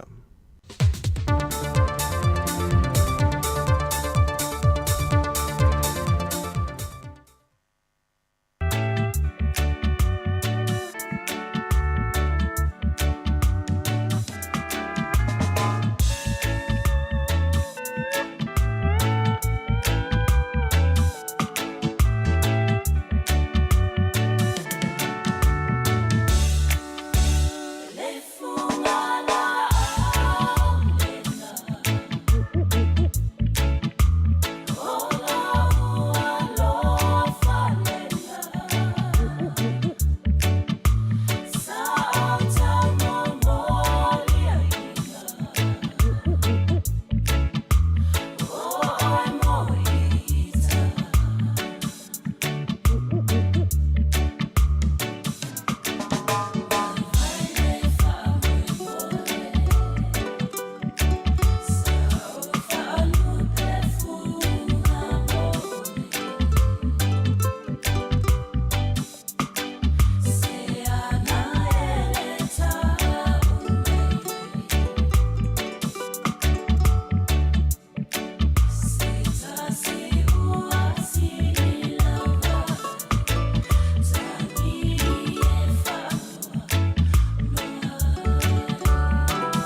ole au siva na ia ma le pese ma le sunga ia fonti fa ngali ia ma lato o pese na ia o pese le sunga ia misi lu kisua ia na uto suina ma fai mai tanga o ka se ma na ia wale e mo ia mata le wale e fa longo mata mai lunga Facebook ni tu ia il si siva ia tama itai ia ma na ia le siva tine sa mo e wai ile nga ia le siva tine sa mo ia e fai ma li ia o na vai o lima o ka se ma na ia pe siva tine sa mo ai le e mo ila mata le wale e mata mai tono fa fai nga luenga ia le siva na se fulu fitu minuti o te nei le se fulu male lua mai atu ia le fa poponga o tātou talafou e pe ona tapeneina e le tumata ia ana fa solo le nei uli ia mai se foi le tautua le sunga ia ta sesa o tala melo tupu le tātou tunu ia o lo au ina mai ia wala foi lau mai moa ma lau fa fonga tāpua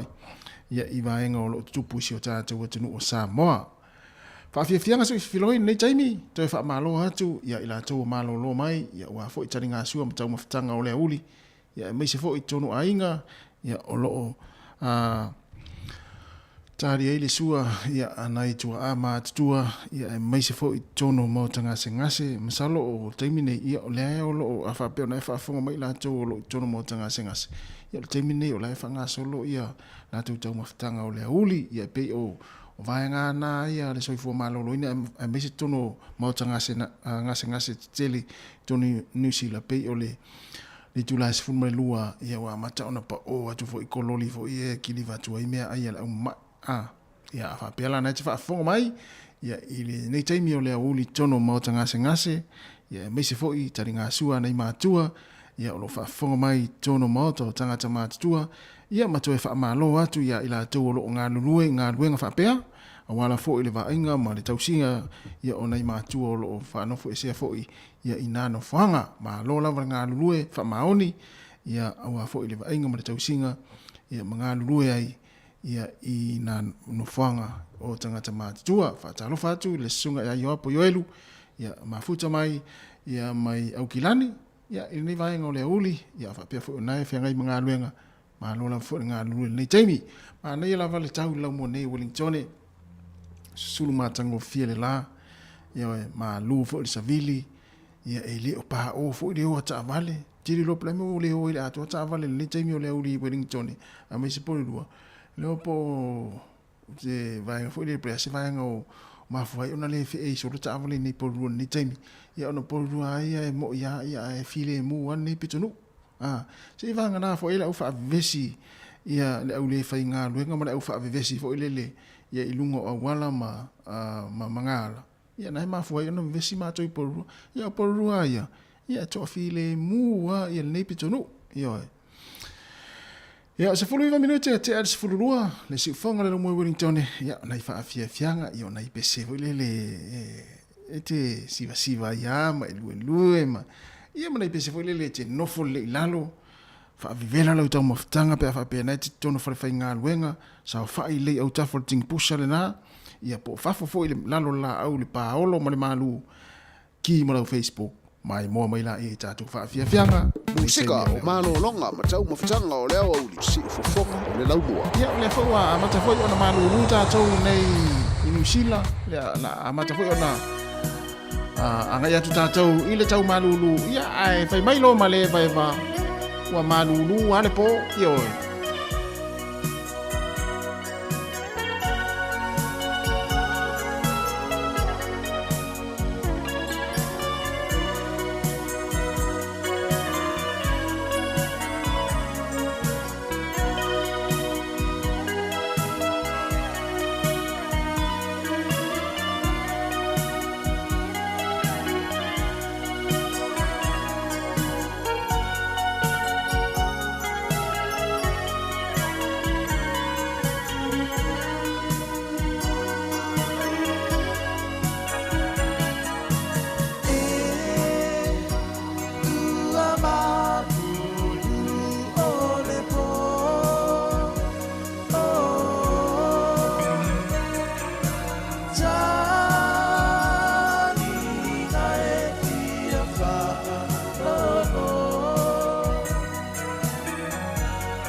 mafuta ana etitanga moa maina maine mataata ata awasa ofuaina tuifuanele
musika o malolonga ma tau mawhitanga o leo au li si ufofonga o le laumua.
Le sunga so Felice Mikaele sua mo nga luanga ina u to luas fu 5 minuta tali tu la tasi tali leo tatu fa salonga Samoa tu tu fa au pea le sunga ya ta sesa lam sam o songa fu va sta tasi ya mas tofi ya to fa malo tu nei tai fa talo fa tu fa tu portina ya finga ya isila fa be fo ya ruta alo fa te tele lava ya mo le to tele ya mai mo mai lunga tatu Facebook mo YouTube talo le tasi mai ale o tatu tua mai nei le tatu office fa salalau le lima smontasi man Kevin Polirua ya ilunga le tatu wala leo le tasi o no tesi ma le tasi fa mo ya e mafuta ma le sunga ta se sai le tula tasi se pa ile tolu le ulia na nei ya ilunga le Facebook ma le YouTube po le sifonga le mua ya e mani fa ngal ni taimi la so atu tatu musika ya fainga ta tele ya ila tu lo mana o mi la vani fa fia fia ngal ni taimi ai mese ila tu ira ata pena fo ye toi a matanga ruenga le tula tasi ma lo la fa ma losi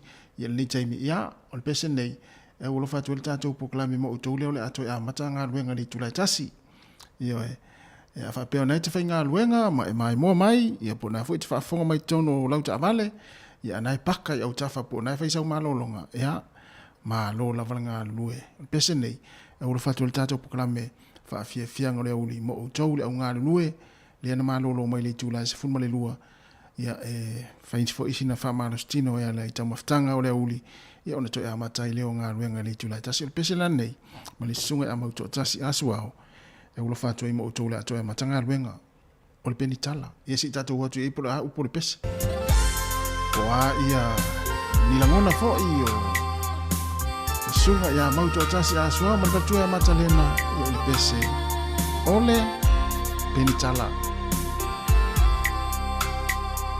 ala foi le so ia yoelu ia yoapo yelu tai mafuta mai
musika o malolonga ma tau mawhitanga o leo au li si ufofonga o le laumua.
It's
foi le kamasangi. Ai le mau ku mai lava sau kali moa. Ke le mga o kai au po se si lava. O ke mga o mia lava lau kali de aso ni. O ngo foi le amani.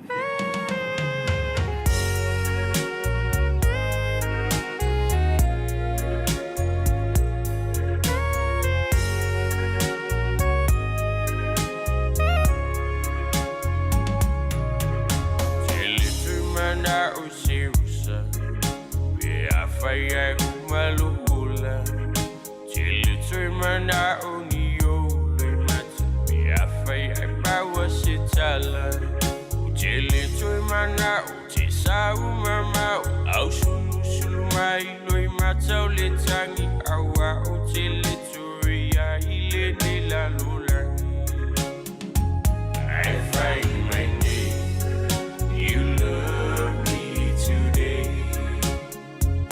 I find my name. You love me today.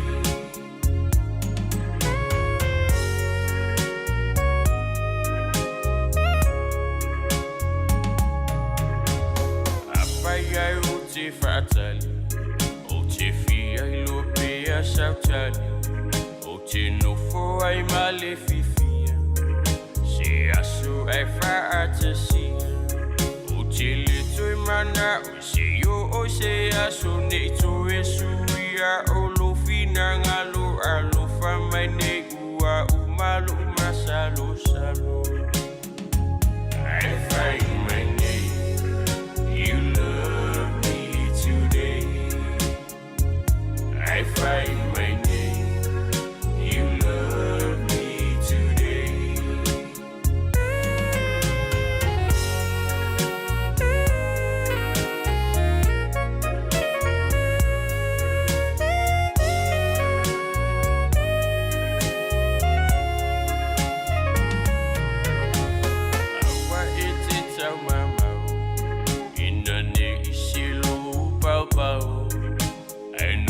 Mayo utalani Ni sopo usimanu vale Telefia mana oni mea tinga Pe afai aito e uma ilo sa Ne tu ufapo e vangai le fa atofa I find my name You love me today I find my name You love me today.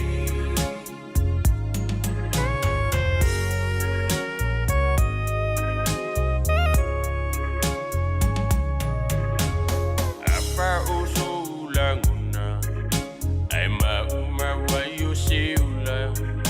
Pea faya utalika, tatali iso alufa. Utili tuimana useyo utaya o alufa maine ilusa umama o awa utalinga o le fili o lota fafao I find my name You love me today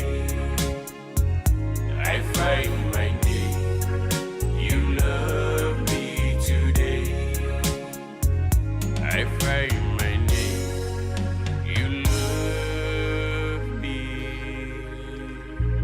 Ya, si fong Maria o le BI Brothers, ya mo le pese na o le alingo le pese ali atasi, le alingo le pese na na usu mene. Ya, o le si atu ngol tatu pese na. A fai mai nei. E ai se tatu mea ai na nei. A fai mai nei. Ia e vave mai pe a e mana mana nei. Love me today. Nei ngol pese. Ia e mana ia upor pese. Risati. We fa longo mai upor pese. A e fai mai nei. Ia e vave le male mai le fale na nei. Ia e.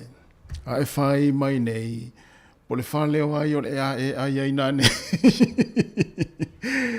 Malo fa tai tele lava le mafuta mai tatu o tinu o mai a mai tatu tau tuo le yaso. Ia ile i lungo le ala leo le tasi ono tesi mo le tasi fa mo ia toe fa malo atu ai fa tai tele le tatu o tinu ia ila to lo fa fonga mai ia la le tatu le tio fa longo ia ile manatu sa fa fi feina lo fa fonga mala mai mai ia le tau tuo le yaso ai matua lo tapo i mai tono ainga mo tanga sengase mo moto tanga matua fa pe foi le fainga luenga lo fa long mai le tio i tono fa le fainga luenga mo le tono ta vale ya manuia lava nga luenga o to le yaso fa malu lua te foi ya fa mangalo se le o nga lue ya manuia lava nga luenga o to le tatu o tino manuia foi fe wa inga i lungo le awala to fe roi tai ao le tai masani le tu la fitu ya fa wo pe le tatu to tua le la to tua mai sunga ata se sa mai Samoa i le tu la tasi ya le o to e 4 minute 3 minute ona tale o tasi taliu le o tatu fa salonga Samoa sunga ata se sa le o ata tua mai ai ya ai manuia lava fu fuanga o to le ya so tatu o tino mai ia fa manuia tele le tua mai le si fongo le la mua ma tu te fa so i fuatu mo le nei taimi